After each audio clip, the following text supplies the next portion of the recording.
of 13th of April, the year 2023. And members have a balance of 32 minutes for those who have not participated in this particular debate. They will be able to get time within the remaining time to be able to participate in this special motion.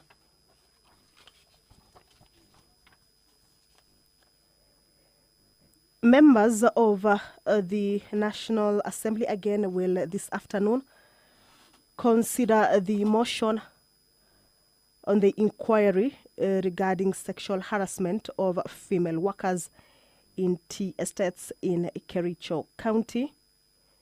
This is a motion by the chairperson, Departmental Committee on Labor, and that the House adopt the report of the Departmental Committee on Labor on the inquiry regarding the sexual harassment of female workers in tea estates in Kericho County. The report was laid on the table of the House on Thursday, 23rd of March, the year 2023.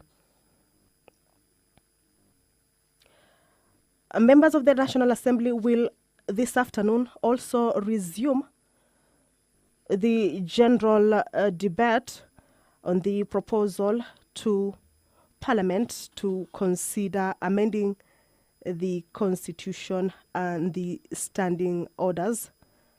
This is a motion by the leader of the majority of party, Honorable Kimani Ichung'wah. And remember that debate on this motion already kicked off on the floor of the National Assembly. Various members have had the time to participate in this motion that has seen the House begin debate on a number of amendments on the Constitution as well as the House Standing Order. And this debate will be resuming following an interruption of a similar debate on the Wednesday, March 8th, the year 2023, in the afternoon sitting. And according to the move of this motion, that is the majority party leader, is that noting the contents of a memorandum that was submitted to Parliament by His Excellency the President, asking Parliament to consider initiating amendments to the Constitution, again acknowledging that actualization of the proposals which relate to inter alia the composition of Parliament, as provided for in Articles 97 and 98 of the Constitution, in order to attain the two-thirds gender principle, the creation of the office of Leader of the Official Opposition in Parliament, and the inclusion of various funds in the Constitution would necessitate amendment to the Constitution, while the restructuring of parliamentary oversight to allow for cabinet secretaries to appear before the House of Parliament to respond to questions by members would require the amendment of standing orders. Further acknowledging that the Speaker, via notification issued on 9th December 2022, referred the matters raised in the memorandum to the Departmental Committee on Justice and Legal Affairs with regard to proposal relating to the implementation of the two-thirds gender principle and the establishment of the office of the Leader of the Official Opposition. The Joint Parliamentary Ad Hoc Committee with regard to proposal to amend the Constitution to entrench the Constituency Development Fund, a Senate Oversight and a National Government Affirmative Action Funds. The Procedure and House Rules Committee with regard to proposal to amend the standing orders to strengthen parliamentary oversight of the executive so as to facilitate public participation, of course, pursuant to Article 118 of the Constitution, that the House notes, considers and makes general comments on proposals contained in the memorandum by His Excellency the President. Of course, if you can recall, then a debate on these proposals already began, and you understand that the last sitting or last week on Wednesday, National Assembly already began listening to various cabinet secretaries who appeared on the floor of the National Assembly. So already amendments to the standing orders to allow for cabinet secretaries have already taken effect, and resumption on this debate will be taking place this afternoon. Well, the Speaker of the National Assembly, Honorable Moses Wetangula, is in the chambers. He will be presiding over this afternoon sitting. Allow me to hand you over to this live broadcast that is brought to you by the Parliamentary Broadcasting Unit in partnership with KBC. Good afternoon. My name is Kamche Menza. Tuombe. Ewe Mwenyezi Mungu, ambaye kwa hekima na wema wako umeteua nyadhifa za viongozi na mabunge kwa ustawi wa jamii na utawala wa haki wa wanadamu. Tukusihi utasame kwa neema nyingi sisi watumishi wako ambao wameridhika kutuita ili tutekeleze shughuli muhimu za jamhuri yetu. Tukuomba uteremshie baraka zako sisi tuliokutanika hapa, na utujalie tuyatende na kufikiria mambo yote yatakayofikishwa mbele yetu kwa njia ya haki na uaminifu, ili tukufu na sifa zako ziendelezwe, na ili kustawisha amani, ufanisi na heri nchi yetu na wale ambao haja zao wamesikabidhi mikononi mwetu.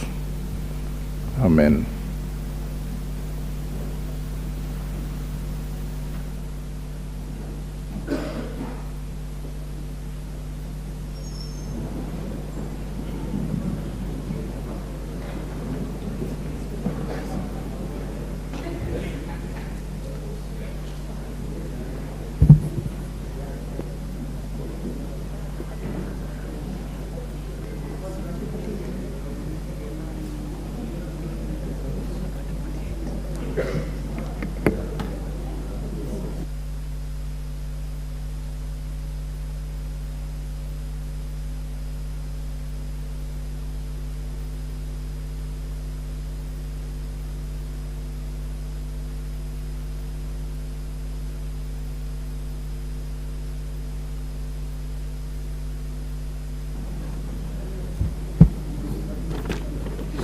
Order number 1, administration of oath.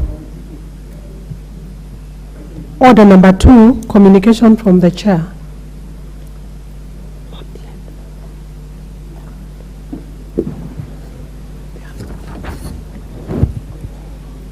Honorable members, there's a piece of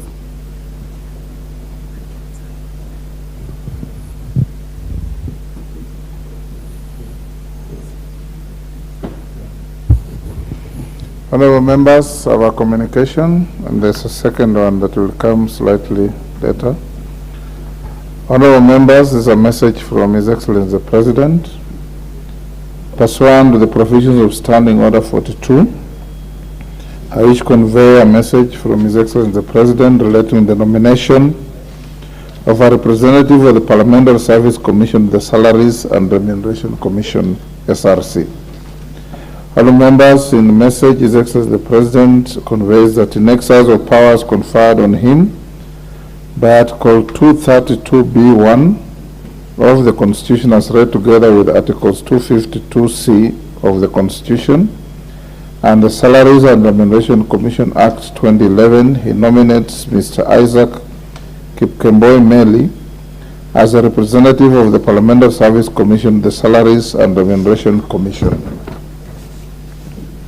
Honorable members, for information of the House, the name of the nominee was submitted by the Parliamentary Service Commission following a competitive recruitment process. In this regard, His Excellency the President now seeks the approval of the nominee by this House.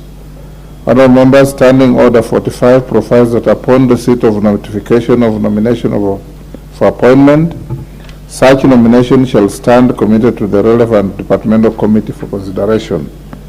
In this regard, pursuant to the provisions of Standing Order 45 and paragraph 3 of the Standing Order 42, messages from the President, I hereby refer the message from His Excellency the President together with the CV, the report of the Parliamentary Service Commission and other testimonials of the nominee to the Departmental Committee on Finance and National Planning in order for the committee to undertake the necessary approval hearings.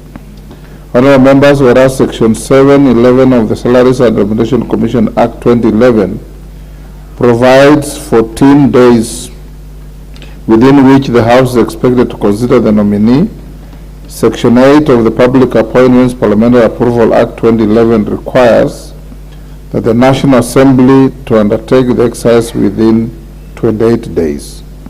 In this regard, honorable members, the committee should undertake approval hearings and submit its report within the timelines provided for in the Public Appointments Parliamentary Approval Act 2011, being the most recent amendment made by Parliament with respect to the general period of vetting of state appointees.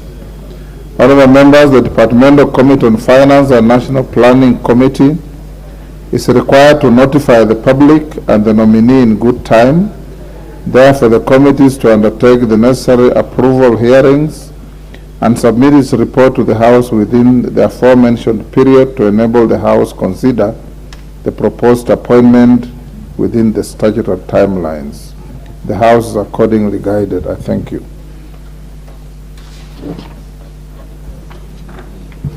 Order number 3, messages. Order number 4, petitions. There was a petition.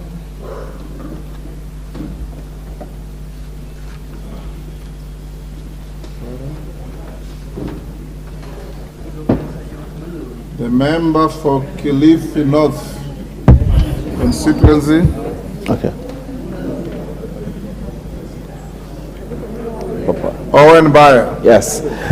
Honorable Speaker, I want to thank you for this opportunity to present a petition regarding delayed adjudication and settlement of residents of Narani sublocation, Kilifi County. Honorable Speaker, I, the undersigned, on behalf of the residents of Kilifi North constituency, draw the attention of the House to the following. That the people of Narani village in Narani ward, Kilifi North constituency, have occupied the land in Narani village for more than 100 years. That the whole land in Narani village in Narani ward was surveyed on the 28th May 1912 and granted in favor of Mr. Biremji Rustuji Kanjuri. That the land was later illegally acquired by Arab families during the colonial era with the assistance of the administration then, and the Arabs registered the land as their property.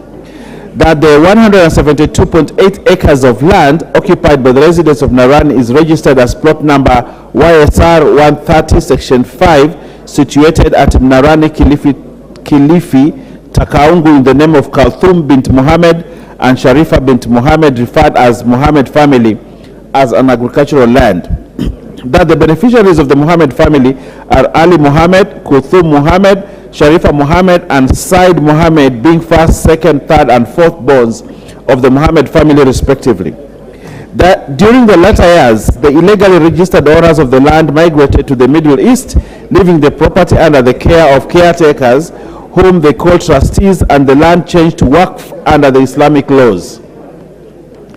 That the trustees invited locals to settle in the area willingly and were to pay a monthly fee, considering that the land was agricultural and had a lot of cashew nuts, coconuts, and mangoes. That Ali Muhammad, the firstborn son, appointed one Mr. Ali Omar to be in charge of collecting money from the sale of coconut and rent from the Narani plots. That in the year 1959, the trustees allowed the residents to build a school, which is the present Narani Primary School, measuring 12 acres. That Mr. Ali Omar, the steward, died, and Mr. Muhammad Mwalimu took over as the new steward, and tasked by Mr. Ali Muhammad with the help of one Mr. Shosi to vet the people who wish to be settled on Narani village. That Ali Muhammad died, and his sister Kulthum Muhammad became the trustee of the Waqf. Kulthum gave Mr. Abdallah Saf the power of attorney, and the Waqf was registered in the name of Ms. Kulthum bint Muhammad of PO Box 85059, Mombasa. That at the tenure of Kulthum Muhammad, the land ceased being an agricultural land and became residential, presumably with a number of households exceeding 1,107 and a population of over 20,000 people, with a mosque, churches, schools, and other social amenities. That the people who have settled in the land have put in good use, into good economic use, constructed residential houses and commercial centers which are earning them an income. That the land has not been adjudicated and therefore no title deeds issued. that the continued absence of landlords in this land and their failure to contribute to any development or welfare in the area has caused difficulties to the residents and has created major impediments in the people's livelihoods. That the residents of Narani have written many letters and lately a memorandum to the National Lands Commission, but no action has been taken concerning the matter. That both the national government and the county governments have invested heavily in the said piece of land by providing the necessary infrastructure such as electricity, connectivity, water, roads, and other social amenities. That the matter presented in this petition is not pending before any tribunal, court of law, or independent body.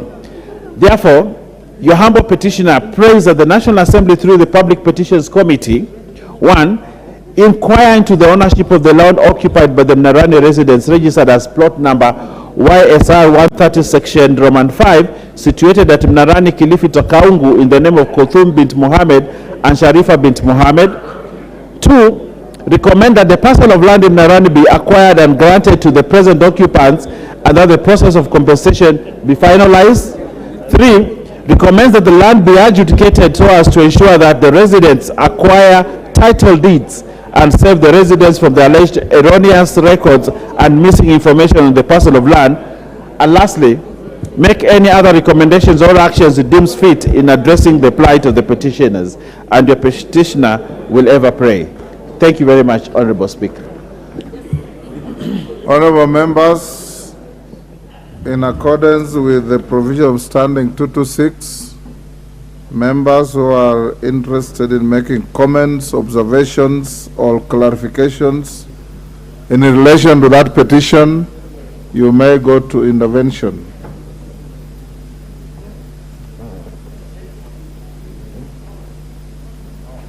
Robert Bukosa, are you on this or something else? Yes. Robert Bukosa. Thank you, Mr. Speaker. Mr. Speaker, I want to support the petition by Honorable Owen Paya.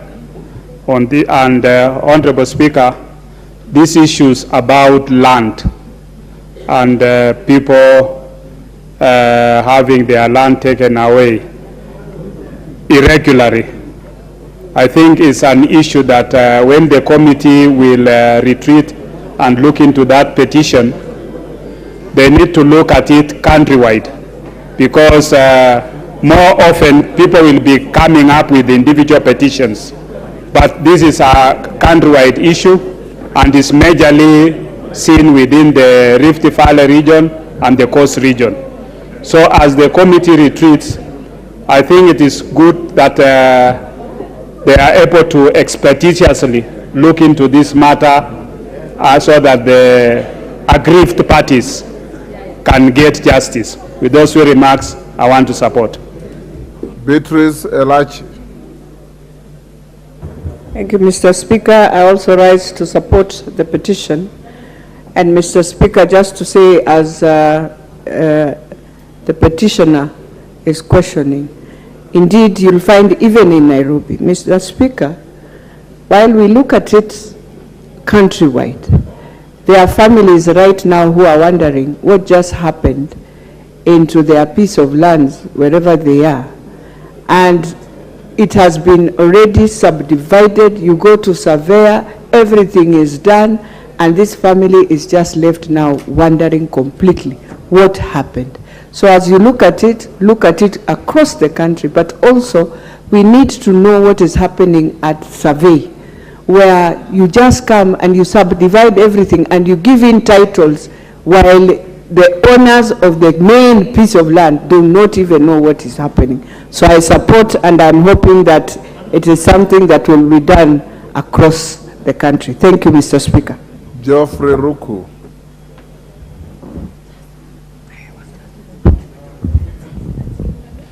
Thank you, Mr. Speaker. I support the motion by the petition, because the issues of land in this country need to be handled with care. We saw what happened the other day, sponsored my brothers and sisters from across, as far as the issues of land is concerned. I think the people of Coast and particularly Honorable Mbaya's constituency, they have the right within the Constitution to ensure their matters is well considered within the law. Thank you, Mr. Speaker. David Speaker.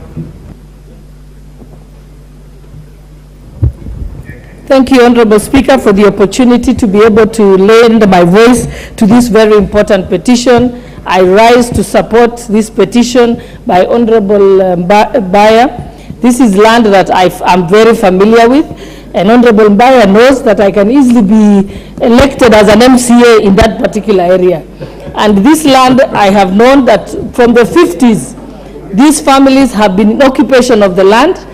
The original owners have since left. And in accordance to the law, surely this land, it can actually be transferred to them on account of adverse possession, because they have been in occupation with no resistance or claims against them since time immemorial, as far as many people can accept. And also, Honorable Speaker, this is in line with one of the State of the Nation address made by the former President Uhuru Kenyatta in 2015, when he made an apology on behalf of the Republic of Kenya in relation to historical injustices. This is one of them. Following that, Honorable Speaker, I presented a bill, the Kenya Reparations Bill, in the last Parliament, again in an attempt to try and resolve some of these historical land injustices, such as this one. So for those reasons, Honorable Speaker, I fully support the petition of Honorable Mbaya on behalf of the people of Narani in Kilifi North. Thank you, Honorable Speaker. Jared Okello. Honorable Speaker, in supporting my brother, Honorable Mbaya, this is a reflection of what happens across the country. It is indeed true that land matters are quite emotive. There is a pending report called Ndungu Land Report, which has gathered dust for so many years, Honorable Speaker. At a time when we shall have a regime that is proactive and will bite the bullet and place Ndungu Report where it ought to be, Honorable Speaker, to a larger extent, these issues that have bedeviled us for way too long will be able to be amicably addressed once and for all. This is something that cuts across the country. Everywhere you go, Honorable Speaker, you will hear of land injustices. Some are squatters on their own land, Honorable Speaker. I do not know when and how this will be addressed once and for all to enable the country to move forward as a one unitary society. I thank you, Honorable Speaker, for the opportunity. Ferdinand Wanyonyi.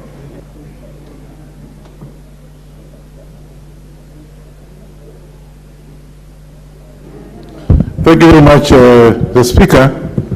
I just want to take this opportunity and say this is an eye-opener for various cases in this country.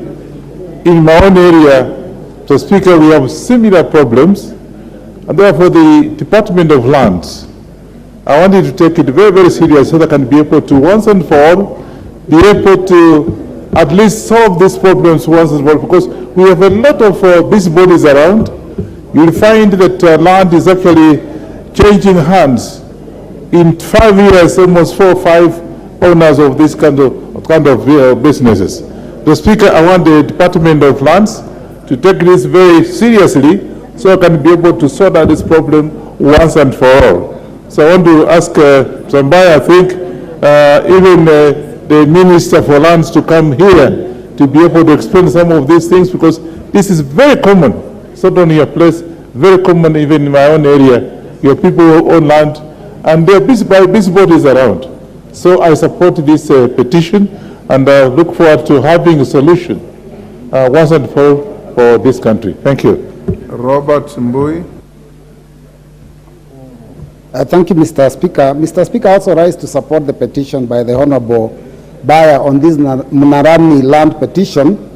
And Mr. Speaker, the issue of land are very, very emotive. In fact, it's one of those things that every time we have an issue to do with land, chances are that someone might even lose their lives in the process, because this is many times a matter of life and death. And so the issue of ownership of land needs to be addressed historically, because, you know, at the beginning, land didn't belong to any individuals. And so when people started acquiring parcels of land, all the way up to now, it's important that we look at the history of how that happened. And Mr. Speaker, nobody is safe from the people who want to grab land. Recently, we saw two former heads of state. Their land was invaded by grabbers who fortunately did not end up sharing that piece of land. So we have to be very careful. And Mr. Speaker, just to know how serious it is, we came up with the new lands courts, and they're very, very busy, Mr. Speaker. They're some of the courts that are very busy. Finally, Mr. Speaker, I want to say that the National Lands Commission and the Ministry of Lands needs to have individuals in their offices, officers that are very highly disciplined. It was shocking to see a senior government officer who is also in that office of lands brandishing a gun on a matter of land. And I think, Mr. Speaker, these are things that we need to condemn in the strongest terms possible. Thank you, Mr. Speaker. Anthony Olwoch.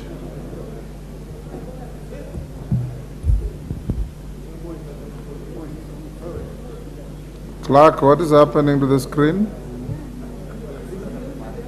Can you alert your technicians? Anton Olwoch, go ahead. Thank you. Thank you, Honorable Speaker, and I want to thank Honorable Bayer for bringing up this petition. As the committee looks at this petition, I think they need to broadly look at it in terms of what the Constitution also provides. Because if you look at how land tenure systems change into this country, it is something that the Constitution emphatically says that whenever land tenure system changes, either from community land to public land or from public land, vice versa, Parliament and the sanction of Parliament ought to be taken into consideration. We have a situation in which land changes in terms of its land use, including in Nairobi, Honorable Speaker, without the sanction of Parliament. Parliament ought to stamp its authority in terms of what is provided under Article 94(5) of the Constitution, which provides that anybody who does anything that has the provision of law must have the sanction of Parliament. And secondly, we have a committee called the Implementation Committee. I want to urge this committee that even after they come up with their report on this, the Implementation Committee must make follow-up, because I have one case in which the Land Committee, in respect to land in Mathare constituency, in a ward that has a population of about 30,000 people, allocated to a police station. This is a ward that has registered voters, it has IEBC, it has institutions of government, yet the title of this land is in the name of a police station. The Implementation Committee is seized of this matter, and therefore, even as we look at this petition, we must ask the Implementation Committee to also take its work seriously, so that Parliament does not make its decisions in vain. I thank you, Honorable Speaker. Mangale Chiforomondo. Thank you, Mr. Speaker. Where is he? I rise to support the petition by Honorable Owen Bayer for Mnarani. This land issue, Mr. Speaker, in Coast Region is one thing. And I think the petition has come at the right time so that the people of Mnarani can get their rightfully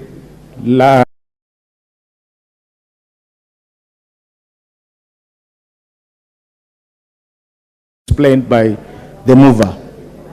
I want to say Mnarani is now occupied by so many people. And I wish this House and even the committee which is concerned will be taking this issue very seriously and expedite the process so that the people of Mnarani will get their right. Because in Coast Region, in fact, I can just give an example of yesterday, Mr. Speaker. I got a phone from a place called Kanana, where already people are being evacuated because of the same issue. The land injustice is real around the Coast Region. And this is the time that, Mr. Speaker, we put our foot down so that the people of Coast and even Kenya at large they actually get what is rightfully theirs. Thank you, Mr. Speaker, for this chance. Mbunge wa Mandera West, Adan Haji. Thank you, Mr. Speaker, for giving me this opportunity. I also stand to support the petition by Honorable Owen Baya. This issue of absent landlords who are there, who came with the British and were given the African land, and after independence they could not survive here, they went back and they left nobody, or the people they left could not maintain that land. When the indigenous people claim those lands and they are being told that they are squatters, I think this is very unfortunate, and therefore I will request the concerned committee to look this in depth. It's not only Kilifi, that's what is on the table now, but many parts of this country, the same problems are there. I therefore support the petition of Honorable Owen Baya. Thank you. Charles Ngusia.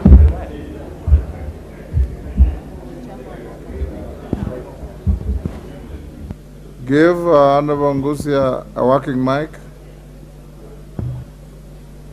Take the next.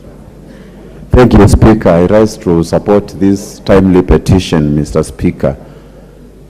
I have known these people who are occupying this ward many years ago, like 20 years ago, and most of them are my friends. Mr. Speaker, I'm supporting them because already they have done a lot of developments there, including a very important school I know, and which is housing many communities, Mr. Speaker. This issue actually is cutting across entire country in Kenya, and Mr. Speaker, it's high time we deal it and we arrest all these issues. I would like to thank the committee. I had a similar issue last year and they fixed it. So, Mr. Speaker, I'm looking forward to fixing up this issue by the Land Committee soonest possible so that the people in Kilifi can get justice. Thank you. Wa mwisho, Beatrice Adagala.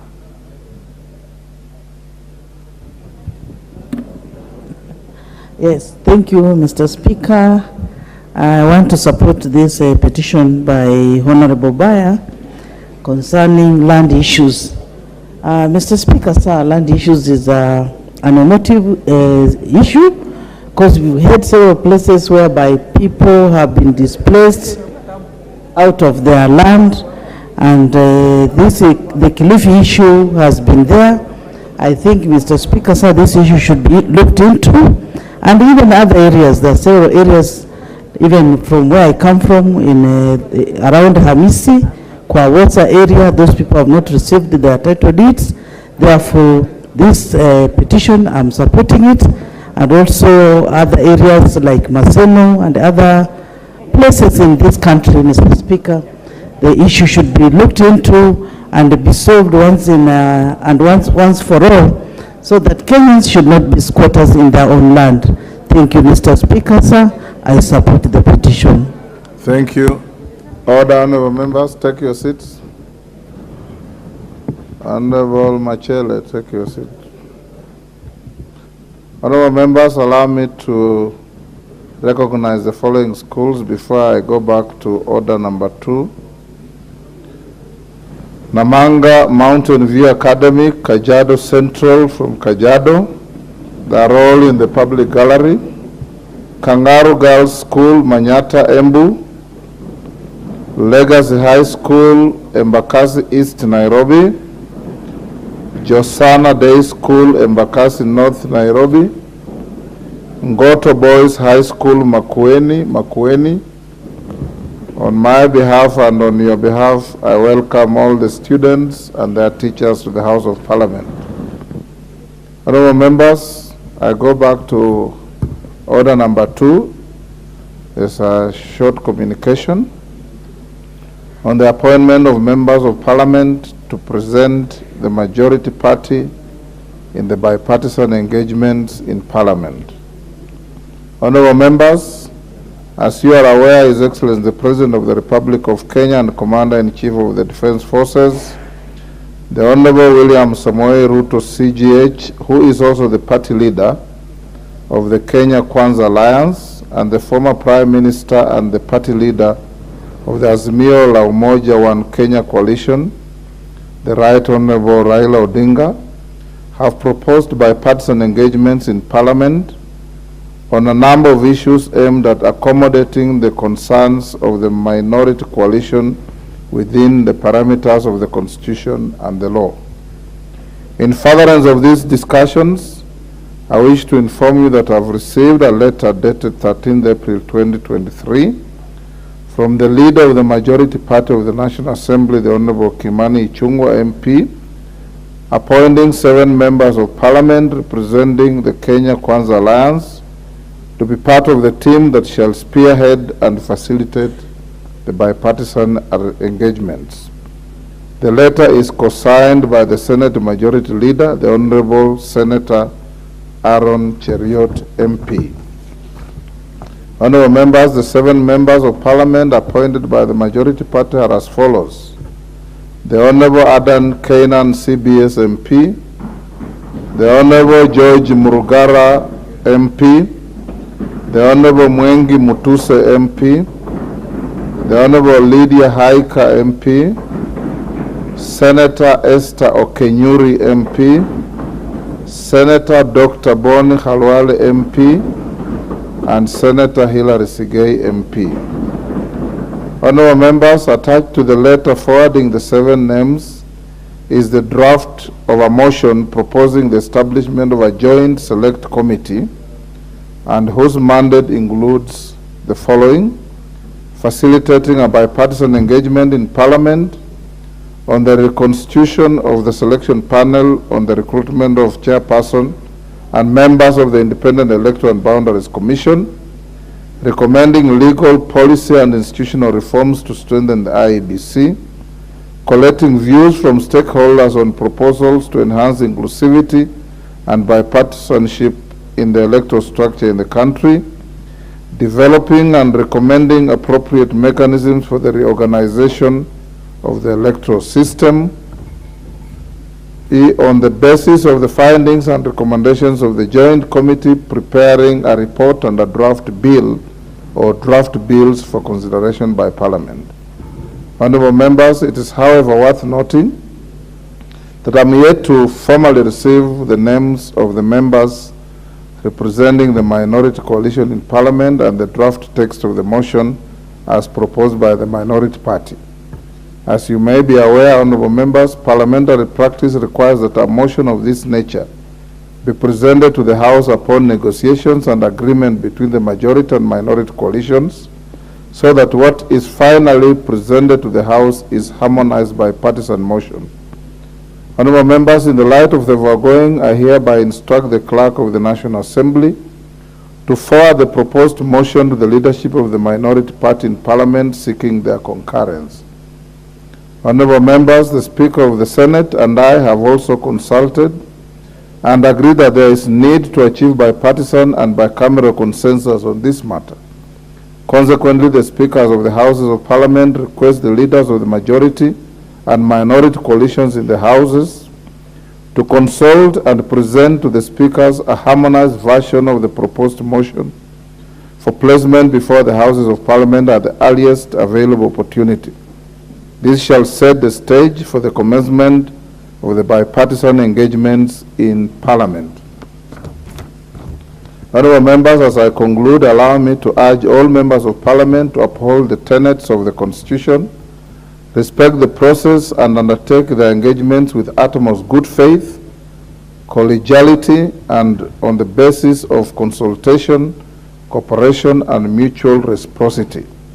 Indeed, this will be in keeping with the motto of our Parliament, which is for the welfare of society and the just government of the people. I thank you.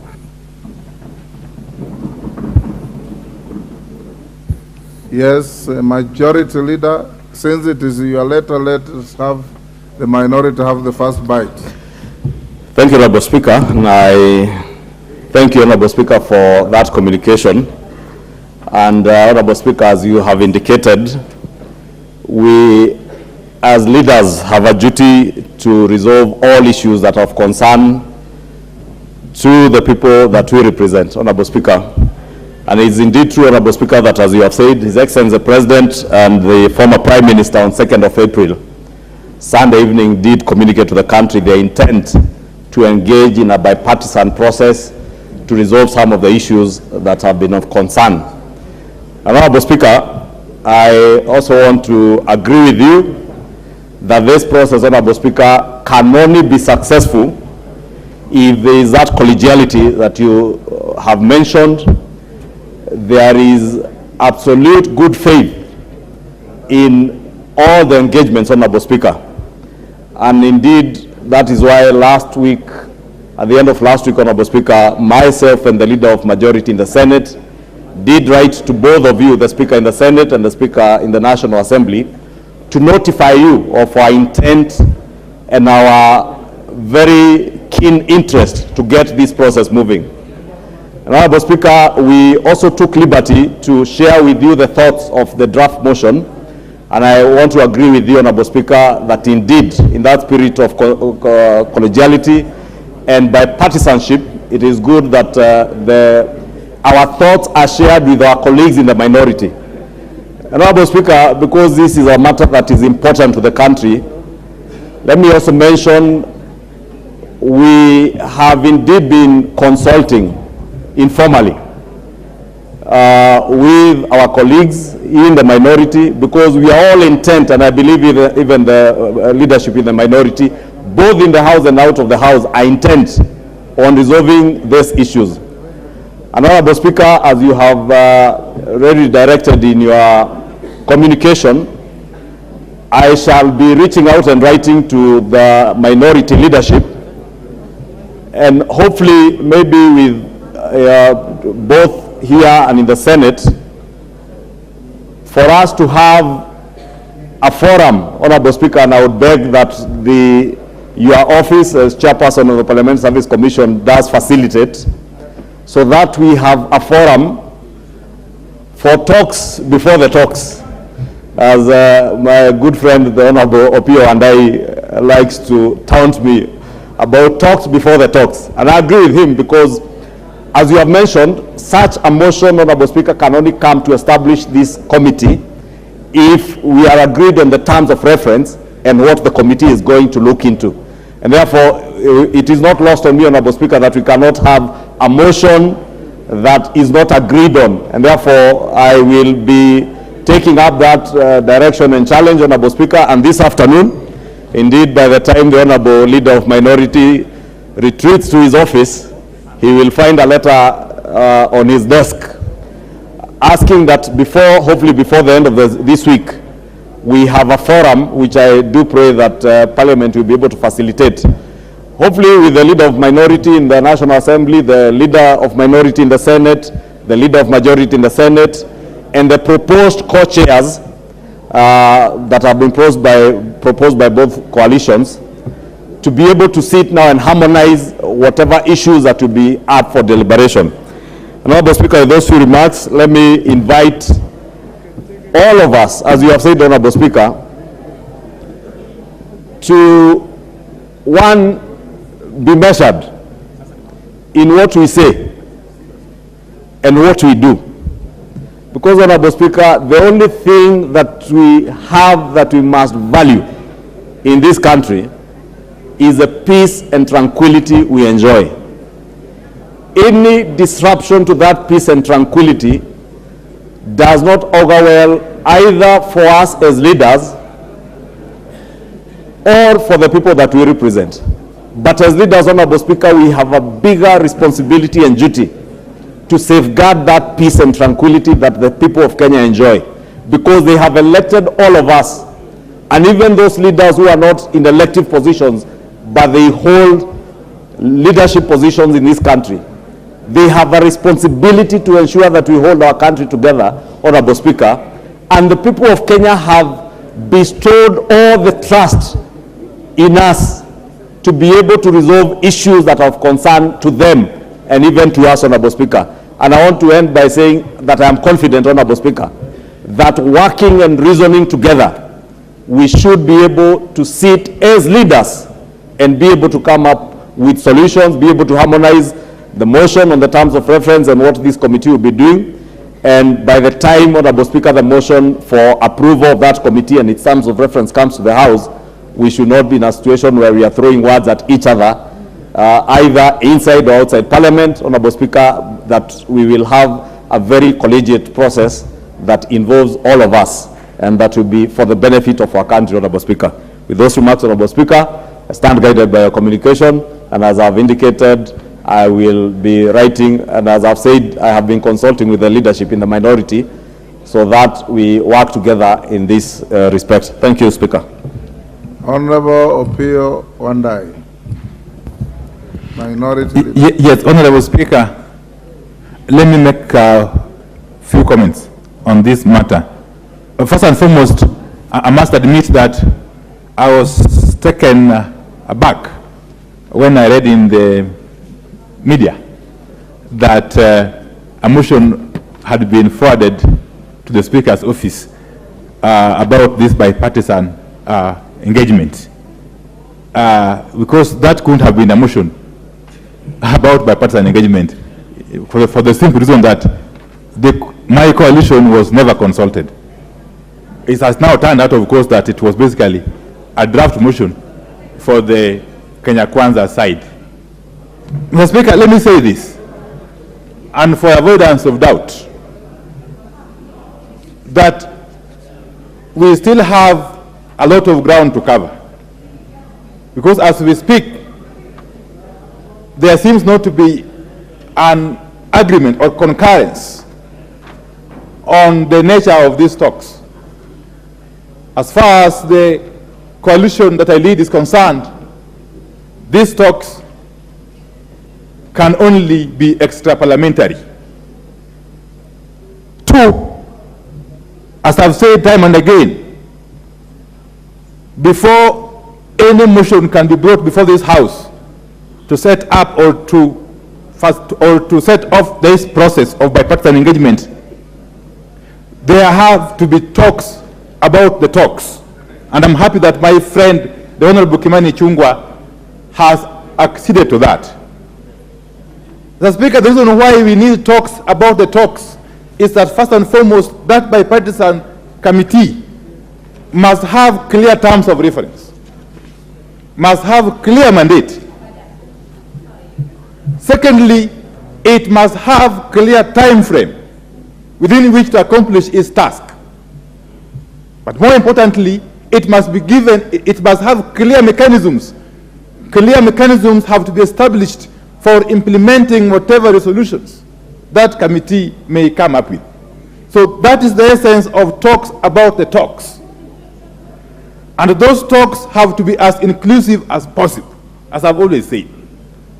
And therefore, without preempting anything else, our position is that we are ready and willing to engage in these talks, as long as they are as inclusive as possible and they are not confined to Parliament. Two is that my coalition reaffirms its commitment to the spirit of dialogue, as a way of resolving the problem that we currently face as a country. Because we are facing serious problems in this country as we speak. And it behoves us, the leadership, regardless of our political affiliation, to be in the forefront of trying to address those problems. And that bipartisan process is one such way, Mr. Speaker. And therefore, so long as the Kenya Kwanza coalition demonstrates utmost good faith, demonstrates political will, and comes forward with open hands and open hearts, we are going to engage. But any slightest indication of lack of good faith or lack of goodwill we shall go back to the people. Thank you, Mr. Speaker. Thank you, honorable members. It is not my desire to open further debate on this. I think you have heard your leaders. They have a very serious legal and moral duty to this House and this country to sit together, avoid unhelpful brinkmanship, and bring to the House something in furtherance of the wishes of the two leaders, the President and the former Prime Minister. So Kimani Ichung'wah and Wandai, we encourage you not to play to any gallery, but to do what you are expected to do as leaders, to support the process. Honorable members, allow me to acknowledge in the Speaker's gallery two visitors from the National Assembly of Zambia, Mrs. Mambwe Kaoma, Senior Legal Officer, and Mr. Stanley Banda, Legal Officer. The delegation, which is drawn from the Legal Services Department of the National Assembly of Zambia, is in the country on a benchmarking study to our parliament, specifically to share best practices. On my behalf and on your behalf, I welcome the two visitors to the country and the parliament. Next order.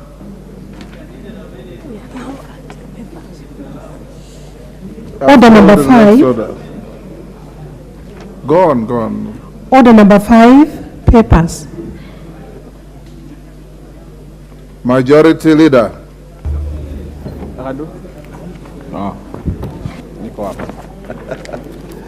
Honorable Speaker, I thank you. And Honorable Speaker, I beg to lay the following papers on the table of the House today, Tuesday, April 18th, 2023. 1. African Union Convention on Cross-Border Cooperation, Niamey Convention and Explanatory Memorandum from the Ministry of Foreign and Diaspora Affairs. And 2.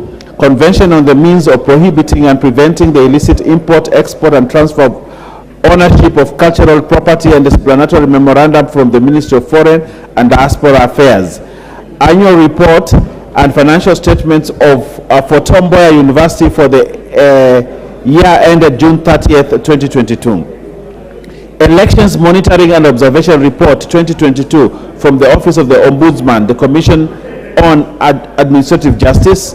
5. Reports of the Auditor General of Financial Statements in respect of the following institutions for the year ended 30th June 2022. 1. Petroleum Trading Levy Fund, State Department for Transport, Commission on Revenue Allocation Staff Mortgage Scheme Fund, Receiver of Revenue, Recurrent National Treasury, Provident Fund, National Treasury, Revenue Statements of the Pensions Department, National Treasury, Kenya Local Loan Support Fund, National Treasury, Consolidated Fund Services, Subscriptions to International Organizations, National Treasury, Statement of Outstanding Obligations Guaranteed by Government of Kenya, National Treasury, Asian Officers Family Pensions Fund, National Treasury, Salaries and Remuneration Commission, Revenue Statements, the Judiciary, Commission on Revenue Allocation, Gulf Hotel Limited, Kenya Accreditation Service, National Government Affirmative Action Fund, Ministry of Lands and Physical Planning, State Department for Shipping and Maritime, Kenya Shipyards Limited, State Department for Culture and Heritage,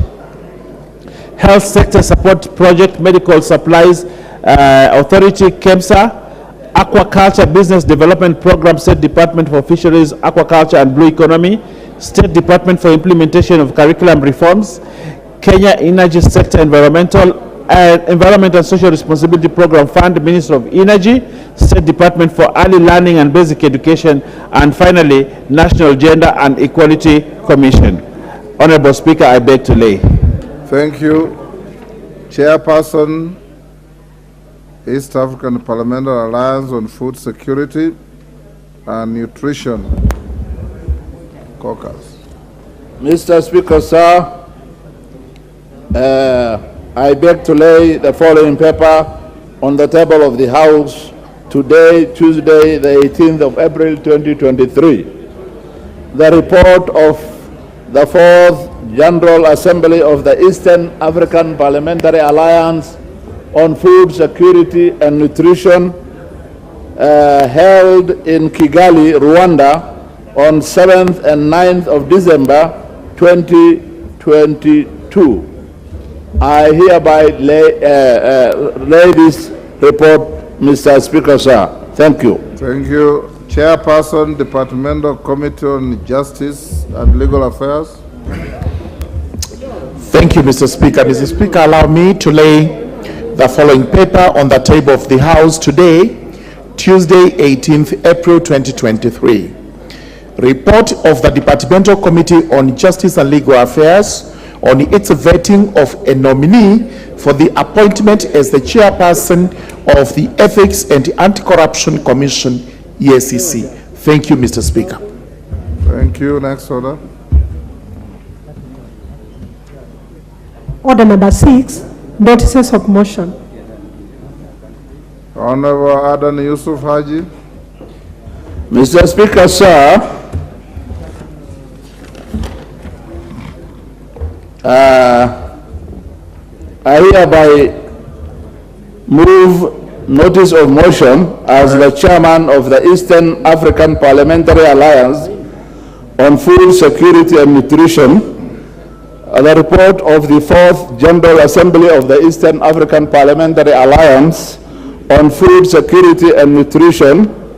Mr. Speaker, sir, I beg to give notice of the following motion, that the House notes the report of the Kenyan delegation on the 4th General Assembly of the Eastern African Parliamentary Alliance on Food Security and Nutrition, which was held in Kigali, Rwanda on 7th and 9th of December 2022, laid on the table of the House on Tuesday, 18th April 2023. Thank you. Thank you. Murugara. Honorable Murugara. Yes. Thank you, Mr. Speaker. Mr. Speaker, I beg to give notice of the following motion, that taking into consideration the findings of the Departmental Committee on Justice and Legal Affairs in its report on the vetting of a nominee for the appointment as the chairperson of the Ethics and Anti-Corruption Commission, laid on the table of the House on Tuesday, 18th April 2023, and pursuant to the provisions of Article 252B of the Constitution, Section 10(3) of the Ethics and Anti-Corruption Commission Act 2011, as read together with the Section 8(2) of the Public Appointments Parliamentary Approval Act 2011, this House approves the appointment of Dr. David Adang Oginde as the chairperson of the Ethics and Anti-Corruption Commission. Thank you, Mr. Speaker. Thank you. Member for Butere. And our members have given leave to the member for Butere to give notice on a motion of adjournment, and if he has the requisite support, then I'll allocate time for it later today. Tindi Mwale. Thank you, Mr. Speaker. Mr. Speaker, I rise to give notice of adjournment of the House under Standing Order number 33, subsection 1, to discuss the mysterious disease outbreak in schools in the country. Honorable Speaker, pursuant to Standing Order number 33, subsection 1, I rise to seek leave for adjournment of the House in order to discuss a definite matter of urgent national importance regarding the mysterious death outbreaks in schools. Honorable Speaker, in February 2023, 4 students of Moi Girls Secondary School in Mandera County were hospitalized with suspected cholera symptoms. In March 2023, about 90 students from Upper Hill School, Nairobi City County, were diagnosed for cholera, with about 16 being hospitalized. In April 2023, Mukuni Boys High School in Chuka, Tharaka Nithi County, was also closed until the following term due to a suspected outbreak of cholera at the learning facility. The most recent case in April was a mysterious disease outbreak at Mukumu Girls High School, where a teacher and 3 students succumbed while receiving treatment at the Life Care Specialty Hospital and Kakamega County Referral Hospital, respectively. The autopsies revealed that the victims passed on as a result of typhoid-like symptoms and multi-organ failure. From the foregoing, the school was closed indefinitely on 10th April 2023 after 500 other students were said to be infected. Butere Boys High School was also closed recently following the outbreak of an unknown disease. Honorable Speaker, it is also concerning that the Ministry of Health is yet to release findings from the samples taken from the schools. In addition to this, the Ministry of Education and Teacher Service Commission has not issued any statement whatsoever in this regard. So it is unclear what steps are being taken to address the serious issues. Honorable Speaker, it is against this background that I seek leave of the House to discuss this matter of national concern with a view to exploring possible and lasting solutions to the problem. Thank you, Honorable Speaker. Do you have supporters for your motion? Yes, I have members. Thank you. The support is overwhelming. I will allocate you time from 5 p.m. this afternoon to move your motion. Thank you. Members, you may take your seats.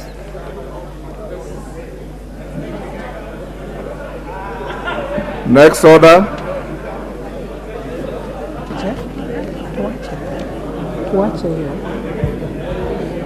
Order number 7, questions and statements. Honorable Chepkonga, statement. Honorable members, as you know, questions will come tomorrow. Mr. Speaker, thank you, Mr. Speaker, for giving me this opportunity to move this statement, to give this statement. Mr. Speaker, I thought Honorable Wandai was going to be here just to congratulate him for the choices that he has made. He has chosen bipartisanship over bigotry, inclusivity over isolation. The only thing is that he gave a threat in the last words, but I want to thank him very much for seeking to be bipartisan in his approach of these talks, Mr. Speaker. Even talks over talks itself is seeking to be bipartisan. Mr. Speaker, Honorable Speaker, I rise pursuant to Standing Order 44 sub paragraph 2C and Standing Order 210 5A to report to the House the list of the statutory instruments approved under paragraph 4A.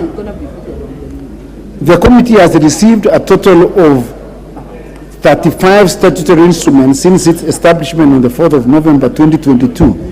It has concluded 25 statutory instruments, out of which 17 were acceded to pursuant to Standing Order 210-4A and reports on 8 statutory instruments tabled and approved by the House. Of the eight reports approved by the House, Mr. Speaker, 6 statutory instruments were approved in accordance with the Act to which they are made, while the House approved the report on annulment of 1 statutory instrument and rejected publication of 1 draft regulation. There are, however, 8 pending statutory instruments before the committee for its consideration.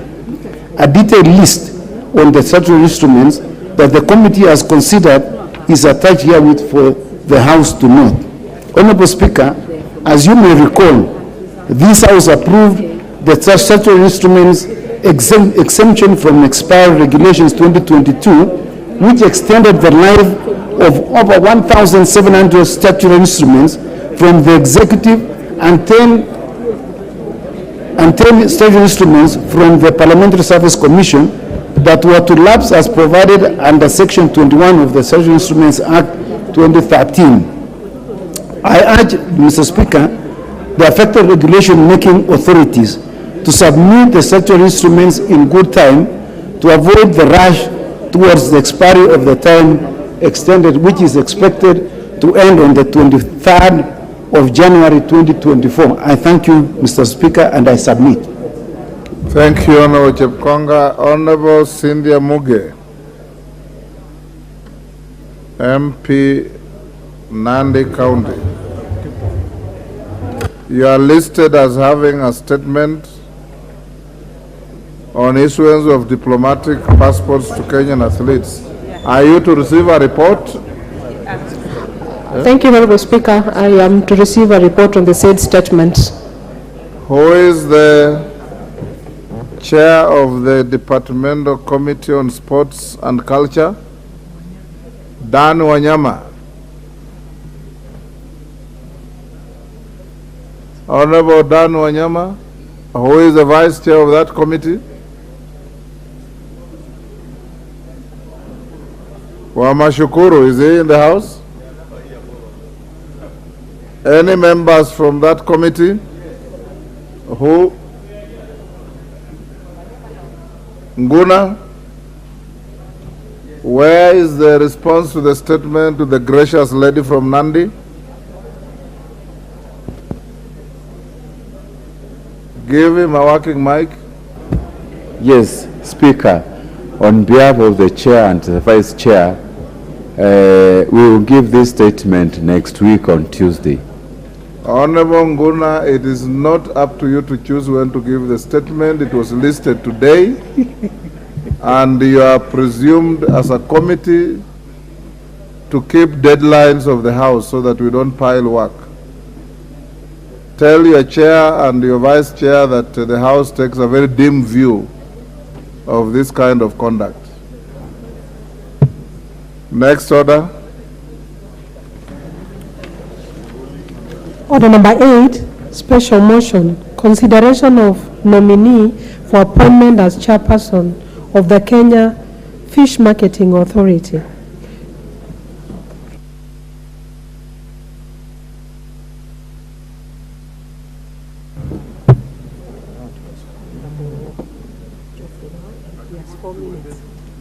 Honorable Geoffrey Mwangi. Is he still here? Yes. You have 4 minutes, Mheshimiwa, to finish your contribution. Thank you, Mr. Speaker. I will continue from where I left. And I started by saying that I fully support the appointment of Mr. Martin Ogindo as the chair of the Kenya Fish Marketing Authority. Mr. Speaker, I was at the point where I was saying that due to matters climate change, the whole world is rethinking the sources of protein. And Mr. Speaker, scientists tell us that to produce 1 kilogram of beef, it takes about 98.48 kilograms of carbon emissions. And the other known sources of protein that we use in this country, such as chicken and even mutton, fare no better when it comes to their contribution to carbon emissions. And so, Mr. Speaker, the only remaining and viable sources of protein that are climate change compliant are things like fish. And so we would urge the Kenya Fish Marketing Authority to actively promote the consumption of fish in this country so that we can also deal with matters of climate change. Mr. Speaker, in my own constituency of Teto, we had a stimulus program whereby we invested quite a bit as far as fish ponds are concerned. And unfortunately, Madam Speaker, this program came to a halt because of inadequate funding and because of inadequate support. And I would urge the government to revamp the aquaculture project, especially in inland counties, because a lot of the work that goes on as far as promotion of fish farming is concerned happens either at the coast or around the big water bodies. So I would urge, Madam Speaker, that we marshal support to ensure that we can revive fish farming. In addition, in my own constituency, out of this stimulus program, we had a fish factory. But unfortunately, this investment is now rotting away because there is no fish being supplied. So we urge the Kenya Fish Marketing Authority to work with speed and ensure that we can start reviving the whole aspect of fish farming, so that these factories can be activated again for purposes of job creation and even for purposes of ensuring that we have alternative sources of protein, especially animal protein for our people. Madam Speaker, I would like to end there, and I support with my wholeheartedly the appointment of the chair of the KFMA. Thank you, Madam Speaker. Honorable members, I wish to recognize the presence of Maliku Girls School from Kitui Rural Constituency, Kitui County, seated in the public gallery. I think Honorable Member for Mukurueni, Honorable John Kakusha, I think you had not completed your time last time. Thank you. Honorable Speaker, I want to thank you very much for giving me this opportunity. Honorable Speaker, I guess I have my minutes because I had not done the contribution. And I want to support the appointment of the Honorable Member, Martin Ogindo. And I support because this is a member who have served in this House and a member who is well qualified. If you look at his credentials, you will find that this honorable member has the requisite qualifications to head the Kenya Marketing Authority, the Kenya Fish Marketing Authority. And for that reason, Honorable Speaker, I do support the member.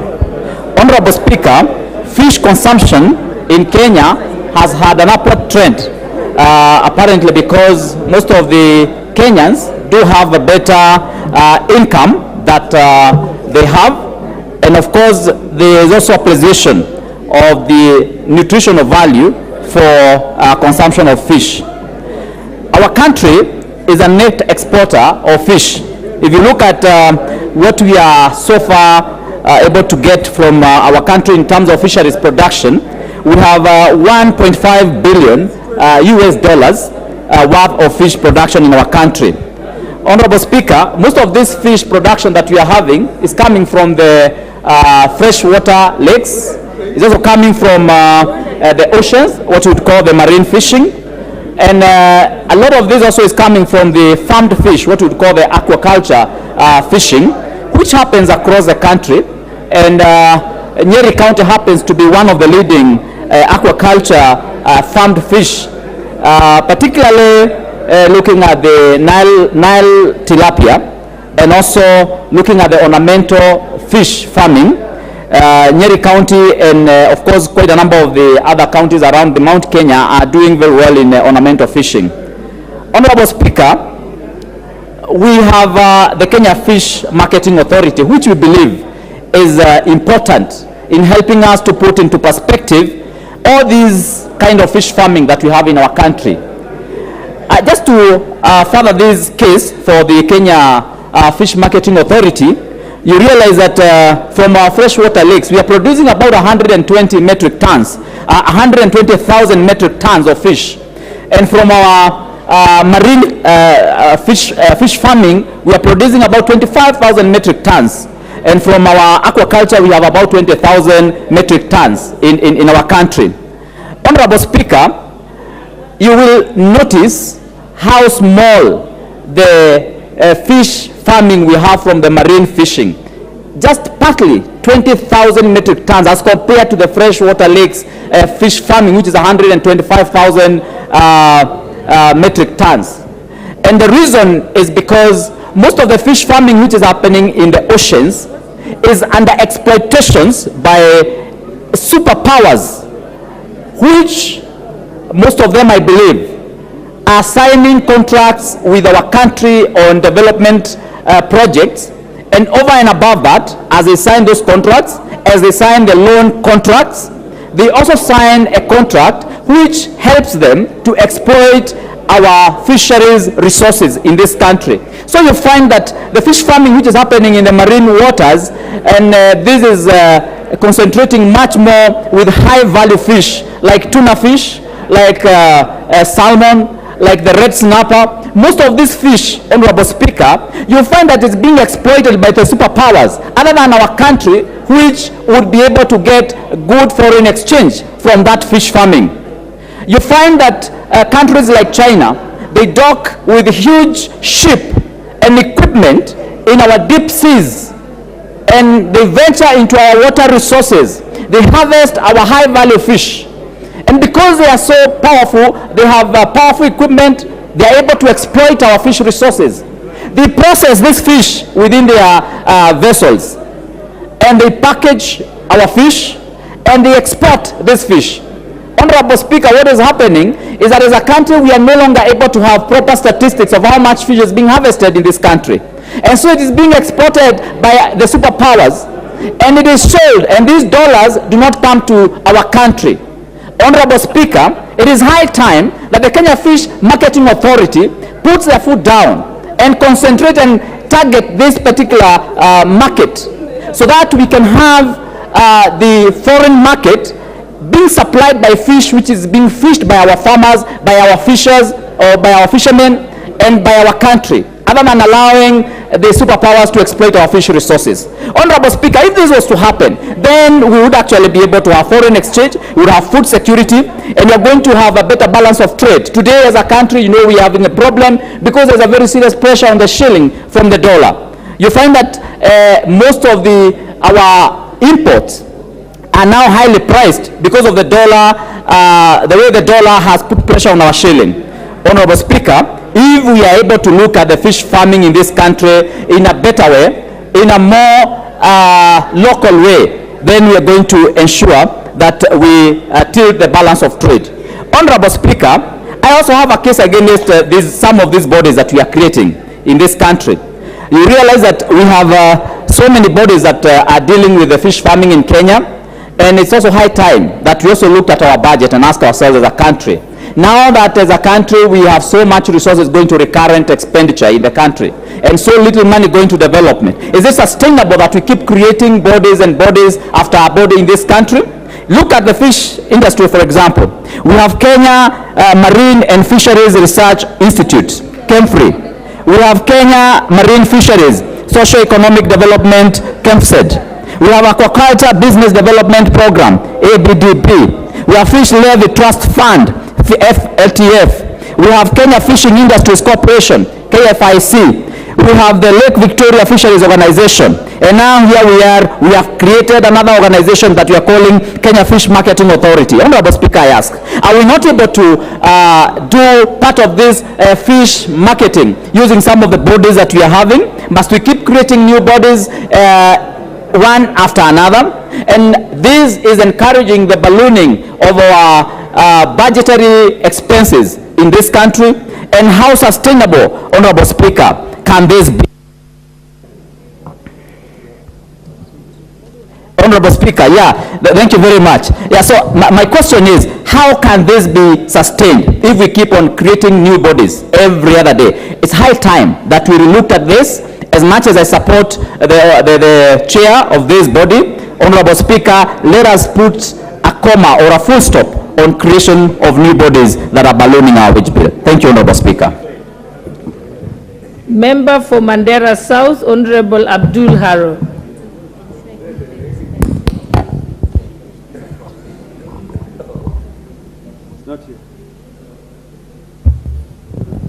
He doesn't seem to be in, but his card is there. The Honorable Member for Alego Usonga, the Honorable Samuel Atandi. Thank you, Madam Speaker, for the opportunity to speak on this motion.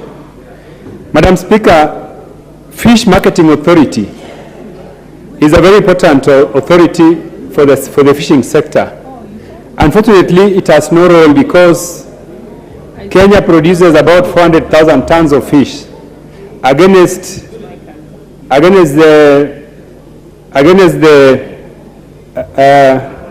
consumption. Our consumption of fish is about 600,000 tons. So basically, the marketing authority has no role because we don't have any fish to market. But I want to support the appointment of Mr. Ogindo, because we have a culture in this house that we do not oppose our former colleagues who are given jobs. So that is the only condition I want to support this appointment of Ogindo. I think he is a person who is capable of performing in this responsibility. Unfortunately, he is consumed in the politics of political parties. I want to urge him from this floor that once he's given this job, he needs to desist from playing party politics in the region. Let him focus on this responsibility. Madam Speaker, what I want also to say is that for the benefit of this House, that I'm sponsoring a bill to introduce excise tax on imported fish. Madam Speaker, this is very important because whereas we have all these authorities and bodies that are supposed to help us in making fishing sector a profitable sector in this country, this is not happening because we are not investing a lot of resources in the fishing sector. So, Madam Speaker, I'm intending to introduce this bill in the upcoming finance bill, and I want to urge the members of this House to support me so that we can be able to tax this imported fish which is coming all over from China and all these countries. We don't need to import fish, Madam Speaker. The fishing sector is very profitable, and it is a sector that can help this country to, first of all, create jobs and also to help us in balancing the foreign exchange. Right now we have a problem of dollars, and this is because everything is imported, even including things that we can produce. So I would like to urge the House that when my tax proposals come before this House, please support me so that, first of all, we will be able to raise more taxes from the fish imports, but more fundamentally, we need to invest more resources on the fishing industry so that we can create more jobs and make the sector profitable. Thank you, Madam Speaker.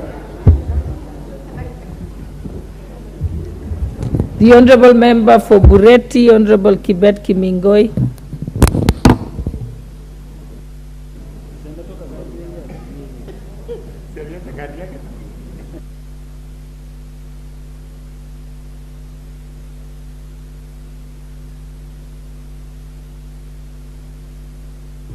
The Honourable Member is not there. The Honourable Member for Molo constituency, Kuria Kimani. Or were you standing up for something? Yes, I had spoken to this. I'm looking forward to speak to the next one. Okay. The Honourable Member for Bonchari, Honourable Charles Onchoke.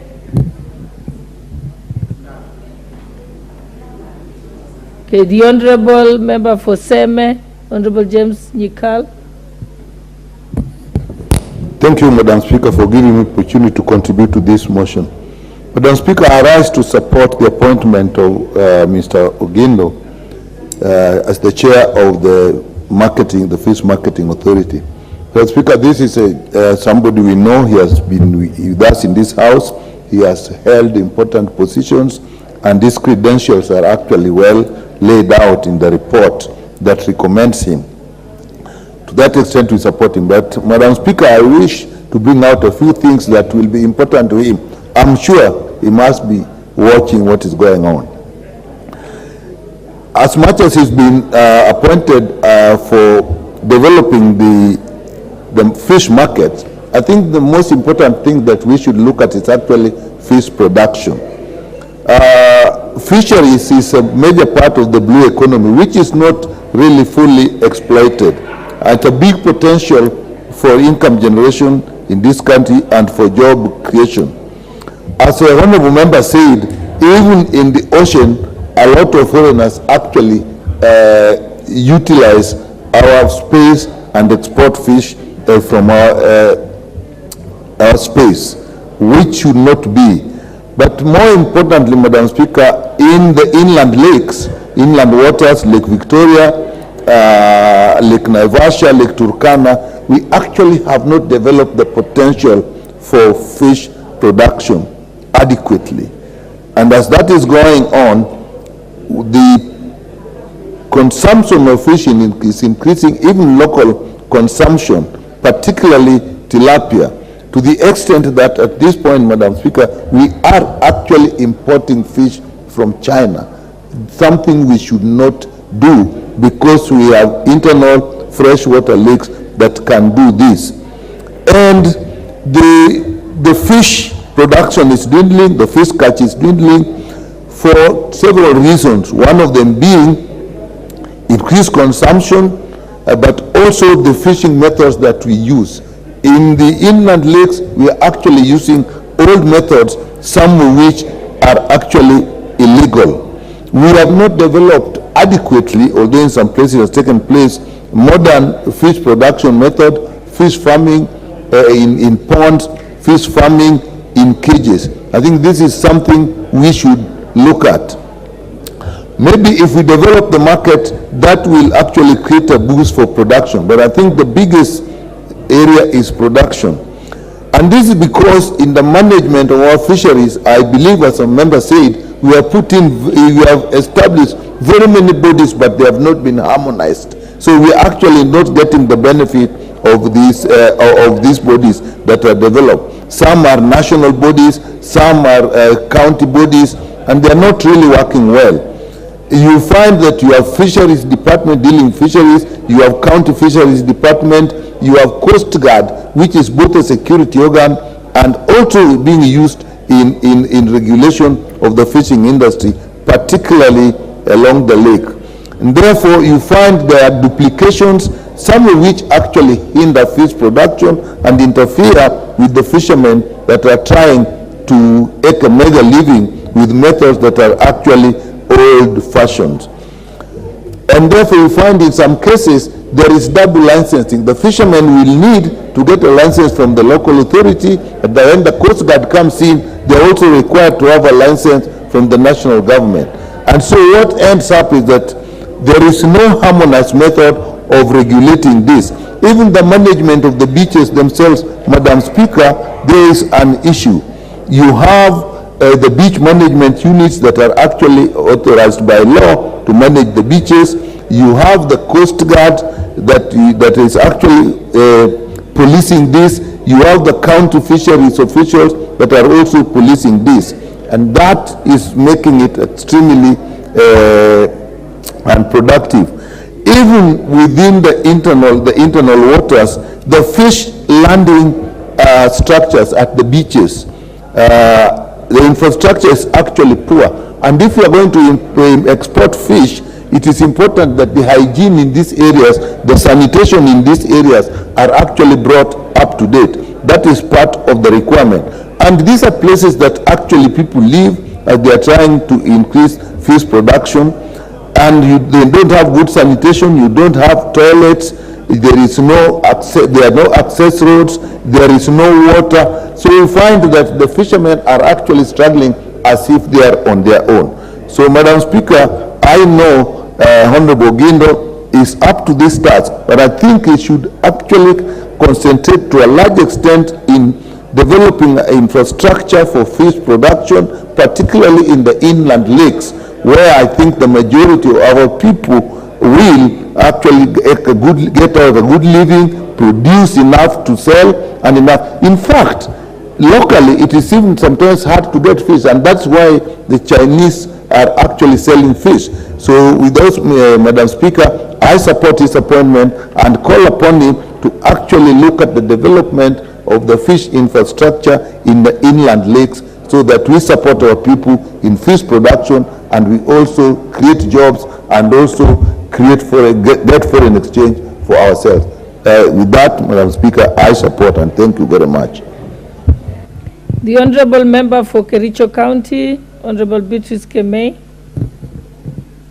It's not there. Oh. Thank you, Madam Speaker.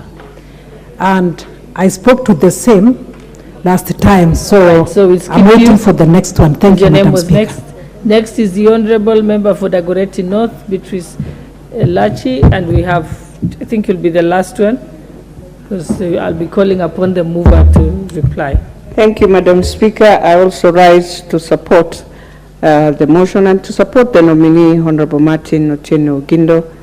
Madam Speaker, when you look at the fishery industry, and just supporting what the Honorable Kagusha has said, I think it is time also we harmonize some of the authorities that we have, because when you bring most of them with the same mandate, they overlap each other, they compete on each other. It becomes now, instead of indeed increasing production, then now you find yourselves all the time in complaints and everyone running away from doing what they are supposed to do and leaving the jobs, assuming this other department will do, or this other authority will do, or this other team will do it, and that is what is hurting the industry. Madam Speaker, as much as I know many will agree that yes, we need to look at the fish coming from China, but Madam Speaker, we also need to ask ourselves, when we consume all our fish, do we have deficits? And if we have, then indeed we must allow, being a global world, a global village, to trade to each other. Because today it is fish, tomorrow the avocados will be there, and we need to ask ourselves also, as the fish comes in, is it very cheap that this other fish is unable to move? And just the same way we have competition with the Ubers, with our own taxis, it's the same way we must have competition. But I agree we must protect those who do fishing farming, and we must ensure that anything that is needed as a government, that it has to be indeed those who are within the waters.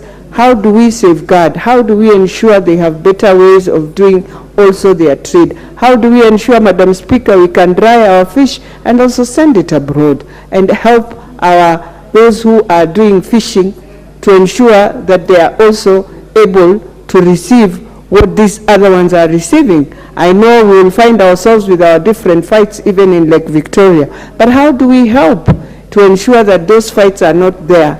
So that, and how do we help also?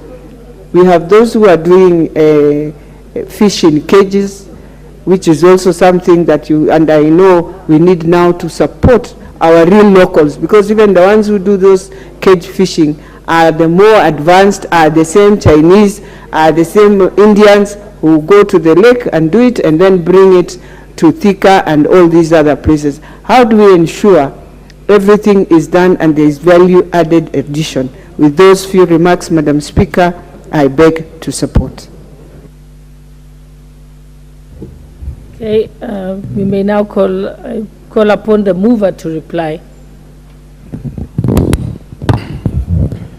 Thank you, Madam Speaker. Madam Speaker, I want to thank all the honorable members for the kind words and the support for the Honorable Martin Otieno Okindo as the Chairperson of Fish Marketing Authority. Madam Speaker, I think the honorable members who have spoken about this motion, Madam Speaker, pointed out many issues affecting the fish farming, the fish marketing, and the fish exploration in the country. And Madam Speaker, generally, the blue economy sector in the country. Madam Speaker, this sector requires a lot of support. It's a new sector which requires a lot of resources to be exploited. But finally, Madam Speaker, it is also a sector with a lot of potential in terms of income, in terms of employment of our youth, and also in terms of foreign exchange. Madam Speaker, I don't want to take a lot of time. I want to take this opportunity again to thank honorable members and seek, Madam Speaker, the approval of the House for the appointment of the Honorable Martin Okindo as the Chairperson of Kenya Fish and Marketing Authority. Thank you, Honorable Speaker.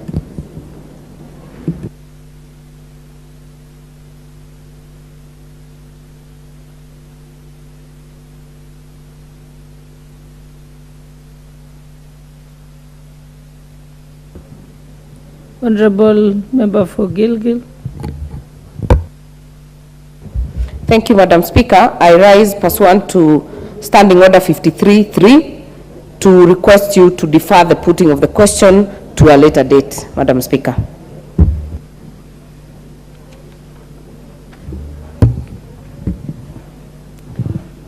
Honorable members.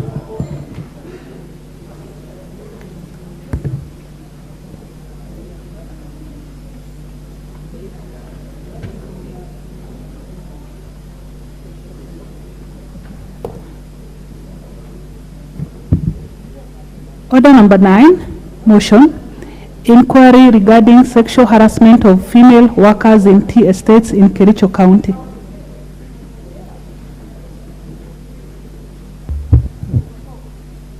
Honorable Member. Yes, I can see you, Honorable Karemba. Yes, I can see you. Proceed. Thank you, Honorable Speaker. Honorable Speaker, the Honorable Beatrice Kemei, the County Member of Parliament for Kericho County, on 21st February 2023, sought a statement from the Chairperson, Departmental Committee on Labor, regarding sexual harassment of female workers in various tea estates in Kericho County. In the statement request, the member stated that female workers in the various tea estates in Kericho County lived... Honorable Member, if you could kindly move the motion as it is in the order paper, then proceed to articulate it. Give him a copy. I beg to move that. Then you read all of it, then you go. Okay. Honorable Speaker, I beg to move that this House adopt the report on the Departmental Committee on Labor on the inquiry regarding sexual harassment of female workers in tea estates in Kericho County, laid on the table of the House on Thursday, 23rd March 2023. Honorable Speaker, the Honorable Beatrice Kemei, Member of Parliament for Kericho County, on 21st February 2023, sought a statement from the Chairperson, Departmental Committee on Labor regarding sexual harassment of female workers in various tea estates in Kericho County.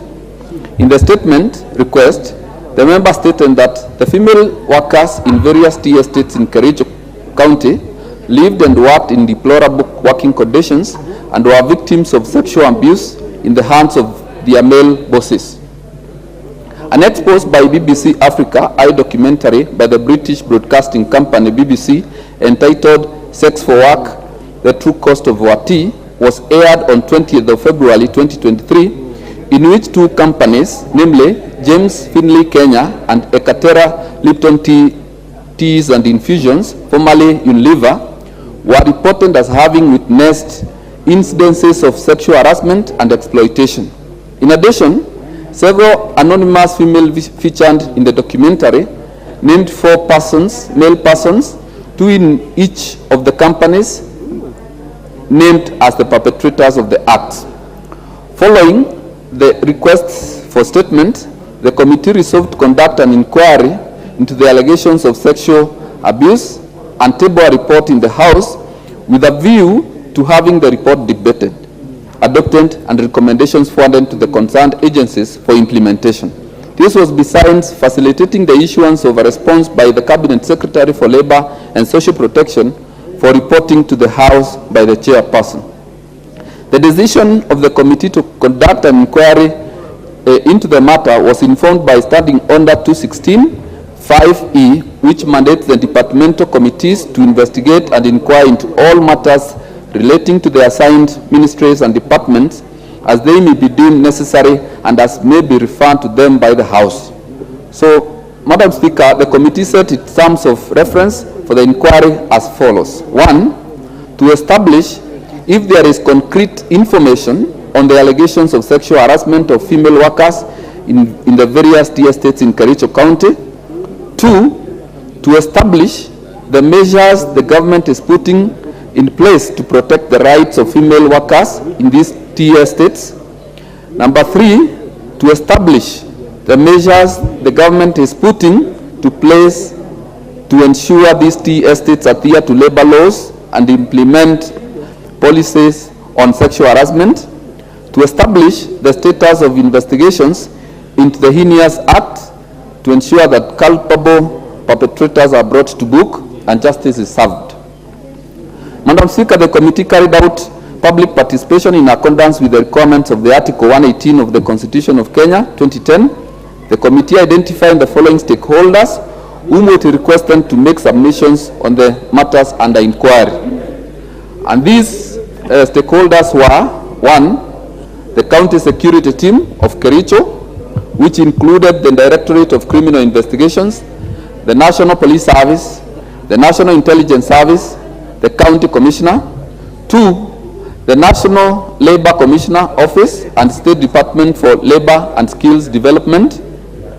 Number 3, the County Labor Officer, Kericho County. Number 4, the management of James Finlay Kenya Limited. Number 5, the management of Ekatera Lipton Teas and Infusions. Number 6, the shop stewards at James Finlay Kenya Limited. Number 7, the shop stewards, Ekatera Lipton Teas Infusions. Number 8, the Assistant General Secretary, Central Organization of Trade Unions, KOTU. Number 9, the branch secretaries, Kenya Plantation and Agricultural Workers Union of the counties of Kericho at Bomet. And number 10, Mr. Speaker, the victims of the sexual harassment, if they consented to make their submissions to the committee.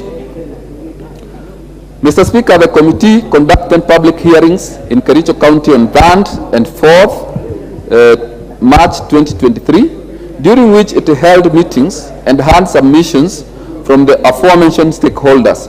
Both oral and written submissions were made to the committee by those who testified. Analyzed the submissions received, the outcome of which informed its findings and recommendations. During the conduct of the inquiry, the committee faced challenges that included the witness who went by the Labor Office to speak in camera to the committee on the allegations declined and referred to their lawyer. The nature of the allegations made it difficult to receive witnesses information, including from the shop stewards and the union. And Mr. Speaker, this is due to the stigmatization that comes with reporting sexual related offenses. Mr. Speaker, the issues of determination, the issue for determination are as per the terms of the reference of the inquiry as set out by the committee based on the evidence on record, which is from the testimonies from the witnesses and the stakeholder. The committee analyzes the testimonies and determines the issue as follows. 1, to establish if there is concrete information on the allegations of sexual harassment of female workers in the various tea estates in Kericho. And Mr. Speaker, from the submissions, the county security team had yet to interrogate the BBC reporter who made the expose. The county security team reported that they had communicated with the DCI headquarters forensic laboratory to obtain the full information of the reporter to facilitate his interrogation. The committee expressed its dissatisfaction with the slow pace this was taking. Number 2, Mr. Speaker, the victims of the sexual harassment cases were not reporting the abuse, and the 2 tea companies reported that they did not have knowledge of the extent of the violations until the expose of the BBC Africa Eye was aired. At the time of the visit by the committee, there were no incidents reports on the allegations of the sexual harassment with the police on the 4 alleged perpetrators, namely Jeremiah Koskei, Mr. Samuel Ebei, who worked for Ekatera Teas and Infusions, Mr. John Chepochok, and John Asava, who worked at James Finlay Kenya. Mr. Speaker, James Finlay Kenya terminated the contract agreement with John Chepochok's company, which is called Silso Holdings. They have also suspended Mr. John Asava. The company has barred Mr. John Chepochok and Mr. John Asava from entering James Finlay Kenya premises. Ekatera Teas and Infusions reported that they had suspended Mr. Jeremiah Koskei and Mr. Samuel Ebei and barred the 2 named persons from accessing Ekatera Tea and Infusions premises. And this, Mr. Speaker, was to prevent them from interfering with the process of investigations. Mr. Speaker, this is evidence on record that Mr. Sylvia Den, who is the Regional Managing Director, acknowledged that incidences of sexual harassment were happening in Ekatera, Lipton teas and infusions. However, since taking up the position in 2019, she has put measures and created awareness to mitigate the incidences. The company is working towards a 0% rate of gender-based violence in the tea estates. Further, the company doesn't outsource any labor except the security services. Number 5, Mr. Speaker, the shop stewards at Ekatera Tea and Infusions distinguished between incidences of unwelcome sexual harassment and incidences of sex for work, where the sex for work was sought for opportunities for employment, promotions, lighter duties, being graded, thus increase in pay. However, no written submissions were presented on the specific incidences or names of persons affected. Mr. Speaker, the committee observed that although there are sexual harassment policies, trainings and reporting channels available, reporting was minimum, which makes it difficult to address the incidences. From the foregoing, the committee finds that there is credible evidence on record that there is sexual harassment in some tea estates in Kericho County, and that though there are sexual harassment policies, trainings and reporting channels available, reporting was very minimum. Number 2, Mr. Speaker, to establish the measures the government is putting in place to protect the rights of workers in these tea estates, the committee noted that there is gender office within the grounds of Kericho Police Station, whose independence was in question, having been funded by the James Finlay's Kenya Tea Estate. However, the county security team informed the committee that James Finlay only provided the funds for construction of the center. The center is fully manned by the police officers and is independent of the James Finlay Kenya Limited. The company, Mr. Speaker, found that the community policing as an avenue of reporting information related to sexual harassment and abuse appeared not to be very active, as the incidences of sexual harassment continued happening but not reported. The county security team submitted that there is the community policing and the Nyumba Kumi initiative at the ward level to enable the citizenry report various issues including gender-based violence. Mr. Speaker, the effectiveness of the various channels put in place to deal with sexual harassment and abuse appears to be poor. Both James Finlay and Ekatera submitted that all employees have access to reporting mechanisms, which include welfare committees, toll-free anonymous call numbers, bulk SMS messages for mass communication, use of notice boards, use of suggestion boxes, training of various village committees on sexual harassment and other forms of abuse, among others. The company is committed to continuously improve the system. Mr. Speaker, we also noted, and this is important for the women leaders in this House to hear, that there are few women in leadership positions at James Finlay, Kenya. The composition of women leadership is at 25%, 29% at the lower management level, 19% at the higher management level, 6% at junior management level, and 24% at senior level management. James Finlay management submitted that it conducts gender surveys and that there is continued effort to be female gender inclusive through management trainees programs for women and training of women in ICT. The criteria is to outsource labor services at James Finlay was unclear.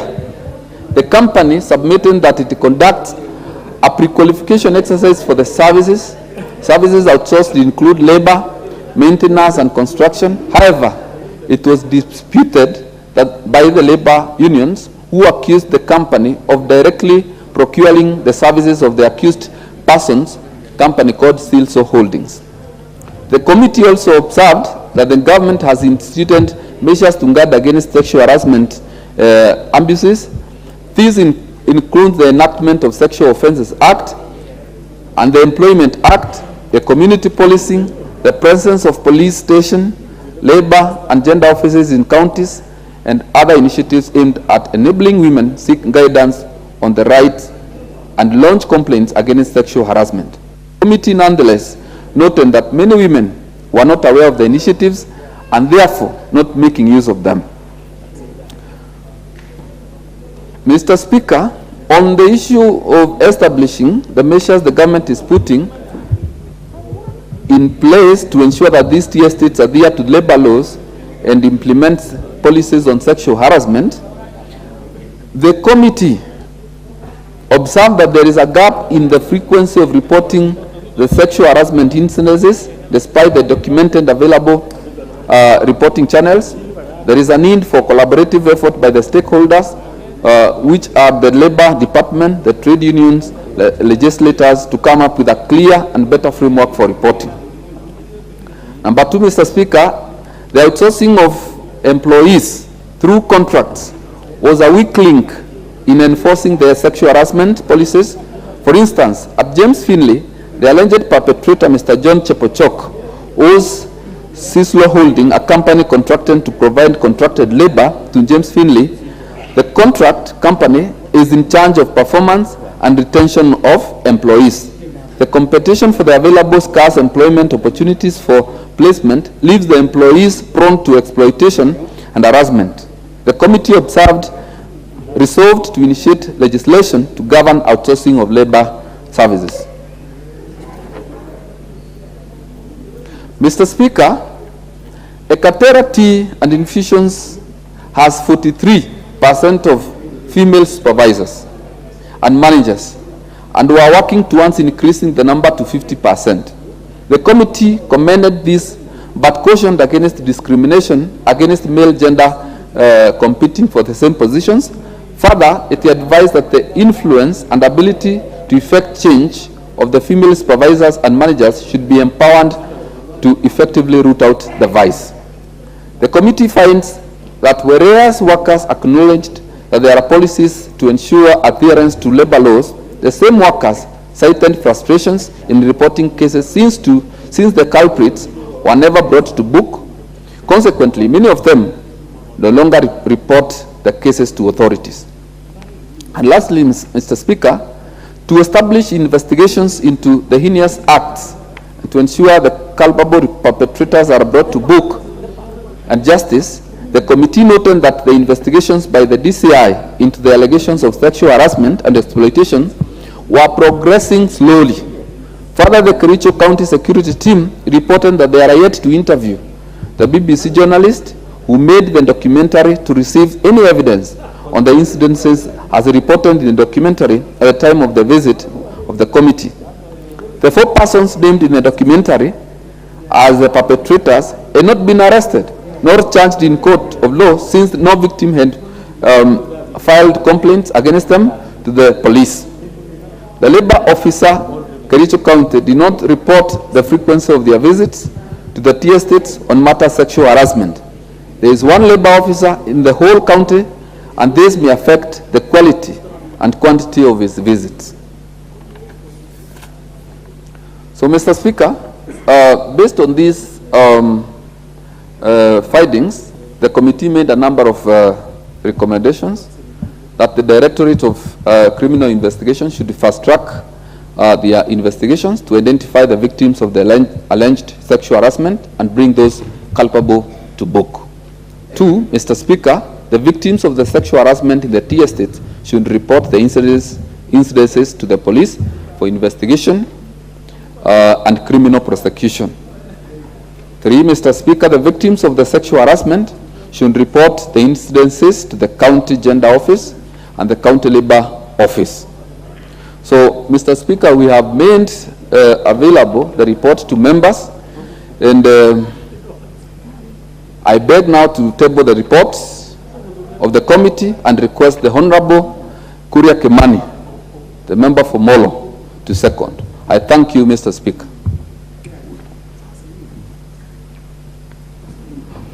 Thank you very much, Honorable Speaker. I rise to second the report by the Departmental Committee on Labor on an inquiry regarding sexual harassment of female workers in tea estates in Kericho County through a statement sought by the Honorable County Member of Parliament for Kericho County. Proceed. Thank you very much, Honorable Speaker.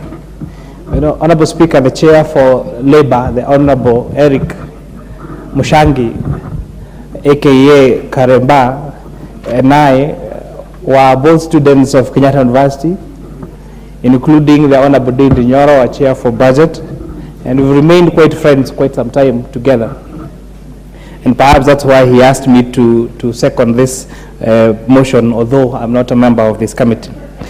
Honorable Speaker, this revelations by this BBC expose is very painful for the millions of workers in this country.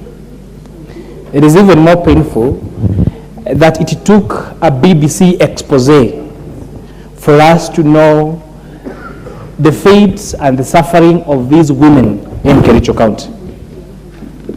And we thank the Honorable County MP for Kericho for bringing this attention to this House and the Committee on Labor for doing thorough investigation and tabling the report before us.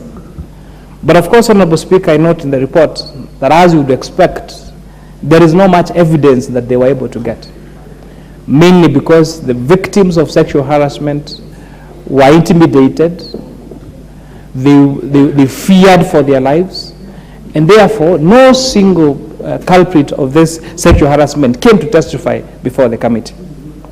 Which begs the question, Mr. Speaker, what is happening in places of work across the Republic? Which begs the question, what is happening to women who work in various institutions in this country? And I dare say, Mr. Speaker, this harassment does not just go for women. We have had cases of also men being sexually harassed at their workplaces, Mr. Speaker, when they are going to work, and even in the normal operations of their businesses, Mr. Speaker. One would wonder whether we are short of laws to protect against sexual harassment in this country. And the answer is no. Article 27 of the Constitution, Honorable Speaker, prohibits any kind of discrimination, including gender, anywhere in this country. Section 23 of the Sexual Offences Act expressly says what sexual harassment is, and unfortunately only sets a penalty of up to 100,000 shillings and imprisonment of up to 3 years for these particular offences. So perhaps it is high time that this Honourable House reviewed this particular act and reviewed the fine and the imprisonment term or the punishment that should be vetted by these sexual offenders, Honourable Speaker. The Employment Act, Section 6.1, again talks expressly about how we should relate with each other at our workplaces, Honourable Speaker.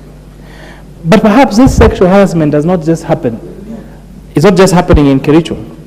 Our police stations have become another place for sexual harassment. And most of the police stations that you'll find in this country, Mr. Speaker, do not have separate cells for men and for women. And most importantly, very few of them have separate cells for children. And even the ones that have separate cells for children offenders, they do not separate between the boys and the girls. So you have a child offender who is arrested, who is taken to a police station, who is a boy, and he is being kept in that polling station among other criminal men. And by morning, Mr. Speaker, a lot has happened to that, to those young offenders, Mr. Speaker. So I think it is a high time that our executive and especially our our Ministry of Interior rethinks about how our police cells are being made, so that we make sure even if these people are offenders, they still have their rights. And we should still protect them from harassment in those particular cells. So I really hope that we are going to have those cells clearly defined. This is for men, this is for women, and most importantly, for the young offenders, to make sure there are those cells for the young boys and the young girls, Mr. Speaker. This morning when I was preparing to second this motion, I talked to one Corporal Beth Kamau, a police officer in charge of gender at Elbagon Police Station. And Mr. Speaker, I was surprised to note that 75% of all cases registered in that Elbagon police station. And she was saying that this is actually the statistics for police stations across the country, because they have a group where they shared all those reports with other gender officers. So 70% of all cases reported in police stations in this country relates to gender-based violence. Mr. Speaker, in the mornings when I'm coming to work, I like to listen to Classic 105. And some of those debates on Classic by Maina and Kingangi sometimes are very controversial. And Mr. Speaker, I get very surprised when I hear stories of men and women talking about being beaten like it is the order of the day. Talking about women who are battered to near death. And they say, what do I do, Maina? Where do I go, Maina? And these cases go on and on. A few months ago, there was a debate about now men who are being clobbered by their wives. Even one saying that he lost his eye. Another one says he was still limping. And we have the way the discussion goes is that it's so casual because it is the order of the day. And this is really to urge Kenyans, and especially even those in abusive marriages, that when it comes to that violence, when your wife or your husband is beating you up, you are a potential to death any minute. You are a candidate of death any minute. Because sometimes, I remember, Honorable Speaker, there was a case in high school of a case in, I think it was Nyahururu, where when the husband went to hit the wife ran out, and the only thing that she saw that was near that you could protect her from being hit was an axe. And so when now she was trying now to defend herself with an axe, their small around 1.5-year-old baby woke up. And now when he came to the sitting room, and now the husband was trying to take away the axe from the woman, the axe actually fell on that boy, and that boy died. And that guy ended up being imprisoned in Nakuru, and then I think he's still serving his term for murdering his son. I'm sure he didn't intend to kill the son. But when now we resolved violence, instead of sitting down as adults and having a conversation about the issues that are affecting us, then know that death becomes ultimate, and perhaps you might even find yourself as a candidate for murder. So it's really to encourage all of us, especially in marriage institutions, that let us resolve to dialogue, and let us not normalize abuse, physical abuse, as if it's the order of the day. And even when our friends come to us and tell us that they have been beaten up, let us offer solid and sound advice. For example, being firm and saying, you cannot hit me again, you should never hit me, including, if possible, going to record a settlement at a police station. And not just to wait until they are killed by their spouses, and then we rush to the funeral in printed T-shirts of their photos, eulogizing them in house and saying how great those people are. Mr. Speaker,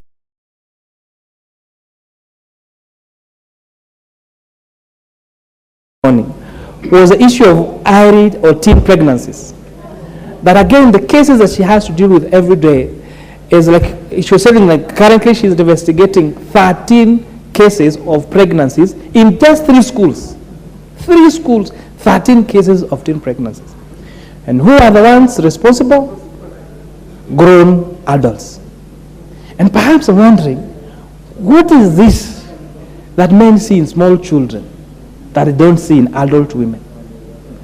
What is this? I think perhaps the Q in LGBTQ, that queer thing, is how you look at a child and think about having sexual intercourse with them. I think men, we should stand up. We should be the one protecting our children. And this issue of having sex with underage children must stop, so that we protect our future generations. And with that, Mr. Speaker, I again support this great report by the Departmental Committee on Labor as done by my friend, Honorable Eric. Thank you very much. Thank you. Honorable members, let me acknowledge the presence in the public gallery this afternoon of students from the very famous Precious Blood RUTO from Dagoretti North constituency, Nairobi County. this is not a matter of discussion, but what is it, Honorable Achi? Thank you, Mr. Speaker. Mr. Speaker, thank you for just allowing me to appreciate our girls' school. That is an excellent school in this country. But more importantly, just to say, the RUTO Precious Blood Girls' School is a school that believes in a miniscore of 10. And we always appreciate that. I want to tell the girls, welcome to Parliament. Enjoy, but inspire yourself as you live here. Just pray that one day you will be in this house, either as a member of Parliament or even as a speaker of this Parliament. So enjoy yourselves, and more importantly, remember always what we say: read your books, read that storybook that you always sustain as the culture of precious blood. Thank you, Mr. Speaker. Mr. Speaker. Honorable Member, that is not a matter that requires discussion. And allow me and allow the House to proceed unless there's a very special point of order. But I think we don't need to go that direction. Let me first announce that at exactly 5, I'll be calling upon the Honorable Member for Butere, Tindi Mwale, to actually, as the Speaker had directed earlier, to move a motion of adjournment on a matter of urgent national importance to discuss the mysterious disease outbreaks in schools in the country.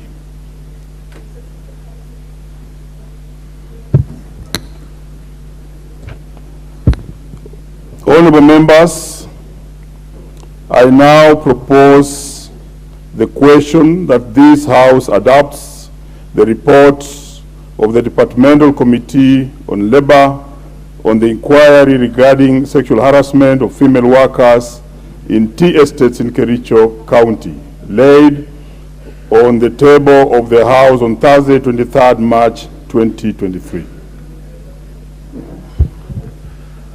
The first member to have a bite on this is Honorable Farah. Proceed. Mr. Speaker, I want to commend this committee for having done such a good job. Having said that, Mr. Speaker, it is a pity, 60 years after independence, with the blood of Samuel Ole Koitalel, the land that was grabbed and stolen from the Africans of this country is still owned by the same thugs who stole it. And today, the poverty-stricken sons and grandsons and granddaughters of the same people who fought for this country are begging those multinationals to give them jobs that pay menial amounts of money, and in the court process, those girls are being raped. Mr. Speaker, not yet uhuru. Anybody who thinks that we got independence, we never got independence. Our independence is just symbolic. This country, where the Maasais who lost millions of acres have their land occupied by families, 150,000 kilometers of land is a ranch somewhere in Laikipia. The Delemayas have what you call, I don't know, 600,000 or 1 million acres. Everybody else has those millions, and the poor guys are grazing their cows in our towns and in our cities because they don't have any place to graze them. This government, Mr. Speaker, if it's not ready, as it calls itself the Hustler Nation, to go and make a compulsory acquisition of all these lands and distribute to the same farm workers who are being raped and harassed and given menial jobs and living a life of destitution. If it's not given to it, then it does not justify to be called a Hustler Nation. Mr. Speaker, If somebody comes to this country and says that he's going to have a new land policy, which is going to reward the Mau children and grandchildren and great-grandchildren, the people who died for us. What does Dedan Kimathi have in the form of a land today? Everything is owned by the collaborators. And a house like this and the subsequent governments have been sanitizing that. Today, we are talking about companies that own 200,000 acres of tea farms. And we're begging them not to rape our girls who are earning 10,000, 15,000, 20,000. And the land belonged to their own ancestors who fought. Otherwise, you'd all be slaves in somewhere in Mississippi and California and God knows where, if it is not for those Maasais and those Kalenjins who fought those days and made sure that those people do not make any inroads into this country. And the same slave owners, same imperialists who did what they did to us, still own the land the way they want it. And the whole games, they have what you call everywhere. Look at the ranches and the way they run them in there, in the form of families, when the indigenous owners of this land are not there anymore. I know if a Mugabe comes into this country and asks Kenyans to support him, Del Monte, look at it. 990-something thousand acres, what do you call years? What kind of a lease is called 990-something? Who made the laws? Who was consulted? Were we consulted as Africans when they were legislating on our lands? They came and colonized us. They held us against our wish and our will. And then they own the land, the prime land right now. And the only Africans who are very happy are those ones who had access to government those days and were given millions of acres, and they are going to protect them because they are exactly like them. They are exactly like them. These families, African families who are holding millions of acres, that land must be reclaimed and redistributed. Redistributed to the real sons and daughters of this land who fought for the future of this, who fought for the independence we enjoy, who fought the fact that we are not slaves, we are not taken as slaves in Dutch or whatever it is, to Carolinas and the West Indies and South America, God knows what. Mr. Speaker, it is a pity. And I think that earlier this House, listen to me, members of Parliament, I just don't want you to applaud. I want you to make the right legislative decisions to reclaim all those lands and ask them to pay us compensation for all the exploitation they have been doing for the last 100 years. They exploited, they don't have to be paid for it. They don't have to be paid for it. And the African landowners who inherited the whites and are masters right now, owning millions of acres, must redistribute that land to the people whose fathers and grandfathers and great-grandfathers fought for this land's change. Mr. Speaker, we need to have a country in which, as a legislature, we want.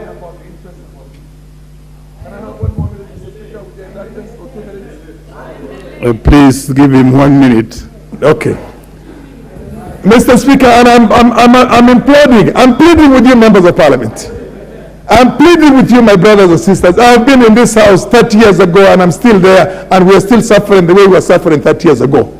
Some of these are historical injustices. That's why nobody wants to see the Ndungu Commission, what they call implemented. Nobody wants to see the TJRC report implemented. Nobody wants. South Africans go there, make a deal with the whites out there, and the rest of us, the 50 million today. Before we were on the 7 million, 8 million. Today we're 50 million. The 50 million are basically paupers, and we only have 50 billionaires in this country who are Africans, or they have stolen from us. So what we need to do as a House, somebody must bring a bill that says that there has to be a compulsory acquisition to have a new land policy for this country to reward the landless who cannot even get what do you call a 6x5 where they can be used for a grave for themselves.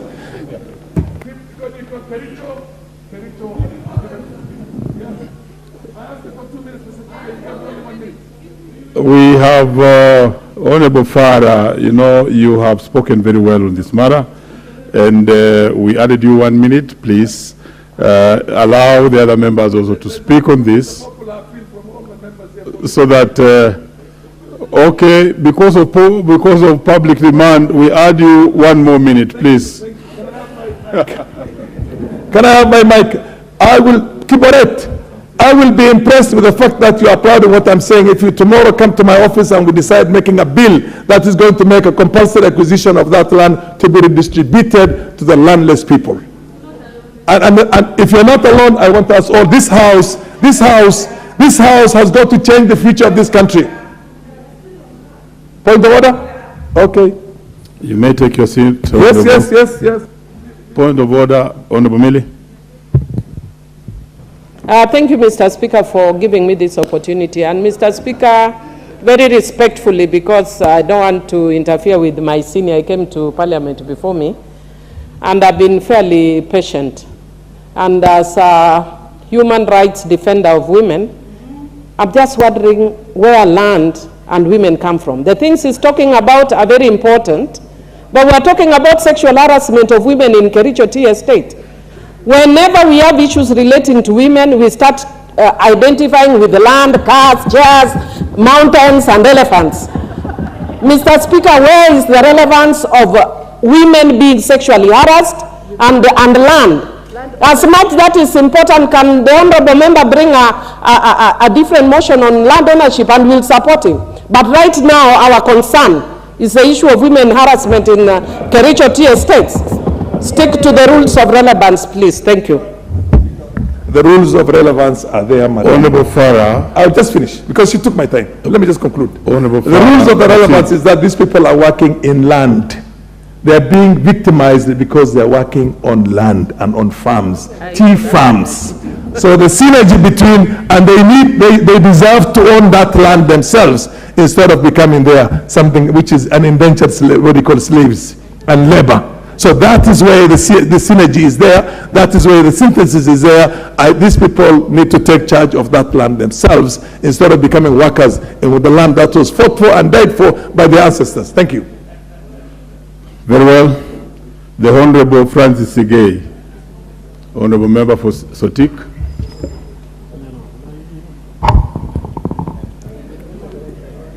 Mr. Speaker, thank you for giving me this opportunity to also ventilate on this very serious issue. And Mr. Speaker, I rise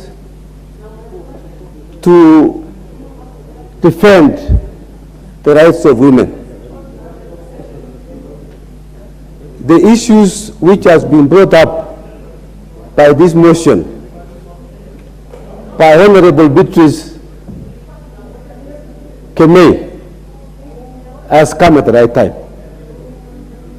And Mr. Speaker, I know, I come from that region, and I know that there have been a lot of malpractices which have been going on in the tea estates. And Mr. Speaker, while I condemn what was reported in the BBC, I also would like to ask the government to take serious action on the perpetrators who are very brave to do what they were doing. And Mr. Speaker, this House must stand to defend our women. We have seen our women, because of poverty, Mr. Speaker, and because of the low pay being given by these tea estates, we would like to appeal to the government to look at particularly the issue of pay, how much they are paying the tea estates. Mr. Speaker, these women are surviving from hand to mouth. And they are the people who have children and they are suffering. Mr. Speaker, I would like to see the perpetrators taken to court. And the law must take its course. Mr. Speaker, I have seen many of these issues being raised. But you see, for a long time, Mr. Speaker, these issues have been put under the carpet.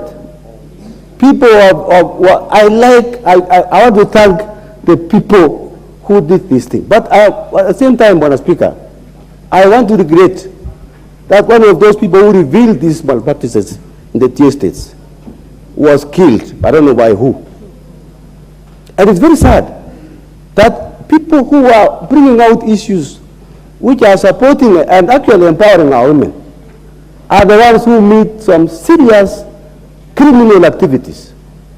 And Mr. Speaker, I really sympathize with the family of that man who was killed. And Mr. Speaker, as I conclude, I would like to support the honorable member and thank her for this wonderful job. And Mr. Speaker, we would like to go further and look at the issues of land law and labor laws in the T estates with a view to changing them so that it can be friendly to the workers, not only women, even men, Mr. Speaker.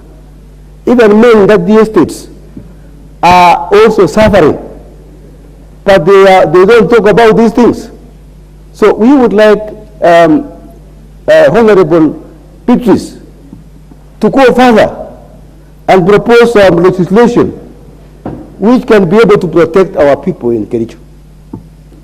I'm happy that at last this Honorable MP, our good lady from Kericho, was able to bring this issue up, and I support her fully. And Mr. Speaker, I am requesting her to go ahead and look at the legislation which can assist, protect our people who are poor in these areas. And Mr. Speaker, I would like particularly to ask the honorable member to look at the issue of pay. What are they being paid? How much do they earn per day? I think, Mheshimiwa, I would like, through the chair, through the speaker, I would like to see legislation go further, Mheshimiwa, and let us have legislation. Mr. Speaker, I beg to support. Very well. The Honorable Gabriel Kagombe of Gatundu South, he is not in the House. Next is the Honorable Peter Kihungi Kangema. Proceed. Okay, thank you, Mr. Speaker. I start to support the report on the investigation that the government should take up the investigations. One thing I want to say that I'm a member of Labour Committee, and also I was one of the team that went. And Mr. Speaker, it's so painful as you watch the people and the women who are working in those estates. They live as if they don't live in this country, whereby there is no law, there is nobody who is there to care for them. They seem extremely helpless. Because, Mr. Speaker, as we were trying to interrogate on the issues, when we went on the site to start talking to somebody maybe whereby he feels as if he's secure, nobody will be able to notice. They give you stories of how the person who has been given the contract, the contract for labor, how he misuses those women. We are told that whenever he has a desire for a woman, he doesn't have to take a lodge, because the estates has forests in they have forests that are man-made for wood for boilers. They usually do sex with women inside those forests. Therefore, the thing is so abhorrent, and I think as we are putting it, it's not as easy as we can see. I wish those estates as they are, we were told is only maybe that the new government has come. They could not allow anybody to access those estates. We got a letter, the BBC wrote, the BBC before it aired the exposure, they wrote to the companies and gave them the evidence and the issues that has been raised by the person who was about to do the story. When they got that information, they did not care. They did not even answer. They did not even try to manage the exposure, because they knew the government will do nothing, and nothing will happen to them because they are in control. Mr. Speaker, when we met the DCIs, the labor people, they were defending the T estates. When we met them at a town, in a meeting where we met at the county commissioner's office, they were defending the T estates. Therefore, I wonder where these people can report their cases, because the administrations, the people who are supposed to represent them, They are the people who we are defending, saying that these are things which are there to fight the tea estates. But when you get to the real issue, you discuss with the women, we discuss with the men, we discuss with the shop stewards, where they tell you, even if we give you the evidence, do not expose us because we will be sacked. Therefore, what I wish to say is that as the report has come, whatever was aired, that's the truth.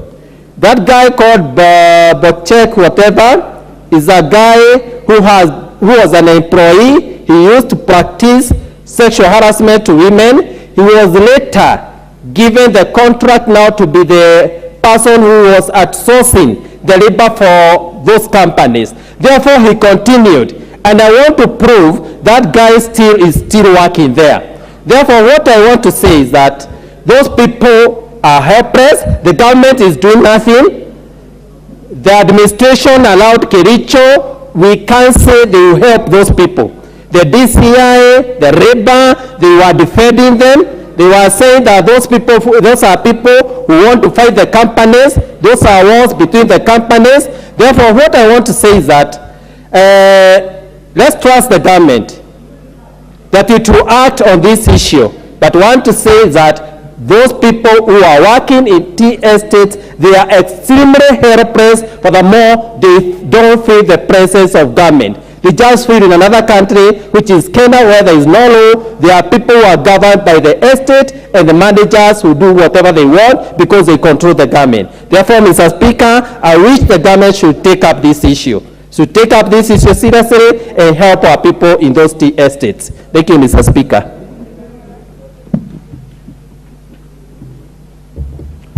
Very well, the Honorable Julius Ole Sunkuli. Mr. Speaker, thank you very much for this opportunity. And I speak about Kericho because when I first became a magistrate, that's where I was posted. And the lifeline of Kericho is the tea estates. Without the tea estates, Mr. Speaker, there is no Kericho. The Kericho, I think, today is one of the most beautiful places in Kenya. You compare it with Limuru, which is also very beautiful. And the economy of Kericho has always been the tea estate. And it has not just benefited the people of Kericho in terms of employment. Many people in the South Rift seek employment in Kericho. And I think, Mr. Speaker, it is very, very important that we make this point because this report that has been tabled shows that there has been a problem, and there is a problem with respect to those who go to seek employment in Kericho. And I want to urge the people, the management of the estates in Kericho, whether they be James Finlay, George Williamson, or the successor of Unilever, all those big estates, I want to beg them to take the responsibility over these issues. Even before the policemen are invited to this investigation, the estates themselves should look into this matter, because that is the place, the destination of many of our people, and the livelihoods of our people rely, on these estates. And Mr. Speaker, I want to urge the honorable members that if we want our people to continue working in Kericho, in the tea estates in Kericho, let us desist from thinking that one day when we subdivide the estates in Kericho, life will be better. In fact, it is like going to slay the chicken that lays, or rather the goose that lays the golden egg. I personally stand to say that let us protect the estates the way they are. If you leave it to these, to our people, Mr. Speaker, many things happen. In Kericho itself, another employer used to be called Tea Hotel, was very good when it was run by those estates. Then our people agitated and said we want these companies to be out of Tea Hotel. And that was the jewel of the South Rift. Today there is no Tea Hotel. Our good African people messed it up If you open up this idea that we want to remove these estates and give it to Africans, they'll go and make them small, tiny things, and you will not even be discussing about this today. I know that there is a problem. And the problem, sometimes these foreigners, whether you are talking about the British people from who ran James Findlay or George Williamson or Unilever, they acquire some habits that are a little bit colonial. And that is what we should attack. We must tell them that this is a free country. It happens in our own Transmara sugar company. You cannot even enter to see the managing director unless you are his color. That is what we should attack. And we attack things like the ones we are attacking today. We don't want people to go there and be told it is sex for work. People must be given responsibilities because of their abilities or because there are vacancies that are there. Kericho is large enough for all of us. And I want to say, Mr. Speaker, that this motion has brought up these issues. I hope that they are listening. I hope that they will retain the dignity of the women, but also that the honorable members, as they speak, should not ever want to destroy the nature of Kenya. Because today you will say that we subdivide Kericho, and then the next time you want to subdivide the Masai Mara, and then you want to subdivide. I think we should retain as much as possible our big estate, because we are a capitalist country. With those remarks, Mr. Speaker, I support. Very well. The Honorable Millie Odhiambo. Thank you, Mr. Speaker, for giving me this opportunity. And Mr. Speaker, let me start by the onset to thank the committee for that report. I only wish they had given even stronger recommendations, because I think if I see one of the things you are putting is that victims should report, but given the nature of the society, victims will not report, especially where they are inferior, superior kind of relationship. So I think maybe you should have put a greater onus on the companies to make sure they have a sexual harassment policy and to make sure that they have systems in place. And also you should have put stronger language against the government. I also wish to thank the BBC for the expose, because it's even though it's very embarrassing that we have a whole government with the legislature, executive and judiciary, and it takes BBC to expose this. That means there is somewhere where there is something that is not operational. Mr. Speaker, if there is one thing that we have done well as a country, it is to legislate. Perhaps we might even be accused of over-legislating, because we have a lot of laws on sexual and gender-based violence. Mr. Speaker, just starting with the Constitution itself, Article 2.5 and 2.6 import international conventions that are protective of women, including the Convention on the Elimination of All Forms of Discrimination Against Women. And Mr. Speaker, if you look at it, even if you look at other laws, the Sexual Offences Act, Counter Trafficking in Persons Act, Victim Protection Act, amongst many others. So we have a plethora of laws that are protective of women. Where we fail is in implementation, and that is actually the role of the executive. It's embarrassing that a lot of women report cases of abuse against them, and no action is taken. Mr. Speaker, before I came into this parliament, most of my work entailed dealing with issues of abuse, but especially against children. And it was embarrassing that you find cases like this, you find sometimes foreigners... Order, Honorable Millie. The time now being 5. As had been ruled by the Speaker, I now want to ask the Honorable Tindi Mwale to move his motion. Honorable Millie, you will still have your balance of 8 minutes to speak on this particular motion. Honorable Tindi, proceed. Thank you, Mr. Speaker. Mr. Speaker, I rise on the ruling of the Speaker, which he granted that we have time to debate about the mysterious disease outbreaks in schools in this great republic of ours, Kenya. Mr. Speaker, it's very sad for both the parents and the community at large to lose children or to lose loved ones because of a problem that could have been contained, a problem that could have been solved. And especially, Mr. Speaker, it's very sad when the government and the Ministry of Health doesn't come out clear and address the issues that are affecting our children in schools. We saw recently there was a report by the Director General of Health who gave a statement and said that some of the schools affected, the students had suffered from typhoid and a disease called amoebiasis. Mr. Speaker, some of the victims, it's reported that when they went to some of the health facilities in Kisumu, and to be specific, there is a laboratory called Path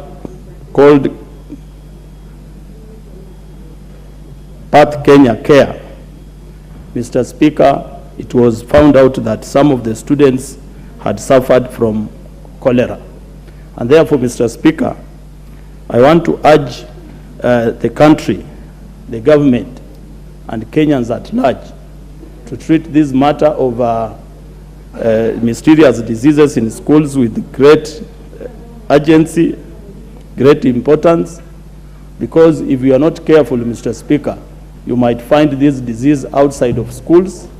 This disease might come into our environment, because the moment you close the schools, Mr. Speaker, you are letting these children to come outside to their community. Some of these students come from very far, Mr. Speaker, and you might find us as a country transporting disease all over the country. Mr. Speaker, I want to point out some few issues. Mr. Speaker, which the Ministry of Health, in conjunction with the Ministry of Education, and also the community at large and Kenya and government should put into consideration. Mr. Speaker, we have the issue of food, Mr. Speaker, which the students take in schools.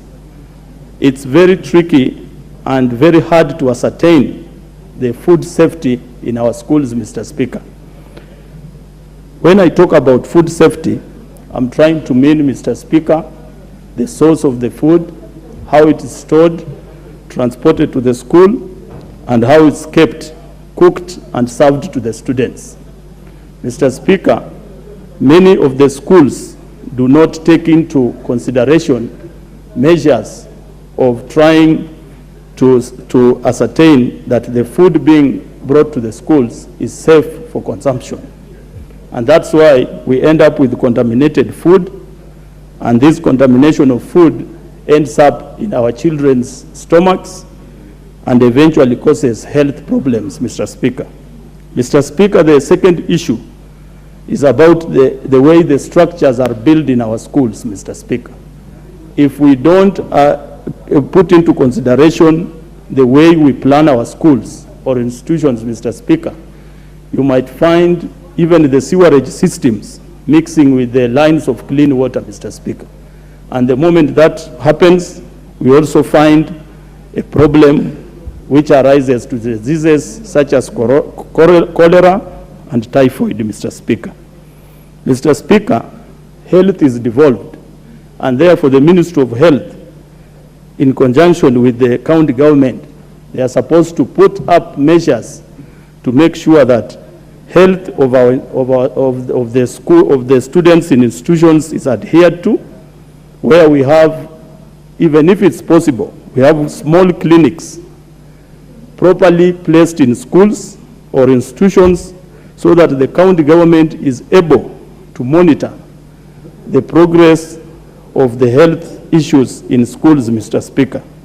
Mr. Speaker, so far we have 5 schools that have been reported to have been closed because of these problems, Mr. Speaker.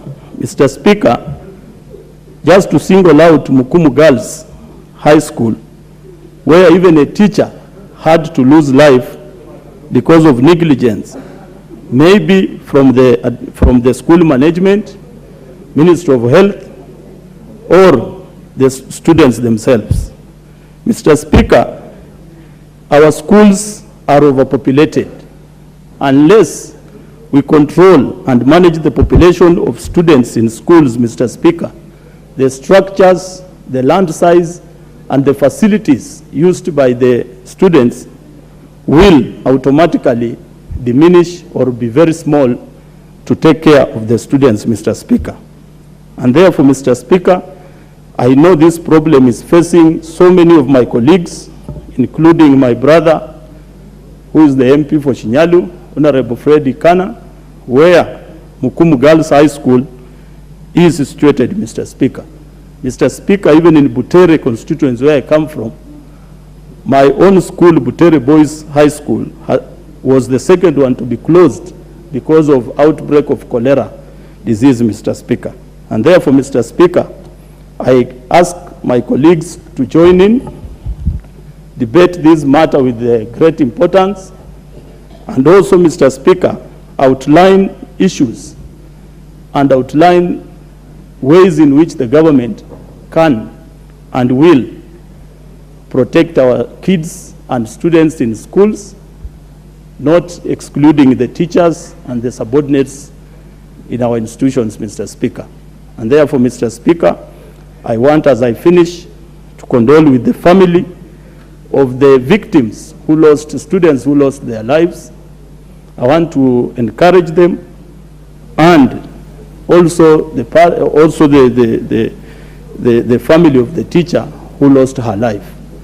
Mr. Speaker, I thank you for the opportunity that you have given me, and also the opportunity which you allowed this adjournment motion to be given time to be heard, Mr. Speaker. With those few remarks, Mr. Speaker, I support the motion.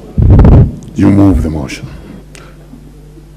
Honorable members, this being an adjournment motion, under Standing Order 33, all other contributors to this motion will have only 5 minutes. The first one being the Honorable Ikana.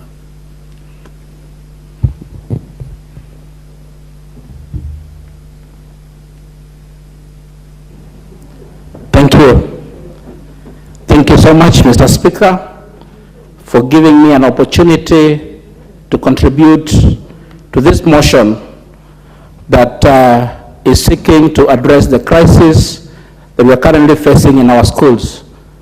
I wish from the onset to state the very fact that one of the most affected schools, which is Mukumu Girls, is from my constituency.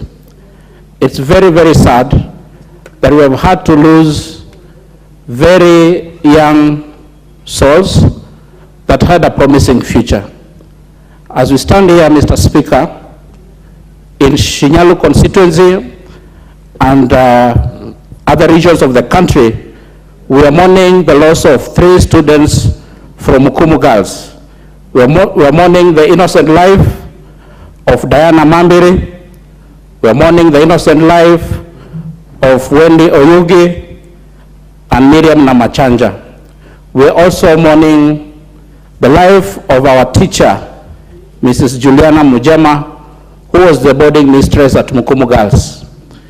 Mr. Speaker, I want to urge my colleagues here in Parliament that we put our heads together and come up with lasting solutions that shall ensure that this crisis of disease outbreaks every now and then that has been bedeviling our schools is addressed once and for all. Of course, I understand that for those who have lost their loved ones, there's very little that can be done. But again, as a responsible government, it is my kind request and expectation that the government, through the relevant ministries, shall come up with at least a way of ameliorating the situation of those families that have lost their loved ones, and also those that are still nursing hundreds of children who are currently sick. One of the suggested ways that I want to propose to this House of ensuring that the lives of our little ones that we put in the care of the various schools is safe is by ensuring that we fix the whole issue of procurement. Mr. Speaker, we have a lot of gaps when schools are allowed to fully and randomly procure goods and services that are consumed by our students. We need to assure that at least in every school there are set standards for quality assurance of those goods, and especially food and water that is consumed by our students. You will also realize that if you make a random visit to some of our schools, you will find their sick bays, the so-called sick bays in schools, always full. It takes a little bit long for some of our teachers or headmistresses and headmasters to take action on when to take our ailing students to various hospitals for checks and proper medical care. We need to come up with a solution and compel the heads of these various institutions to ensure whenever students fall sick, they should not wait for too long before either contacting their parents or taking them for proper and comprehensive medical care. And generally to the Ministry of Education, I would want to say, as a representative of the good people of Shinyalu, where Mukumu Girls High School is domiciled, I'm very disappointed for the time that they took to react to the cries of the parents and to the cries of the various leaders to take action and save lives. I hope, Mr. Speaker, that after this debate, we shall come up with long-lasting solutions and once and for all address issues of disease outbreaks in schools. Thank you so much. God bless you. Thank you very much. The Honorable Elsie Mwanda, the Member of Parliament for Kakamega County. Thank you, Mr. Speaker, for granting me this opportunity to speak to this problem, which is a national crisis. And as a mother and a grandmother, coming from Kakamega County, where most of this problem has been seen, because, Mr. Speaker, 3 of the schools in my county have been affected, namely the Sacred Heart Mukumu Girls, St. Peter's Mumiasi Boys, thirdly, Butere High School. I'm greatly touched by this problem. And Mr. Speaker, the emerging issues, one of them is congestion. Mr. Speaker, when we brought about 100% enrollment in schools, you find that secondaries have over-enrolled, causing congestion. A school like Mukumu Girls, which should be hosting 1,000 students, is now hosting more than 2,000 students. So there is congestion in classrooms, congestion in dormitories, congestion in the use of all the facilities. And then secondly, Mr. Speaker, with this expansion, water management has not improved. You find that most schools use boreholes, and these boreholes, the water is not treated, Mr. Speaker. And you find that the water points are not enough for these students. And Mr. Speaker, you know water is life. Looking at the case of Mukumu, it has since been found that the water that they drink, Mr. Speaker, was mixed with the sewer. That is the report that I've just heard, and this is very sad. And so, Mr. Speaker, we need to look at the water systems. Honorable Elsie Mwanda, is that a confirmed report, or it is something just said? It is not a confirmed report. Okay. It is just passed on from the committee that has sat there, but nothing confirmed. Okay, proceed. Thank you, Mr. Speaker. Another problem, Mr. Speaker, is the food supplies and preservation. Mr. Speaker, there is nobody there to test the moisture content of the maize, for example. You find that health officers do not visit these schools. They only visit these schools when we have a problem. And another emerging issue is the composition of boards. Mr. Speaker, there is no laid down regulation, or if there is, it is not followed. You find that the board members are not well constituted in many cases. You know, we need in the board, we need different experts in the board of schools.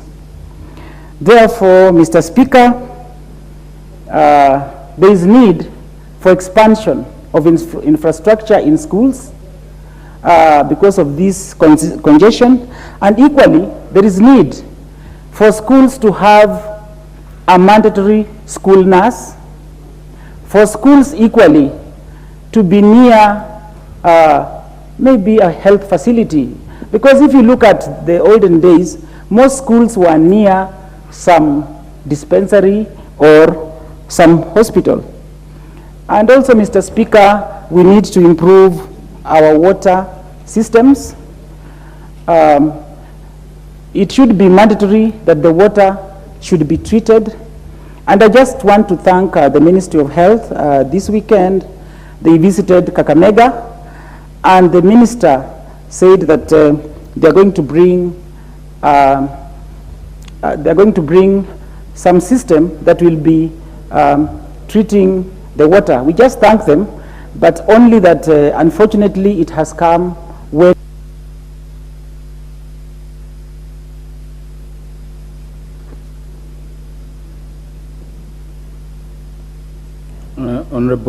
Honorable Gitonga Murugara, MP for Tharaka. Yes. Yes, thank you very much, Mr. Speaker. Mr. Speaker, I'm happy you've actually reached me. This is the first time I'm debating while you're on the chair. I'm most grateful for that, absolutely. Mr. Speaker, this motion of adjournment is quite timely. And especially now, as the schools close, we know very well that some of them were forced to close because of such misfortunes as these unknown diseases that visited upon them. Also, as the schools close, it is important today we acknowledge that accidents are another issue that must be discussed at length. Schools, including school buses and matatus, where school children are being ferried, getting involved in accidents as a result of which we are losing lives. And it's unfortunate that I'm told just now that between Nakuru and Naivasha, there has been a traffic accident and the fatalities involve students. It's regrettable. It is totally discouraged. And as we speak, may we kindly appeal upon the traffic police officers in the country to be extra vigilant, especially when checking on vehicles that are transporting our children after schools close. Is a new accident at the same spot or the previous one? There is a previous one and a new one today. And this is absolutely unwelcome. Mr. Speaker, sir, we must really, as a country, relook at the issue of accidents, and especially involving school children, because these are young lives. We are nipping in the bud. They got a whole expanse of life ahead of them, and as a result of an accident, this is brought to an end. It's totally unwelcome. So, Speaker, as regards what these diseases are, one of the schools in this particular motion is Mukuni Boys High School in Tharaka Nithi County. One of the best schools in our county.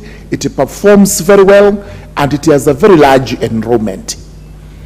It is extremely unfortunate that as we debate, the school closed prematurely because there were cases of suspected cholera in the school.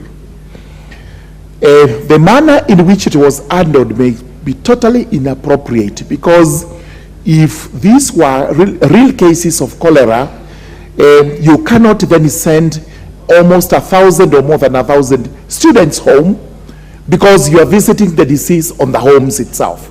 You are helping in the spreading instead of curbing it.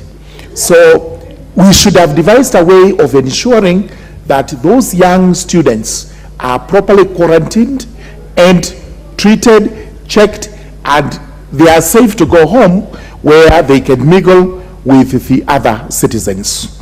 But that is now a bygone, and we let it be and assume and pray that this was not cholera and it would be visited upon those homes where the young ones went to. We need to develop a policy in this country on supply of water to schools, because maybe these diseases we are complaining about are waterborne. We've just come from a drought where water was one of the major issues on top of food, which we were discussing. So we are not very sure what the rains brought with them. Maybe this is the reason we are suffering. We must also look at food. We've said there must be a way of safeguarding food such that our children do consume food that is fit for human consumption. These are policies. As we develop that schools must have electricity, we must have policies on clean water for our schools and also clean food for our children. That way, we may actually be able to get away from such eventualities as we are now faced with. I do support the motion of adjournment.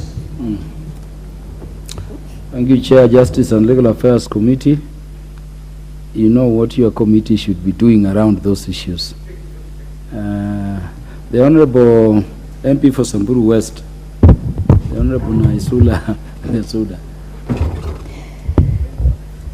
Thank you very much, Mr. Speaker, for this opportunity to contribute to this very important motion of adjournment, and to thank Honorable Tindi Mwale for bringing it this afternoon.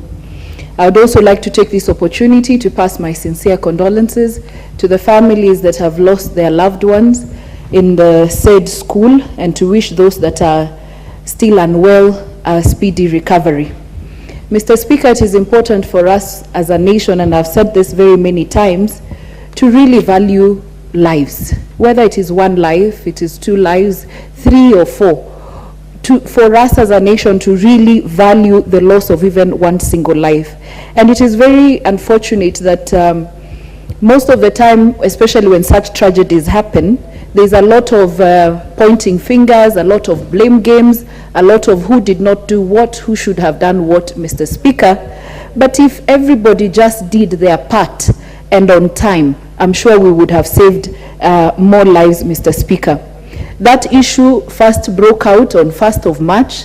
It is unfortunate that 2 weeks later is when we are seeing senior government officials visiting the school and even finding out what is really happening in that area.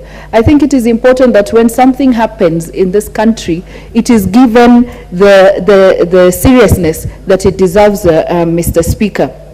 There are a lot of issues that have been talked about, because I remember that it was reported in the social media that the principal of the school was actually accusing the media of just hyping the whole issue that was happening in the school, rather than taking up the matter as a serious matter where lives could actually have been lost. And it is very unfortunate for a parent to lose a child. When you send your child to school and you hope that you will see your child at the end of when the schools close, and you're told to come and pick your child, and there's been a lot of complaints for a very long time of parents saying that they have been called to schools to pick their children when they are critically ill. It is important that our schools inform the parents from the moment the child is taken ill, so that they can also make informed decisions on whether their children can actually seek further treatment, depending on the illness and how long that child has been sick, Mr. Speaker. The second issue is the whole issue to do with the overpopulation of our schools. It is unfortunate to see how overcrowded our schools are, Mr. Speaker. It is important that the amenities and the facilities that are put in our schools match the population that we have in our schools. And so from the time of admissions of our students, and also the availability of amenities like sick bays, the issues of water, clean food, all those issues should be looked at compared to the population in our schools, Mr. Speaker. The second thing that I would like to say, and I had mentioned on it, was the timeliness of always taking action when something happens in our schools. I wanted to mention also the issues of accidents, which Honorable Murugara has also talked about. Now that we are closing schools, we've just seen that we've lost 6 students, 4 others are injured this afternoon, and the issues of accidents has really gone up across the country. We've been losing up to 10, 15 people across the country. Those are really big numbers and huge numbers to lose in the country. I think it is important for the Department of Transport and those who are involved to look at what is really happening. We also have issues in our schools, Mr. Speaker, of children being beaten to a point where we have children having to go through very critical surgery in our schools. I think it is important that we know when we give our children to our schools that they take care of our children, and not parents being called to take their children when they are very sick and even being beaten to such lengths. Finally, as I conclude, Mr. Speaker, it is important for us to realize as a country that we have to punish mistakes and reward good work. This issue of transferring people when they have not done something good and taken to another school, what are you telling us? Are you telling us that you have done disciplinary action to whoever was supposed to have taken action? We've seen that a lot. We saw that in Mama Lucy Hospital yesterday, the people being transferred from one place to another. I think it is very good to work in government because no action is ever taken, but the whole issue of transfers also has to be looked at. Thank you, Honorable Suda. Honorable Joanna Ngeno, the MP for Murua Dikir. Thank you, Mr. Speaker, for also giving me this opportunity to ventilate into this matter, which is of great national importance. Mr. Speaker, I know even the pain the parents are going through, the parents of these particular young ones who are in school. And I would wish first, before saying anything, to condole with them, those ones who have lost their loved ones, and also give them a word of encouragement that this House and those who are concerned, Mr. Speaker, should take very serious steps in ensuring that such a happening do not happen again in this country. Mr. Speaker, I think the reason, there could be so many other reasons why we have such a kind of diseases in our schools, Mr. Speaker. But I think the most important part of it is to have at least a health facility in every school. I remember even the schools we used to go, Mr. Speaker, used to have some serious dispensary in the school, a serious nurse, a serious doctor, so that if there was any particular disease in the school, it can be detected immediately. I remember the school I was in, Mr. Speaker, which is Maseno High School, used to have a very serious outbreak of malaria, and at some point we lost even a student out of that, Mr. Speaker. But eventualities that happened after that, Mr. Speaker, was the introduction of a very serious dispensary in the school, a serious doctor, a serious nurse, who would actually take care of any disease that come up in the school, Mr. Speaker. It should not be, we should not, having deaths more than 2, more than 3, Mr. Speaker, in a school is a very dangerous phenomenon. I think one of the most contributors to this particular situation, Mr. Speaker, is either water which is contaminated, food which is not properly cooked. And sometimes I remember, Mr. Speaker, there was a time when we woke up in the morning to realize that the tea we were taking had some dead cockroaches and not even cockroaches, dead rats inside, Mr. Speaker. You can imagine that. You can imagine how these students are, what these students are going through. And we need to have a very serious health people who check on what food these students are eating. Just like what the government does, Mr. Speaker, where we have the public health inspecting food which are sold in the butcheries or sold in the hotels. We should also have the same kind of personalities inspecting the food that are cooked in these particular schools, Mr. Speaker. You know, when you cook for a mass, large number of students, sometimes you just overlook some other things. You end up cooking rats and cockroaches and some other stuff, Mr. Speaker, which I don't even want to mention. I just want to say we must put a very serious measures to ensure that whatever these students are eating in schools are properly inspected, and even the cooks who are cooking inside there should be people who have undergone a rigorous training on matters of food and cooking, Mr. Speaker. The other issue also is water, Mr. Speaker. Most of the water that are piped into these schools, Mr. Speaker, just like what I've heard from one of the members, is that there could be even some connection between that water and the sewage, so the sewer lines, so that these students drink very extremely contaminated water. Mr. Speaker, I think we should take very serious measures against it. I also wish to talk about the accidents which have been happening along our roads, especially that are affecting our students. Speaker, that one we need to tell our drivers to be very, very careful. Mr. Speaker, also when I left school, we had a very beautiful bus, but 2 years later, we were told the bus got an accident and it completely crashed to zero. Fortunately enough, there were no students in that bus. We need to retrain our drivers, especially those who are carrying our students, to be extremely careful. But most importantly, Mr. Speaker, let us pray for our children. There has been so many happenings around our children. Let us. Dr. James Nikal, MP for Seme. Thank you, Mr. Speaker, for giving me this opportunity. Mr. Speaker, this is an extremely important issue we are discussing today. Cholera cases in 4 schools from different parts of the country. Typhoid in a school where 3 people have died. And in Butere, a known disease, but mostly diarrhea and vomiting. Mr. Speaker, why I say this is a national problem, it's not an incident that has occurred in one place. We are talking of a widespread breakdown of public health systems, because all these diseases are waterborne. They have to do with sanitation, they have to do with food safety, they have to do with water supply. So it's across the board. So we are not talking for those schools. And Mr. Speaker, there are well laid down systems of inspection of public eating places. That is, schools are public eating places.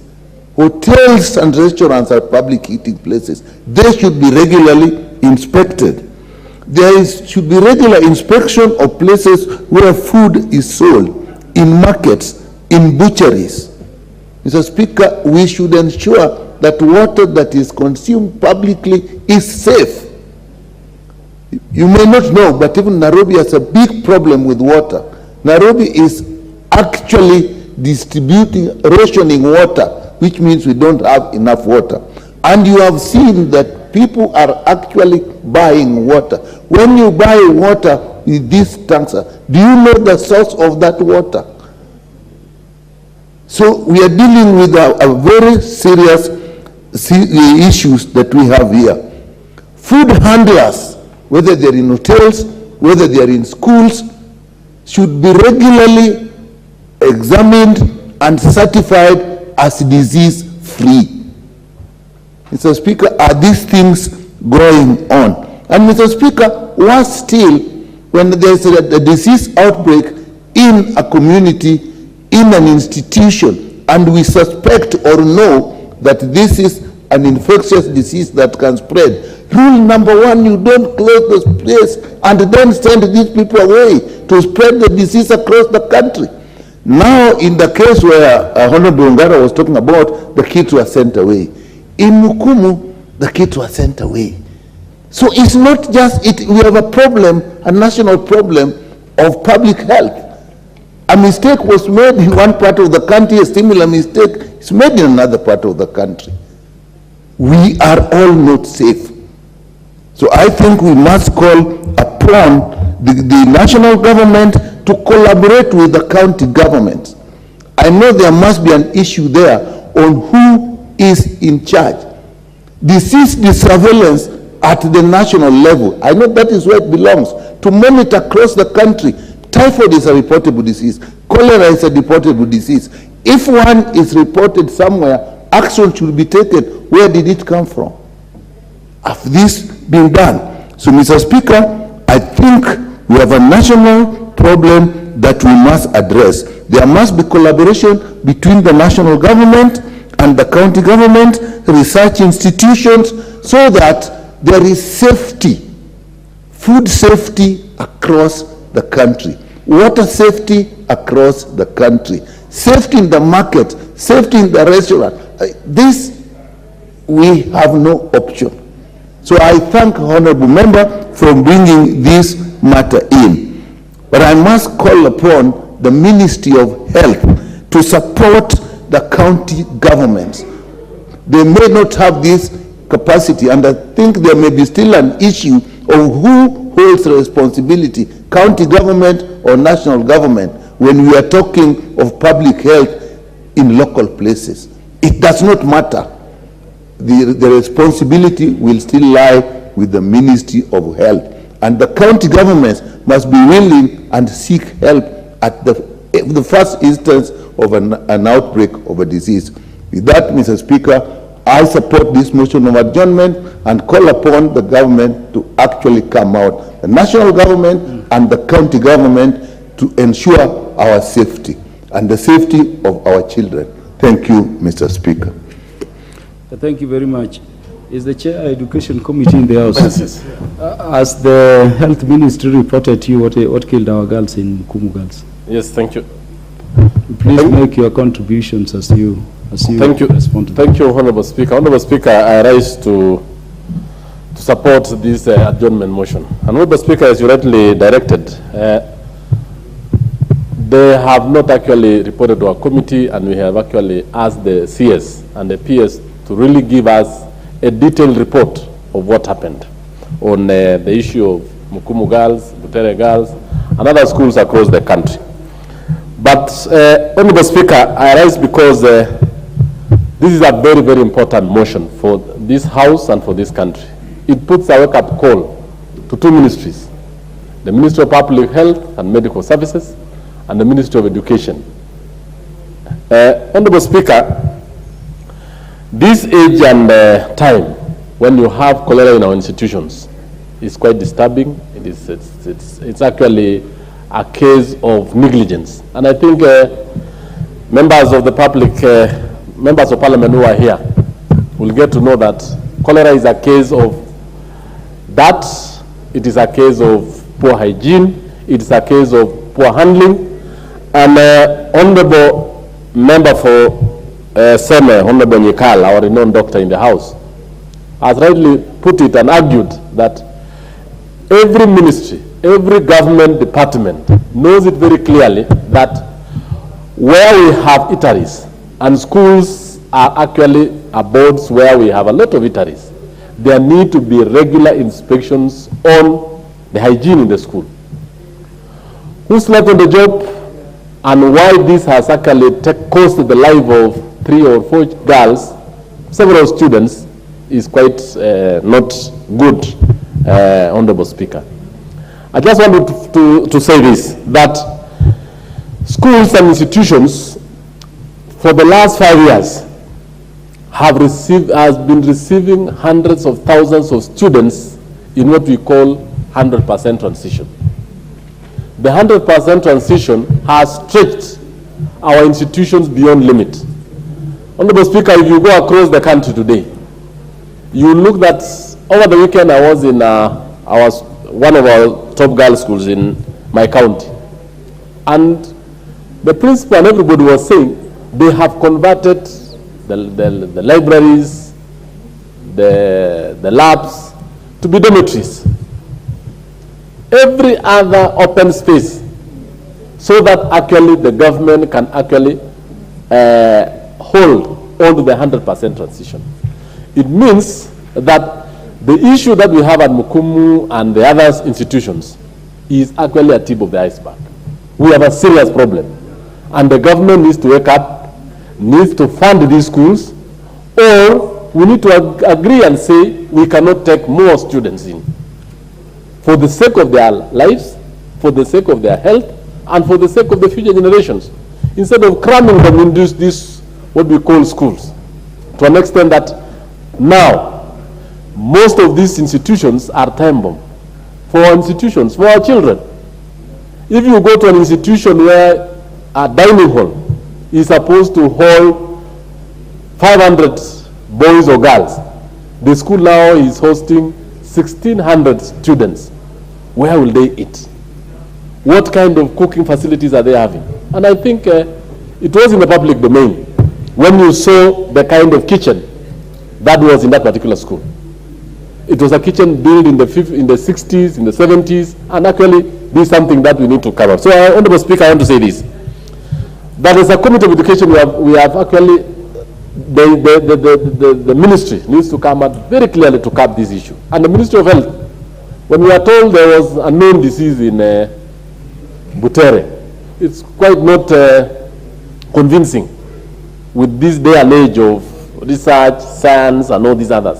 And two, we really need to come out and tell our officers in the field to take up the issue of inspection, checking the quality of teaching, of meals, quality of living conditions, and even the quality of our dormitories, and even the quality of our kitchens, and even where the students are, the toilets, the toiletries, and all these problems. These are actually a serious problem. We really need to take it up, and I want to say it is actually very, very... I would have added you a minute or two if you had requested for as Chair for Education, but we thank you for your contribution because you've concluded. Where is the Honorable John Kaguchia, the MP from Kurueni? Thank you, Honorable Chair. I want to appreciate that once again I get your attention this afternoon or this evening. The last time I had your attention, I also had your interrogation. I hope today I will not be interrogated by the Chair. Honorable Chair, as I thank you, I want to focus on the issue. Honorable Kaguchia, the Chair only intervenes when it is a matter of national importance. Like the question I was asking the Chair Education was a critical question to know whether he has information as the Chair of the relevant committee what killed our students. Honorable Chair, why I like you, you have your liberty. Why I like you, Honorable Chair, is because you're the most engaging chair we have in this assembly, and we appreciate. Honorable Chair, once again, I also want to rise on the issue of public health concern in our schools, an issue that has caught us by surprise. And I'm not sure whether it's so much surprise, because this has been a problem that has been building up, and it has always been a bomb in waiting. And when we find ourselves now in this situation, I think as a country we really have ourselves to blame. Honorable Speaker, the bacteria that has been found to be affecting our young people has been identified by the medics as Escherichia coli. Sometimes it's called E. coli. And of course, the other one that has been identified to be affecting our children by the medics is the Salmonella typhi. And these bacteria are bacteria that the doctors will tell you they are mainly infections which are based on hygiene. I had a discussion earlier on with the honorable member here about the typhoid and cholera outbreaks. These are diseases that are generally and are known to be third world diseases and infections. They are infections that are affecting our children because of hygienic conditions that they are living in schools. Honorable Speaker, as we are saying this, I want to call your attention to the many policies that we have had in this country that deal with the issue of public health in our schools. We have had the National Schools Health Policy that was developed in the Ministry of Public Health and Ministry of Education before. We have had a Kenya Comprehensive School Health Policy that has also been developed.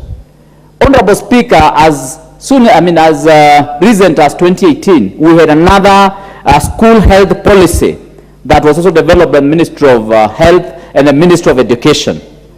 And all these policies that we have developed have generally not been implemented in our schools. And for that reason, we find ourselves in a situation where our students are suffering because of errors of commission and omission by our administrators and even by ourselves. Honorable Speaker, we might speak about deaths in schools as if it's something which is far-fetched or which is very far from us. Honorable Speaker, without giving much details, I know that we have also had members of parliament in this house in the recent times admitted in hospital with cholera infections. That is a fact, and that has happened recently. Honorable Speaker, we are talking about the students, but even in this house, we are affected. Why are we affected? Issues of sanitation. Sometimes we may blame the problems of congestion in our schools, infrastructure in our schools, but some of these issues are coming because of not following laid down procedures and codes of operations, especially when it comes to the issue of health. And that has been a big problem. Honorable Speaker, we have the school health inspectorates that is supposed to be conducted by the Ministry of Health, and this has also now been domiciled in our county government. Are they doing their work? Honorable Speaker, the answer is no. We no longer have these inspections. We no longer have the impromptu inspections in our schools, and this department is like it has died a natural death. And even when we have these inspections, what happens? The inspectors who go to the schools have their hands greased to look the other way, even when they find that issues of sanitation, issues of hygiene are not carefully taken care of. Honorable Speaker, it is high time as an assembly we took action. We ensured that there is implementation, enforcement of these rules, enforcement of our health and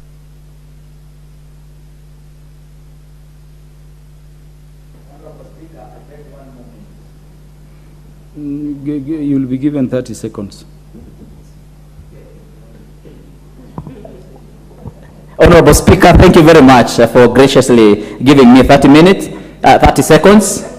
And I want to urge this National Assembly to, through the ministry of, or through our committee, the Health Committee and the Education Committee, to do a proper investigation of this case, and a proper investigation of the policies have already been developed in this country. Because we don't need to develop new policies, because we already have policies. We have laws, we have the Act. Honorable Speaker, let us have a report in this House, which is going to be done by the Committee of Education and Committee of Health, the Health Committee, giving proper report on what is being done and what should be done in our schools, so that we can avert these deaths. Honorable Speaker, our children are dying, not only from hygienic problems, from accidents, from mental health issues. A lot of suicides now happening in schools, and a lot of from corporal punishment in schools. Honorable Speaker, we can't watch our children die in schools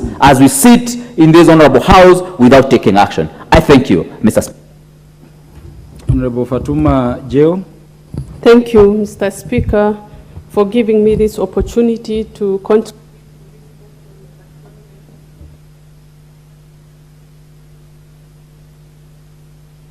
Of disease. Speaker, no sound. Is this better? Thank you, Mr. Speaker, for giving me this opportunity to contribute to this motion of adjournment to discuss matter of national importance. And the matter in this case is outbreak of disease in our schools. First, Mr. Speaker, I would like to pass my condolences to the parents who lost their kids in school. Mr. Speaker, all of us are parents here. And for 1 minute, everyone here, I would like them to just imagine taking your kids to school when the term starts and just be called to come and collect their bodies.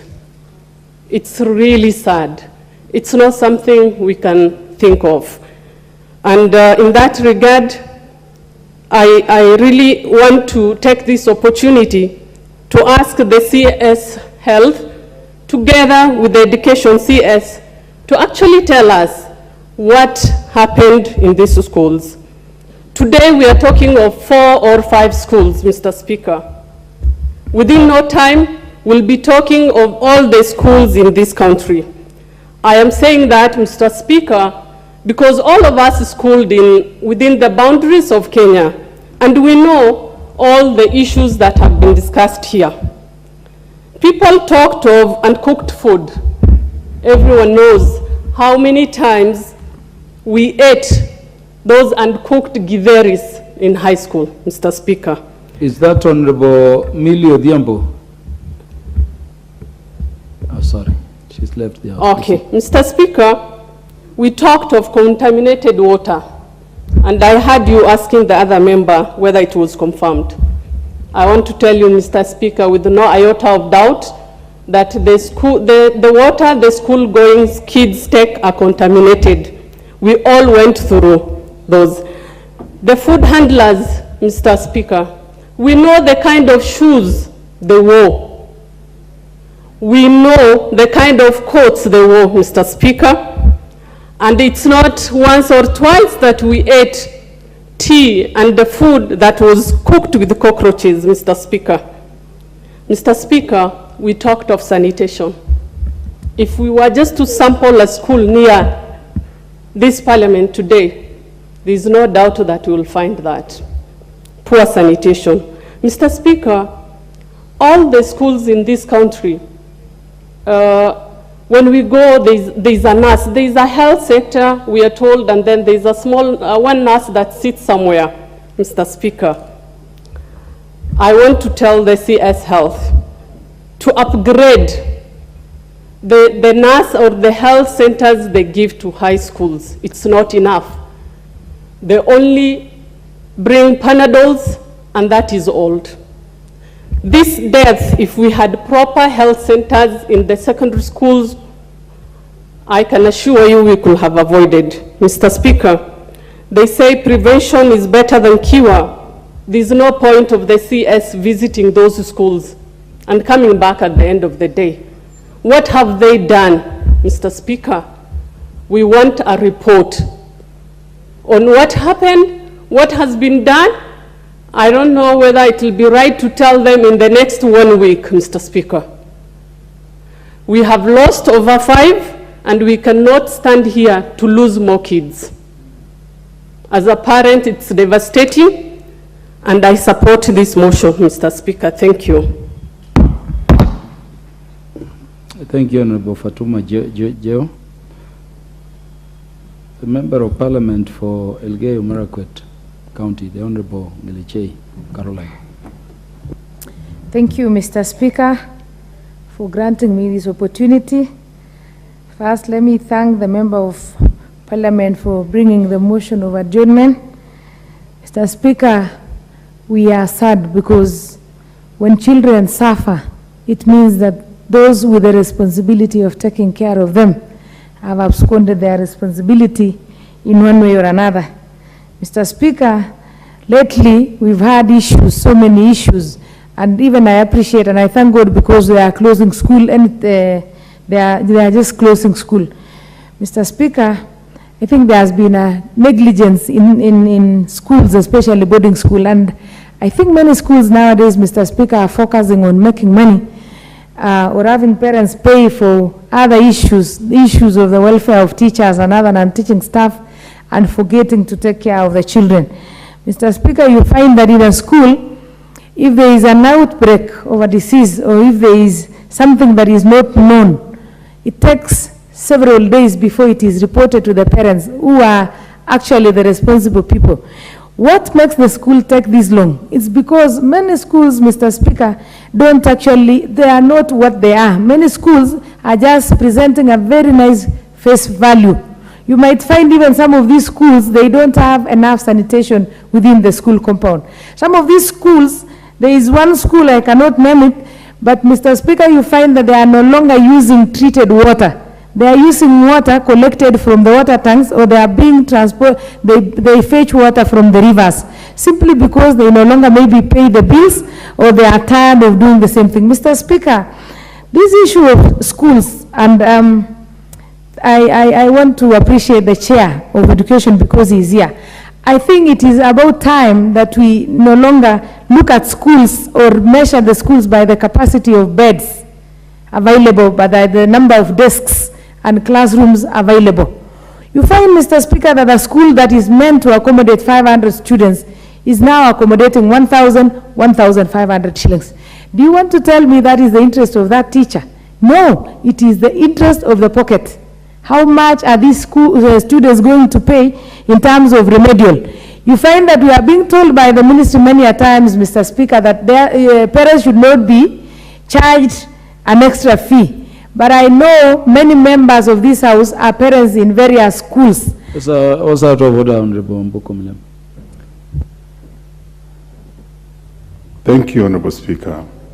The matter we are dealing with is the matter of death of our children. And the Honorable Member is on his feet, indicating that the congestion in schools is courtesy of people lining up their pockets. Honorable Speaker, the 100% transition as spoken about by the chair of the Education Committee has completely pushed the schools and they are bursting.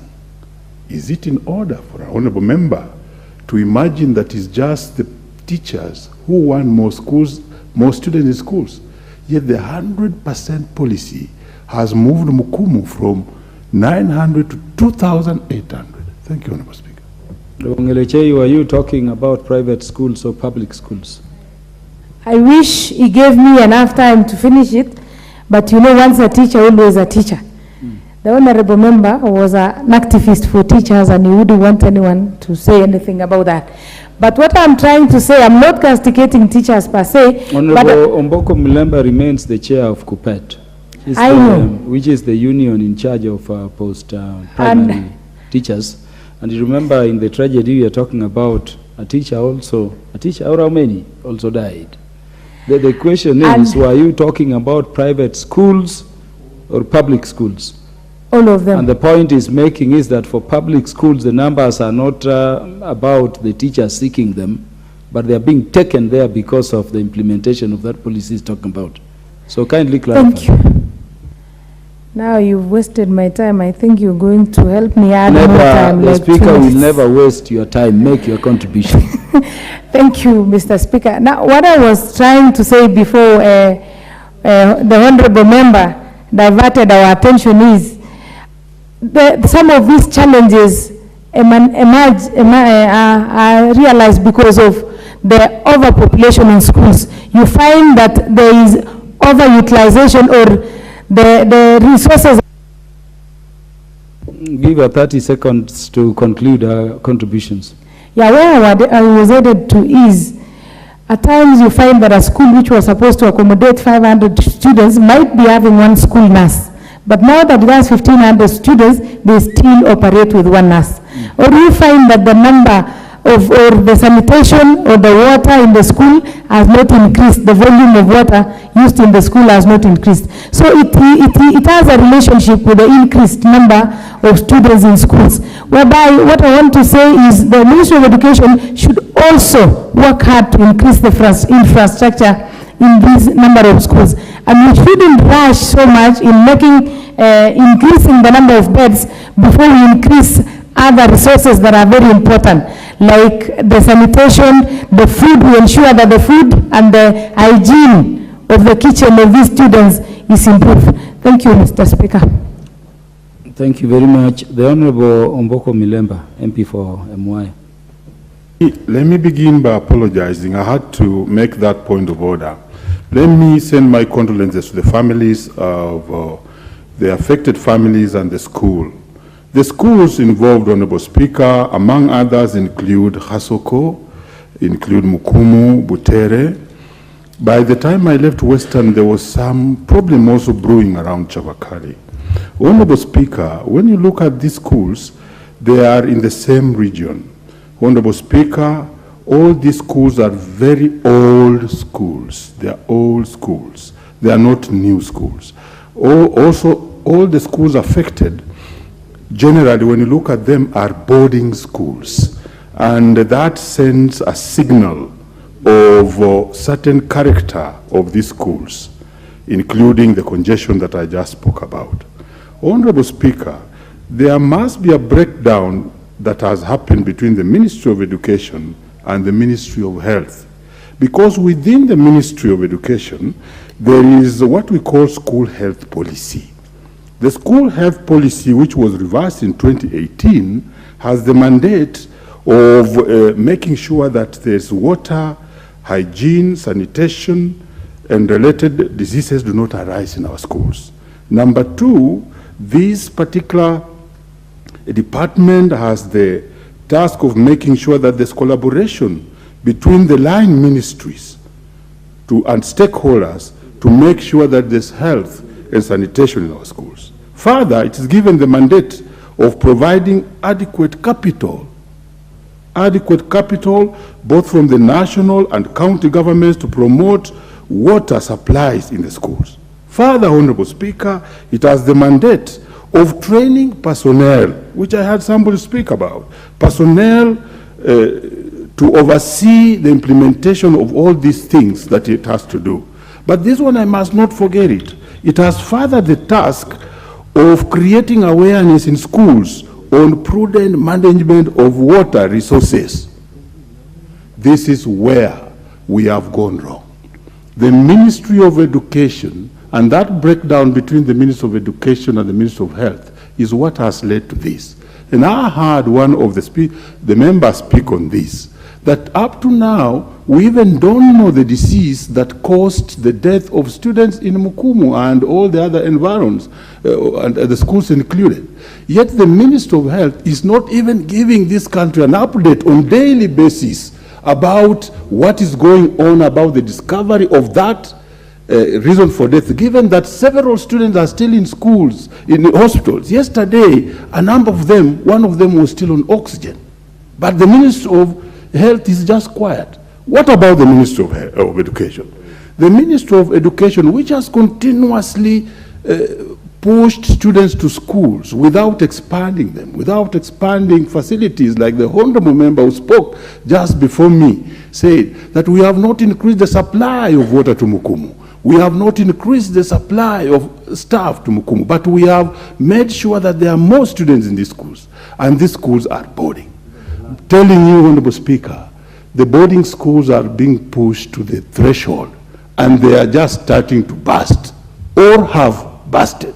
And this is just an iceberg of a tip of the iceberg of what we shall see. It's high time that the chairman of Education Committee seated here, you call the Minister for Education and any other stakeholder, even if it's the Minister of Health, so that they may give a proper report. You don't intervene after the death of students by rushing to a school and sacking the board and the head. The head teacher who was sacked is a teacher of literature and English, and she can only use this to interpret what happened in the book that we also teach in literature about Enemy of the People, where there's a Dr. Stockman who realizes there's dirt in water but people cannot see. So that head who was sacked, there was no need of sacking him. There was no need of harassing the board, because the real problem lies with the Minister of Education and the Minister of Health. In fact, they should restate that principle and go for the real reason why we are losing our students. Finally, Honorable Speaker, the boarding schools menace must be addressed, because we shall continue having these challenges, and they arise from the boarding schools, which are congested, and we need to actually decongest those schools. Thank you, Honorable Mboko Milengba. The Honorable Martin Owino, the MP from there. Thank you, Mr. Speaker. And from the onset, I really want to say that I support this motion, and I thank Honorable Tindi Mwale for bringing this up. Mr. Speaker, as a public health specialist and a member of the Health Committee, I'm really saddened on what is going on. Because from independence, we had 3 things which we were to relieve our citizens from: disease, literacy, and poverty. But unfortunately, now we have even added 2: corruption and tribalism. So now we have 5. Mr. Speaker, I want to castigate the Department of Public Health. Our honorable member said here that we have so many policies and regulations, but nobody is implementing this to the latter so that we can save our children. Why we lost those children, and to bring a child up to that level and lose him or her is tragic. But why we have done that is the underlying factors which are public health issues. Well, some have been mentioned here. Provision of the basics, water, shelter, and all this. Sanitation. Overcrowding, Mr. Speaker, in our schools is a public health offense. And we have CAP 242, which addresses this. The health officers and technicians should have taken action long time ago to close down the schools which are overcrowded. So saying that we had 100% transition as a cause does not arise. We have laws and policies to wake up the government, which is sleeping. The food preps and food handlers, routine checks, is a must, because that is where we have all these diseases, cholera, typhoid, E. coli, and salmonella is coming from. But if they are checked routinely and they have certificate to show every time, that can be a prevention. Initially, even after independence, Mr. Speaker, we did have the matrons and nurses in charge of school health. That also died. And there was a provision that each sub-location should have a dispensary, and at location level we should have a health center which is equipped to quickly isolate all these pathogens and be dealt with. That also subsided. I appeal to our county government health department, even as we close the schools now, Honorable Mboko Malemba, these kids being released to the community should be screened, because if it doesn't, they will transfer all these pathogens to their families and fellow children. So this can fail as it has failed. But Mr. Speaker, when things fail and disease comes in, then there is standard public health approach to do it. Number 1, immediate response, which also brings in the Ministry of Roads to ease evacuation. All our schools must be connected with better roads if evacuation is reached. Number 2, in medicine there's a language which says even if you are doing triaging, you have to stable a patient. You don't close the school and release them to transfer pathogens to other areas. You stable the patient. You go in, even if it means you have to put a field hospital, you have to do it. That did not happen. So county government should be responsible. The national government should be responsible for disease surveillance so that we can know the trend of diseases and warn the entities accordingly. Lastly, education does not, this disease does not affect only the medical part of it. There's also education outcome. How about those kids who are traumatized because the loss of the others, the PTSD? When they come, their score will be low. So we are dealing here with a crisis. My time is gone, but I think the Ministry of Health and the county government is called to action. And as a member of Committee of Health, I think with education we need to have intersectoral kind of arrangement and address this. Thank you, Chair. Thank you, Honorable Martin Oino Peters. Honorable Beatrice Kemei, Member of Parliament for Kericho County. Yeah, thank you, Mr. Speaker, for giving me this chance to contribute and support the motion of adjournment to discuss this very important issue that is concerning education sector and more so our children in schools. Mr. Speaker, I want to thank the honorable member who actually came with this motion. To start with, Mr. Speaker, it is very sad. I want to join the members of this National Assembly. I also want to join other people and especially the teachers, parents, to mourn the students we lost, the teacher who was actually lost, whom we lost in line of duty. It is very sad, very, very unfortunate. Having been a teacher and in this sector for 20 years, I feel and I empathize with the teaching fraternity for the same. So may I convey my message of condolence to the bereaved families. Mr. Speaker, the cause of death of these dear students and the teacher, which when we come around we are like, is it contaminated food? Is it the water? Is it actually something that is unknown? I want us to have it, no, I want us to take this one seriously, that the Ministry of Education, together with the Ministry of Health, and especially public health, should actually come out very strong and let us have the report on the real cause.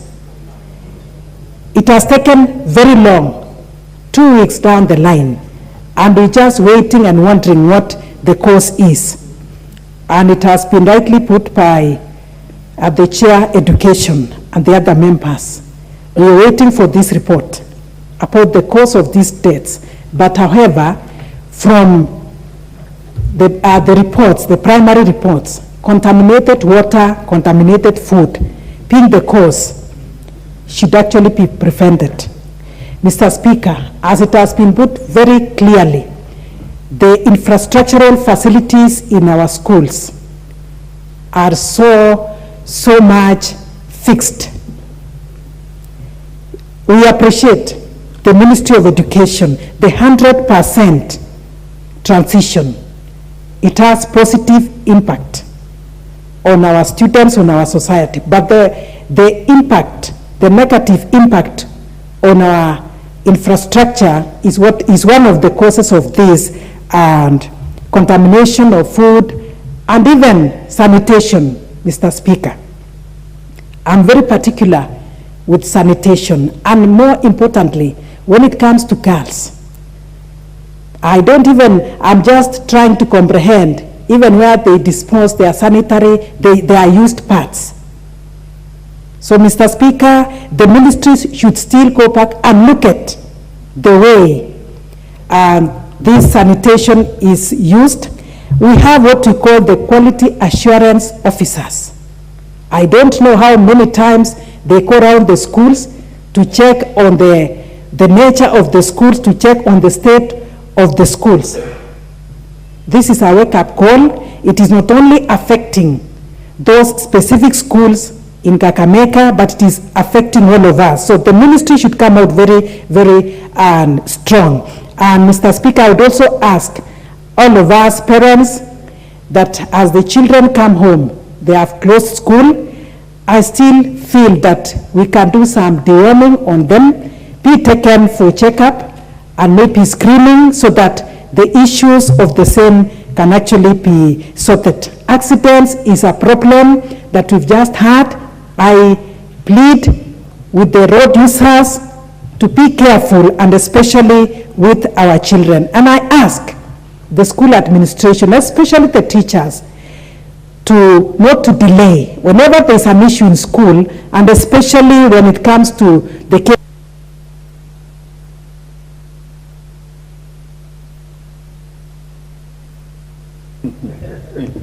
Give her 15 seconds to end. Thank you.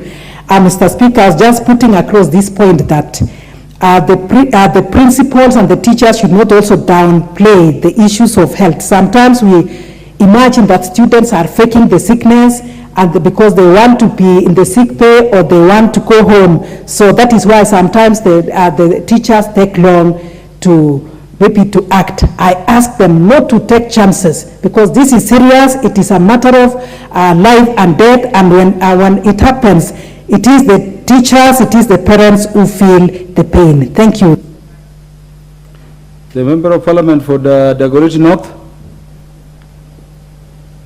Chance passed. The Honorable Dr. Naomi Wako, Member of Parliament for Marsabit County and Deputy Majority Leader. Thank you, Mr. Speaker, sir, for giving me this opportunity to make my contribution to this motion of adjournment, as I also appreciate Honorable Member who brought it to the House. Mr. Speaker, it is a very unfortunate state that we are in and we are discussing. And before I go far, I want to condone with the parents and the families affected, because I know some students lost their lives, and we've also lost a teacher in this whole thing. I also know very well that there are students who are hospitalized and the parents are struggling with them, and so we wish them quick recovery, as we also condone with the parents who lost their loved ones. Mr. Speaker, it is unfortunate that in today's world, at this particular time, as a country, we are experiencing this in our boarding schools, which clearly says something on the quality of the services or of what happens in those schools.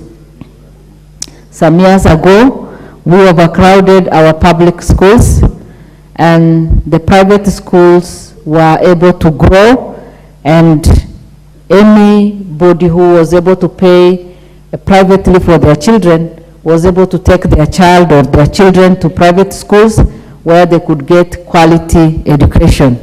And unfortunately, our public schools remained crowded and with poor facility, teachers not even motivated, and the standard of performance and everything came down. And today, we know very well in all our public high schools, and especially the boarding schools, the quality of services they receive, the infrastructure, and what the students go through is sometimes what you do not want even to imagine of. So we know very well that the students are suffering and they have nothing much to do. The parents, of course, with the competition and the few spaces that are there, you have to just take your child to available space. And so it is unfortunate that we are talking about this today, and I urge the Ministry of Education to give this proper attention as it deserves and see how best we can improve. The students are going home. For the next 2 weeks, the schools will be closed. And while they are at home, it is high time for the management and the ministry to see how best the facilities can be improved. And when we were growing up, the public works public health used to do the inspection of all the schools. It is high time for that to be done. These days people practice corruption everywhere, and sometimes they can even do fake reports without visiting the schools. And so it is high time now for the people concerned to do the inspections and to give the necessary reports so that any improvement that needs to be done can be done. Again, the cooks and those people who are serving our students in boarding schools should go also for medical checkups so that they can be in good health to serve our children. We also know very well that there are those service providers, the people who provide or supply food, and the quality of food supplied should also be tested and some standards be put in place so that we are sure of what our children eat. Mr. Speaker, we also know through accidents we are losing our students. A lot of care has to be taken. Many things that need to be put in place in terms of the vehicles that they use, the drivers that are employed, all that has to be put in place. I know my time is moving, and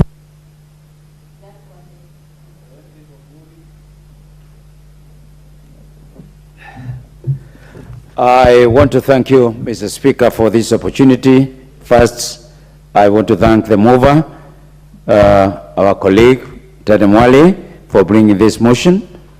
And at the same time, I want to send my sincere condolences to all the parents and the schools and the classmates of all the children who are passed on. Mr. Speaker, I'm not going to spend a lot of time. I just want to ask a question, but I don't need an answer. Is who is to blame? Mr. Speaker, we have spoken about the relationship between the Minister of Education and the Minister of Health. But I think there is also another problem that we are having, and that's where the teachers are falling victim of these failures. There is a problem of school management because there's a tug of war between the ministry and the TSC. Mr. Speaker, you know a long time you used to have school inspectors, which was a team from the Ministry of Health and also from the Ministry of Education. This inspectorate unit died off and nobody seemed to have taken care of. Mr. Speaker, when we talk about negligence, there is a war between the teachers, the principal, or the head teacher, and the Minister of Education. The Minister of Education is in charge of management of the school. Whenever they point out there is a problem in the schools, what normally happens is the TSC comes with the defense of the teacher and vice versa. And that's where the problem starts, Mr. Speaker.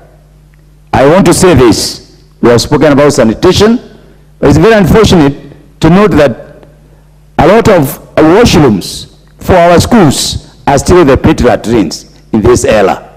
So what do you expect? The collection of water from the toilet to the mainstream supply of water, either on the streams or where the pipes are broken. Mr. Speaker, I want to say this. We need a lot of fumigation for our schools. We saw a lot of fumigation taking place during the COVID times, and it died off.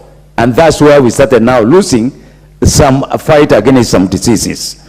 Mr. Speaker, we need a continuous medical examination for our children, the teachers, and the support staff. This is very important if we are to lay to arrest the situation as it is right now. Mr. Speaker, we need more money put in to our education institutions. I will say this without fear of contradiction, that for the last 10 years, the government has spent a lot of time developing road infrastructure, other infrastructures, but spared very limited resources in terms of the infrastructure for our schools. And at this point, I would like to say this. It's the high time that some schools are divided into different sub-schools within the same institution, such that we don't strain only one person managing, trained and managing 200 or 500 students. But now you have increased the number to 1,500. It is very unfair to target that principal or that teacher. We need to look at the capacity of this person in a crowded environment. What are we doing? What are we saying? We are letting the school management down as a government, and we must come up with a policy to see every principal or any teacher must manage up to this number of pupils or students. Mr. Speaker, I think it is also not good to continue bashing our teachers. I propose that we have mobile clinics for every sub-county to take care of a medical requirement for our pupils. I also say this, we allow registration of more schools. I think it is very important. We have been preventing from building more schools, and it is now becoming a problem. Mr. Speaker, you realize that we have no even sporting facilities. We are having children crowding classrooms, they have no ventilation, these people have no space to go and play and enjoy themselves or build up their bodies. So we are dealing with a not very healthy population of pupils and students. It means, therefore, we need to really look at also sporting requirement, because if some of these guys are healthy doing sport, they might not be able to.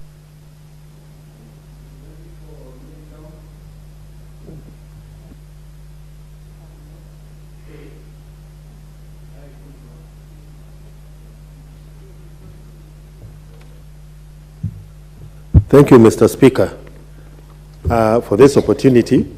And I want to thank our colleague, Honorable T.D. Mule, for moving this motion. Mr. Speaker, a visit to most of our institutions will reveal that the number of sanitation facilities available for our students in the schools are highly outmatched by the numbers. Virtually in every institution, the sanitation facilities are inadequate. In terms of standards, quality standards in our schools, the public health officers rarely visit our schools. Yet the Ministry of Education has a quality assurance department with officers. But this department at the Ministry of Education only collects money when they visit the principals of the schools.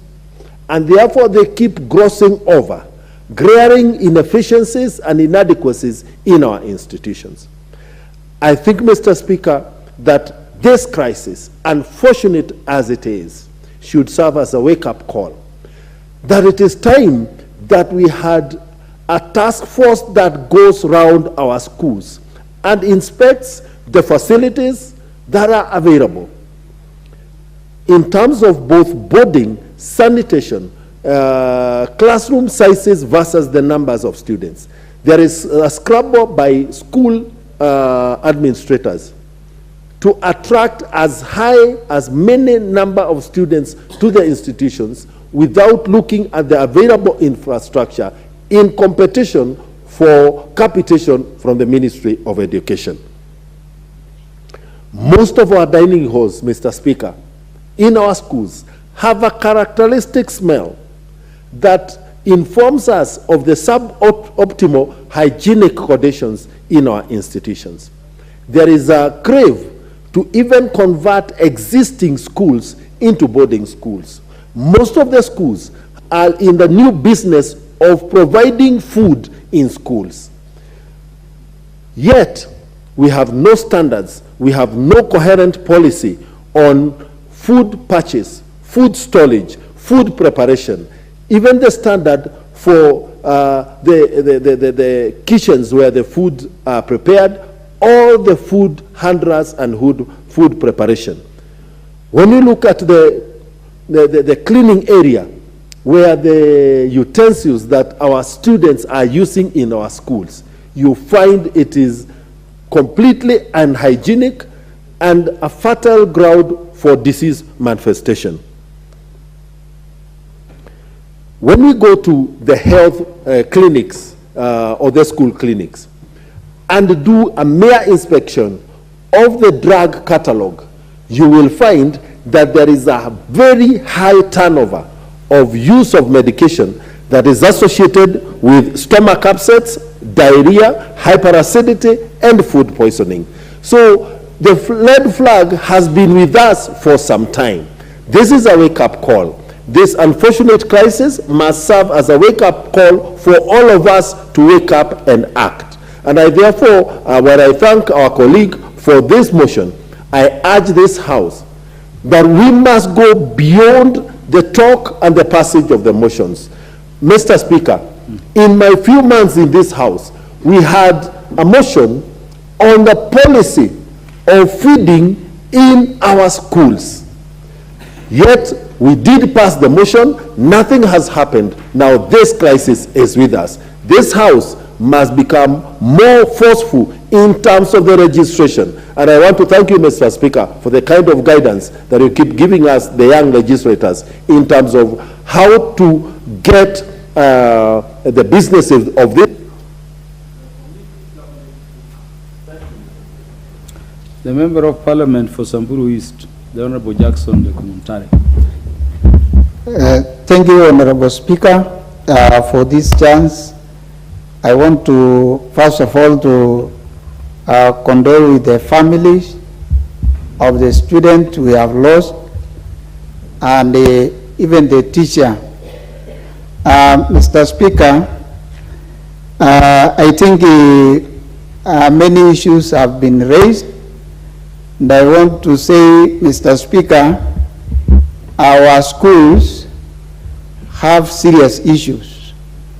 And Mr. Speaker, we cannot ignore the issue of infrastructure in our schools. And I think almost all schools have a very big number of students due to what many members have said, 100% transition.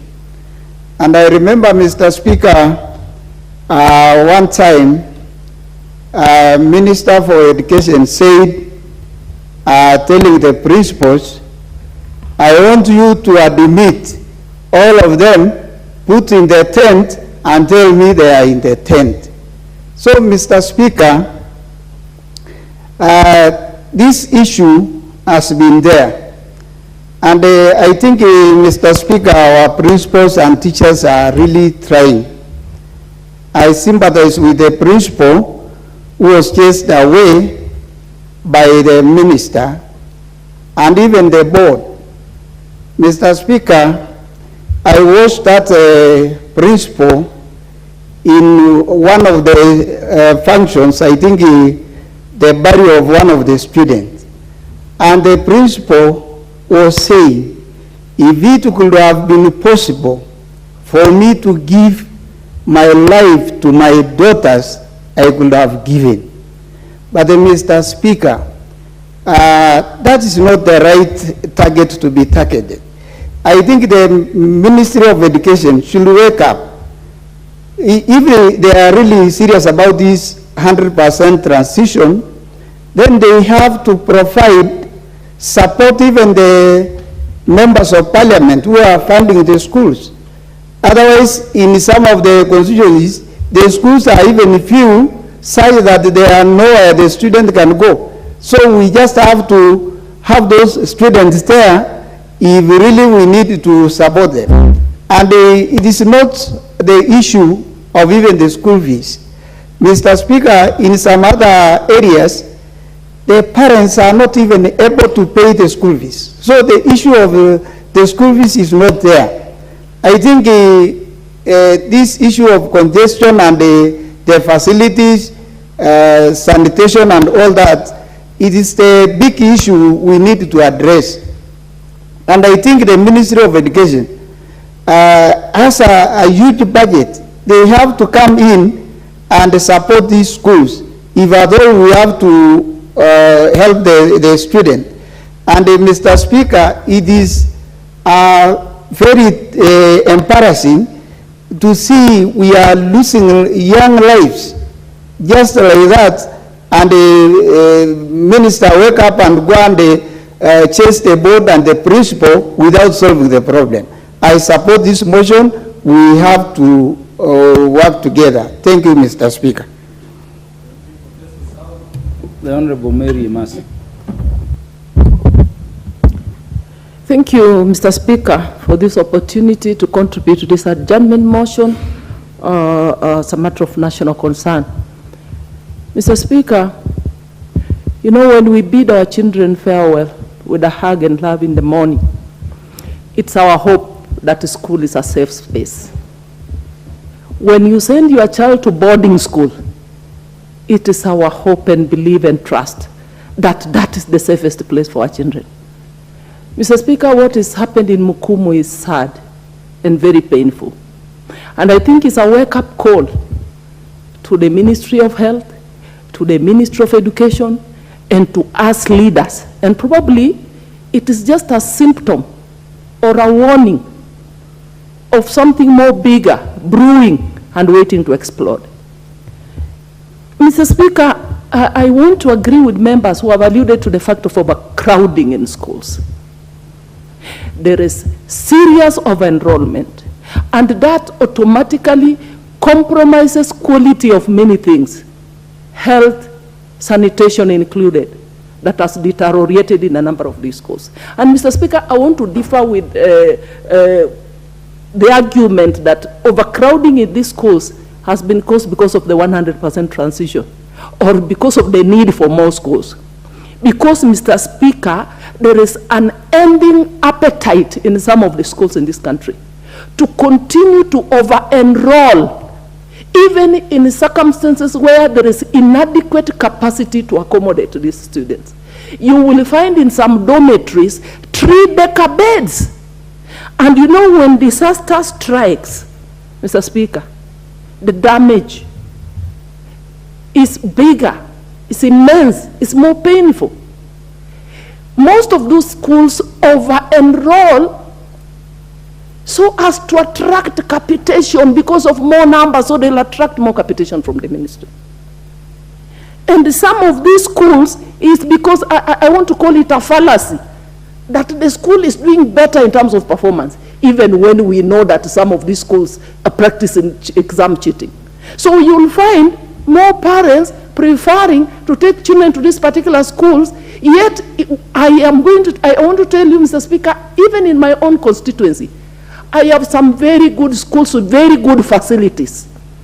If you go to that school, you wonder what is wrong. The population is not even a quarter of full capacity of that school. Because students, because of the perception that school A is doing better, most parents have all taken children to school A. So that school A is overcrowded. And I think this is a matter the Minister of Education must take seriously. Carry out an audit, do a report, see how to rationalize. How do we improve performance in other schools so that we spread and there is no overcrowding in certain particular schools? And Mr. Speaker, that takes me to the question of standards. This country is not in short supply of standard legislation or policy. The problem is in enrollment. In the case of Mukumu, I want to say someone slept on the job. Do they care where the water comes from? What's the source of the water? Do they care whether if it is borehole water, is this water tested? Do they care where the food is coming from? Do they care whether the chef is trained or not trained? So basically we are saying something has to be done about enforcement so that we have standards enforced and maintained. If you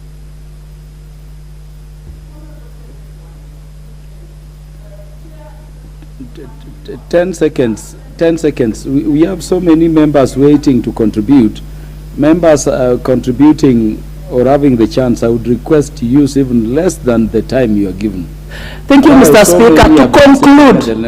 To conclude, Mr. Speaker, this takes me to the issue of the hospitals. How well equipped are our hospitals? How prepared are our hospitals to deal with issues of calamities, issues of emergencies like what happened in Mukumu? Because if these matters were, if the issues were addressed fast enough, we would have saved the lives of these children in Mukumu. So again, the Minister of Health should ensure that in every sub-county or near schools, we have one hospital that is well equipped with the nurses, with the medicine, with laboratory, so that in the future we are able to prevent or to address these issues with the urgency that it deserves. Thank you, Mr. Speaker, for the... Thank you. Members, if you can, please use less than 3 minutes. The Honorable Dorothy Kiara.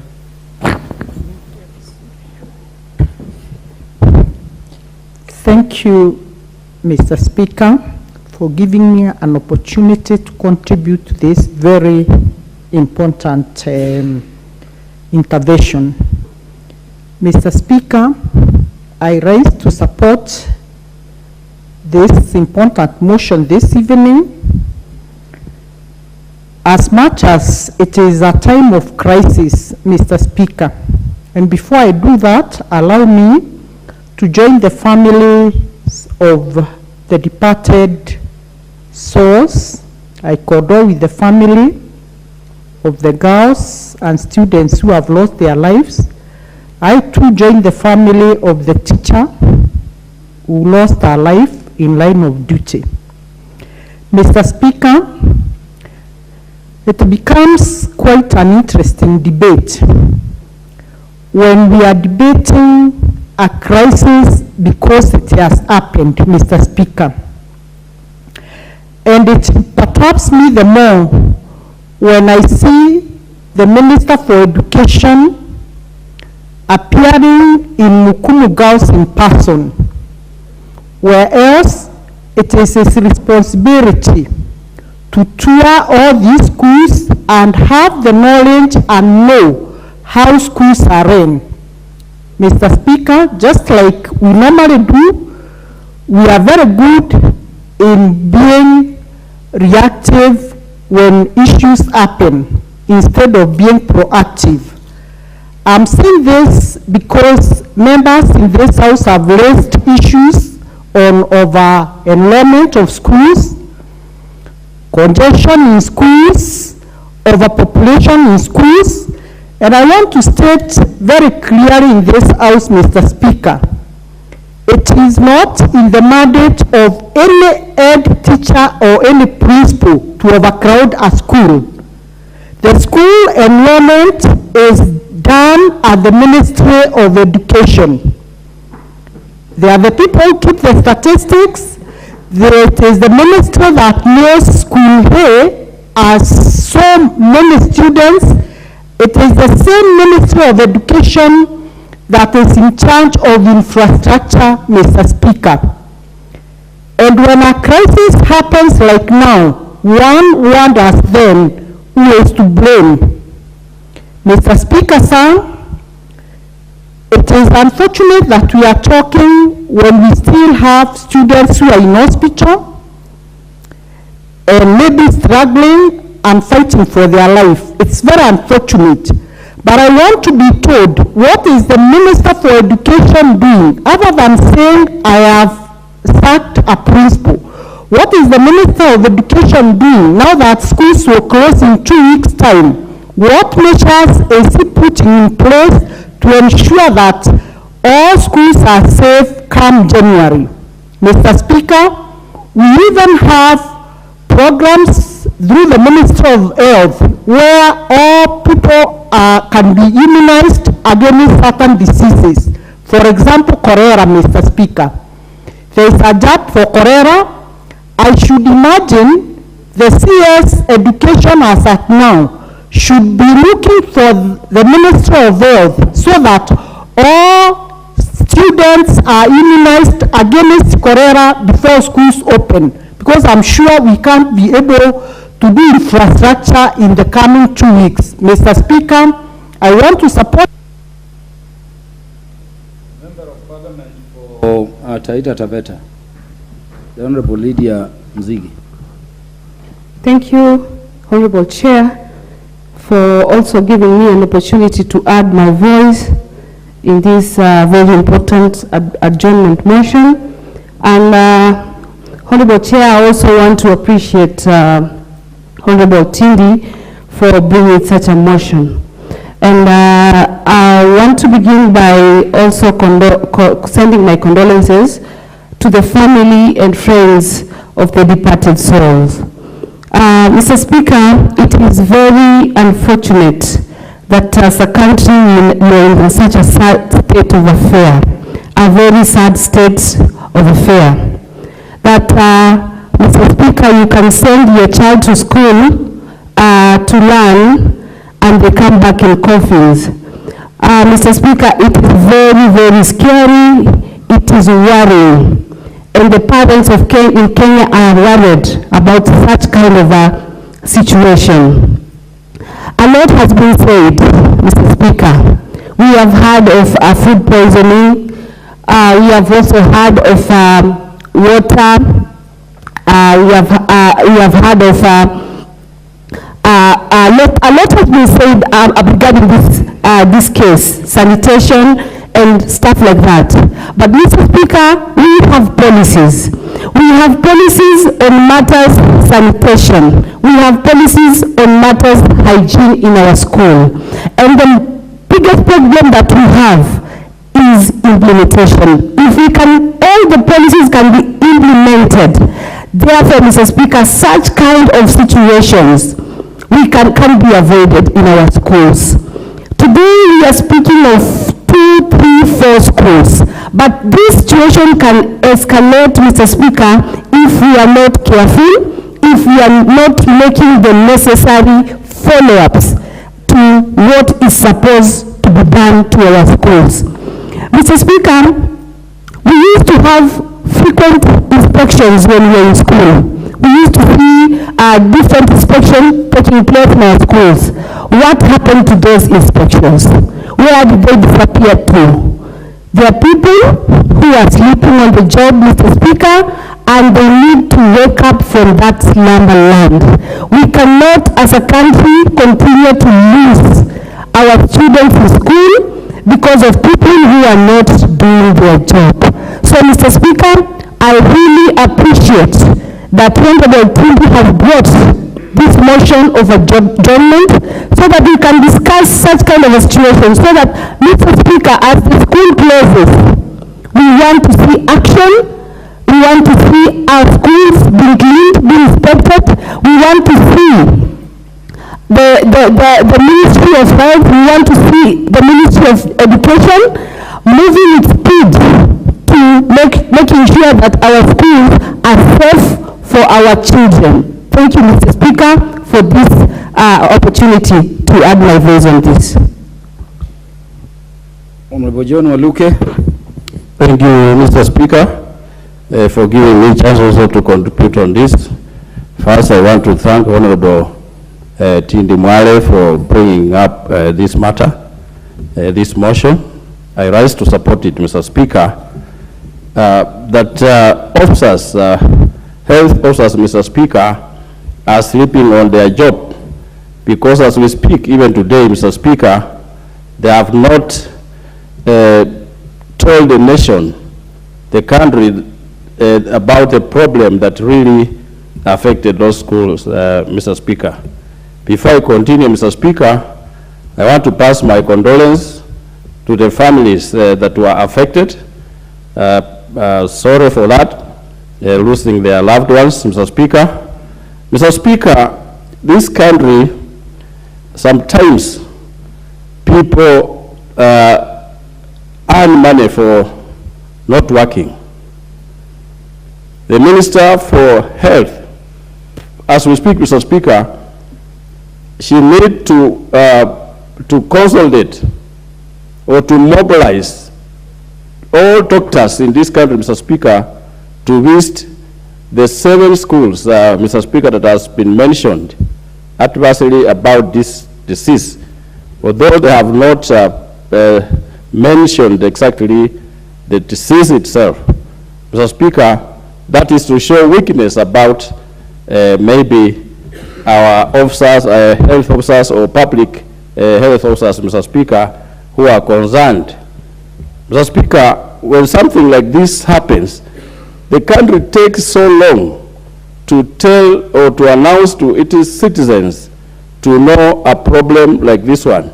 Rather than opening, closing up the school, Mr. Speaker, means we are taking diseases all over the country, because these students come from all over the counties, all over the countries, the country, Mr. Speaker. They need to treat them. They need to check and take blood test to know what kind of disease. If it was food aflatoxin, Mr. Speaker, sometimes in schools, you can get, I always visit my schools, Mr. Speaker, even in the kitchens, the cooks are very dirty, some of them. They are not clean. And that is how these kind of problems we are getting to our students, Mr. Speaker. For those few remarks, Mr. Speaker, let me support this motion and thank Honorable Tindi Mwale for bringing up this support. Thank you.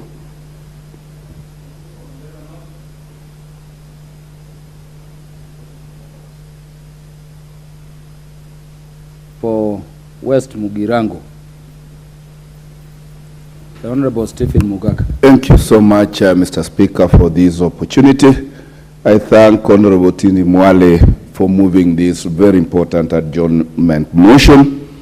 And I join my colleagues in paying tribute to the departed young souls and educators at Mukumu and the rest of Mulembe Nation. Mr. Speaker, this is a very emotive moment. When a parent takes a child to school, that is their investment, that is their future. And a disaster of this magnitude striking at a public school, I think is a wake-up call for all of us citizens, particularly those of us in leadership, because education is the core business of a parliamentarian. And therefore, instead of the blame game, and I do thank the Minister or the CS for Education for flying there, and I distance myself from those colleagues of mine who are vilifying the CS of Education who is not a medic. Our children did not die of an overdose of education, but because of the substances they took with their mouths, and therefore it is a health issue rather than an education issue.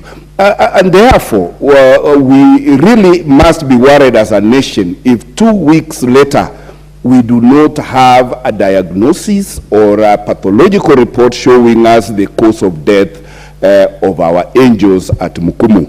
And who knows, because it started with one school, is spreading to others, and it can end up being a national disaster. Thank God the schools are just closing, but that is not a panacea. As a nation, we should be able to use flying doctors and send the best medics in town to go and establish the root cause of that problem and be able to proactively manage it before it finishes a whole generation.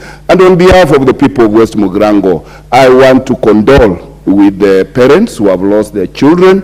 I want to condole with the teachers. My father was one, because we have lost one of them in the course of this problem. And truly, this is not a moment to blame one another, but a moment to sit, reflect, find solutions, and save our children. I thank you, Mr. Speaker. Asante, Bwana Spika. Mimi nitasema kwa uchache sana. Mheshimiwa Spika, kwanza nitoe pole zangu kwa familia zilizopoteza wanafunzi wale na mwalimu ambaye pia tulimpoteza. Mheshimiwa Spika, mimi kama mzazi nataka tu niseme kwamba serikali ina jukumu kubwa la kuchunga watoto wetu wakiwa shule. Haitakuwa vyema, Mheshimiwa Spika, wakati wa mitihani tunaona mawaziri wanakimbia kila mahali, wanaenda wakifuatilia mitihani isiibiwe ama isifanyike vibaya. Lakini Mheshimiwa Spika, swala hili la afya lazima serikali ilivalie njuga na iangalie kwamba mawaziri ambao wanahusika, waziri wa afya na waziri wa elimu, watembee shule zetu zote, wakaangazie vipi wanafunzi wetu wanaishi katika mabweni na katika shule zetu, kuangalia vipi wako na facilities za kutosha ili janga kama hili lisitokee tena. Mheshimiwa Spika, nikimaliza, tumepoteza watoto wetu kwa ajali za barabarani, tumepoteza watu wetu wengi kwa ajali, kwa mambo tofauti. Tunakataa shetani huyu wa kupoteza watoto wakiwa mashuleni. Kwa hivyo Mheshimiwa Spika, serikali lazima itupatie baada ya mswada huu itupatie ripoti kamili. Je, shule zetu ziko vipi? Na kushukuru Mheshimiwa Spika. Thank you so much, Honorable Speaker.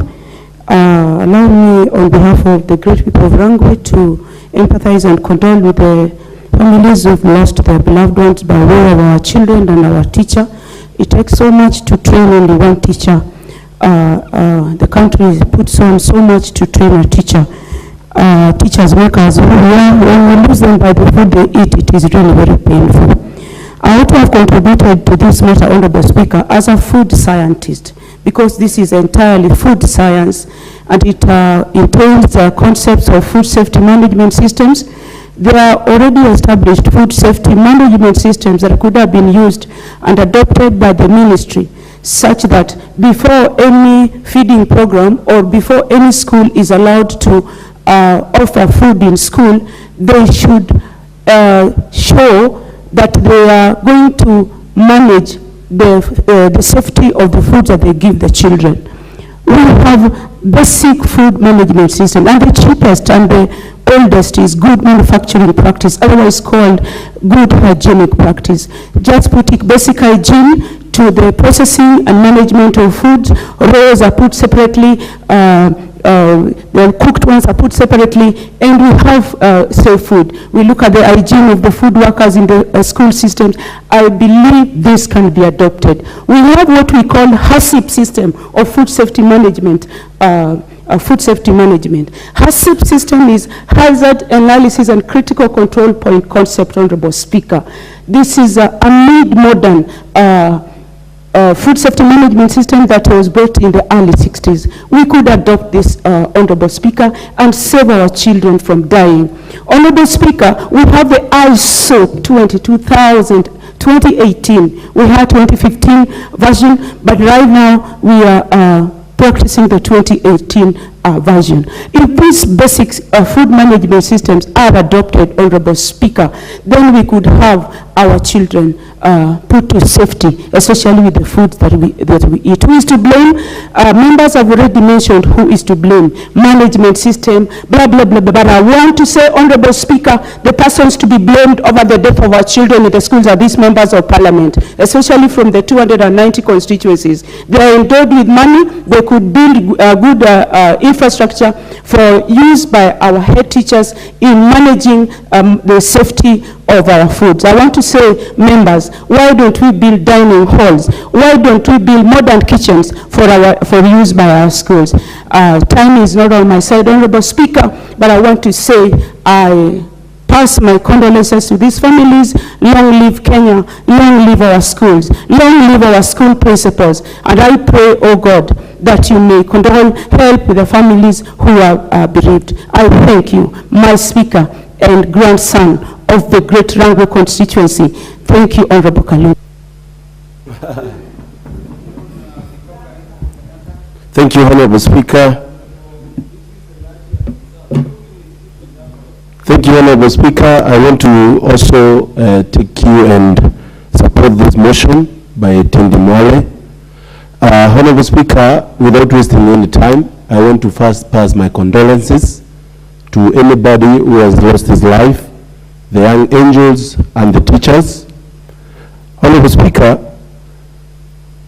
it is during Kibaki's time that we had the biggest education epiphany in this country, and that is the day secondary schools and also the free primary education.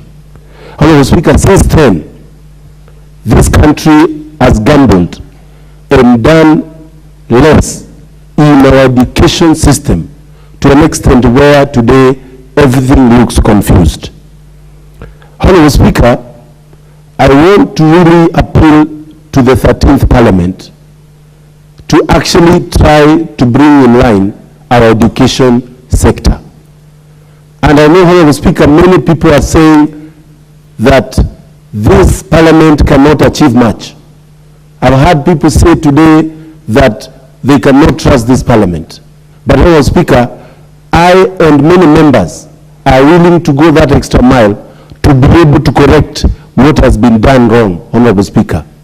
And I want to say that whatever is happening right now is because we have failed in the policy implementation of what comes out of our education system from this House and from elsewhere, Honorable Speaker.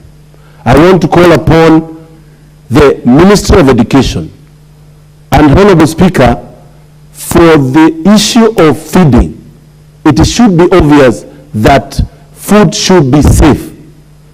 And I want to call upon people to invest in technology to ensure that they test the food before kids are given any food to eat in schools. There are many gadgets out there that are very cheap and can be invested so that we can invest on them so that they can be used.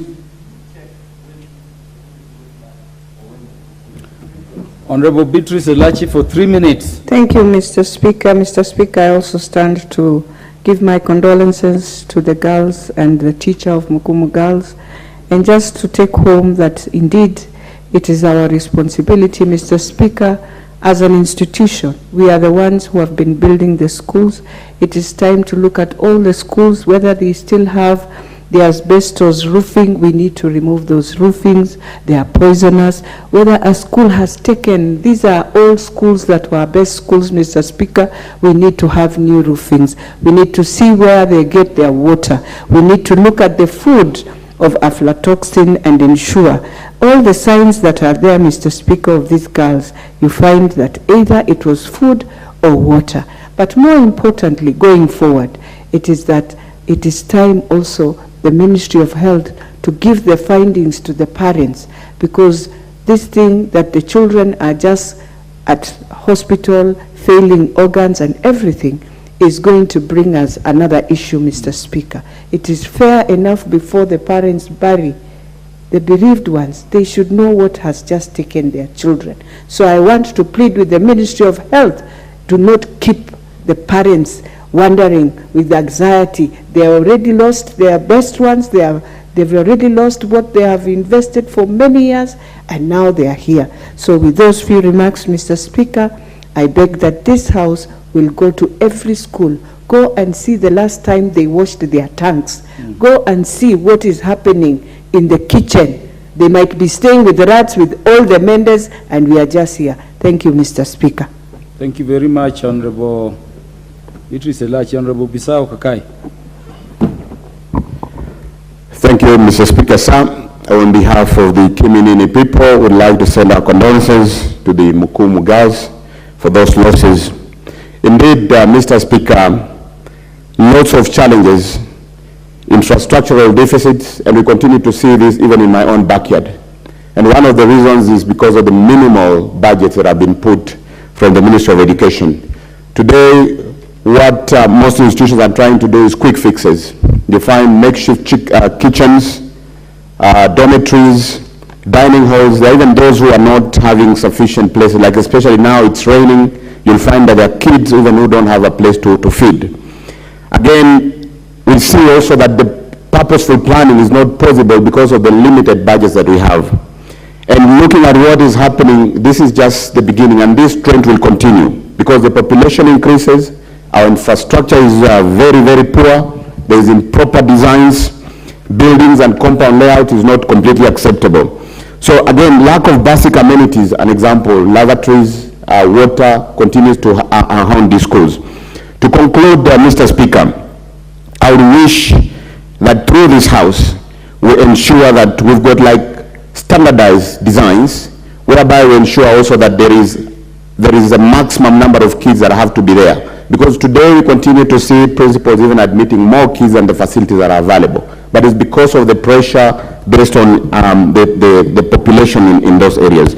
Secondly, scheduled inspections of all institutions, which should even be included in calendars, so that at least even on a quarterly basis, we find that there are inspections going on.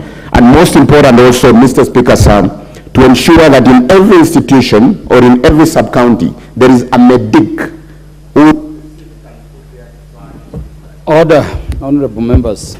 I hope we will pick up from the points raised in the motion to have Parliament resolve very constructively in terms of this tragedy that befell our students and a teacher, I believe, right here. I also joined the House on behalf of the Speaker in condoling the families that lost beloved ones, both in respect of our teachers who should be training our students and our students. Honorable members, the time being 7:05 p.m., this House stands adjourned until Wednesday, the 19th day of April 2023 at 9:30 a.m.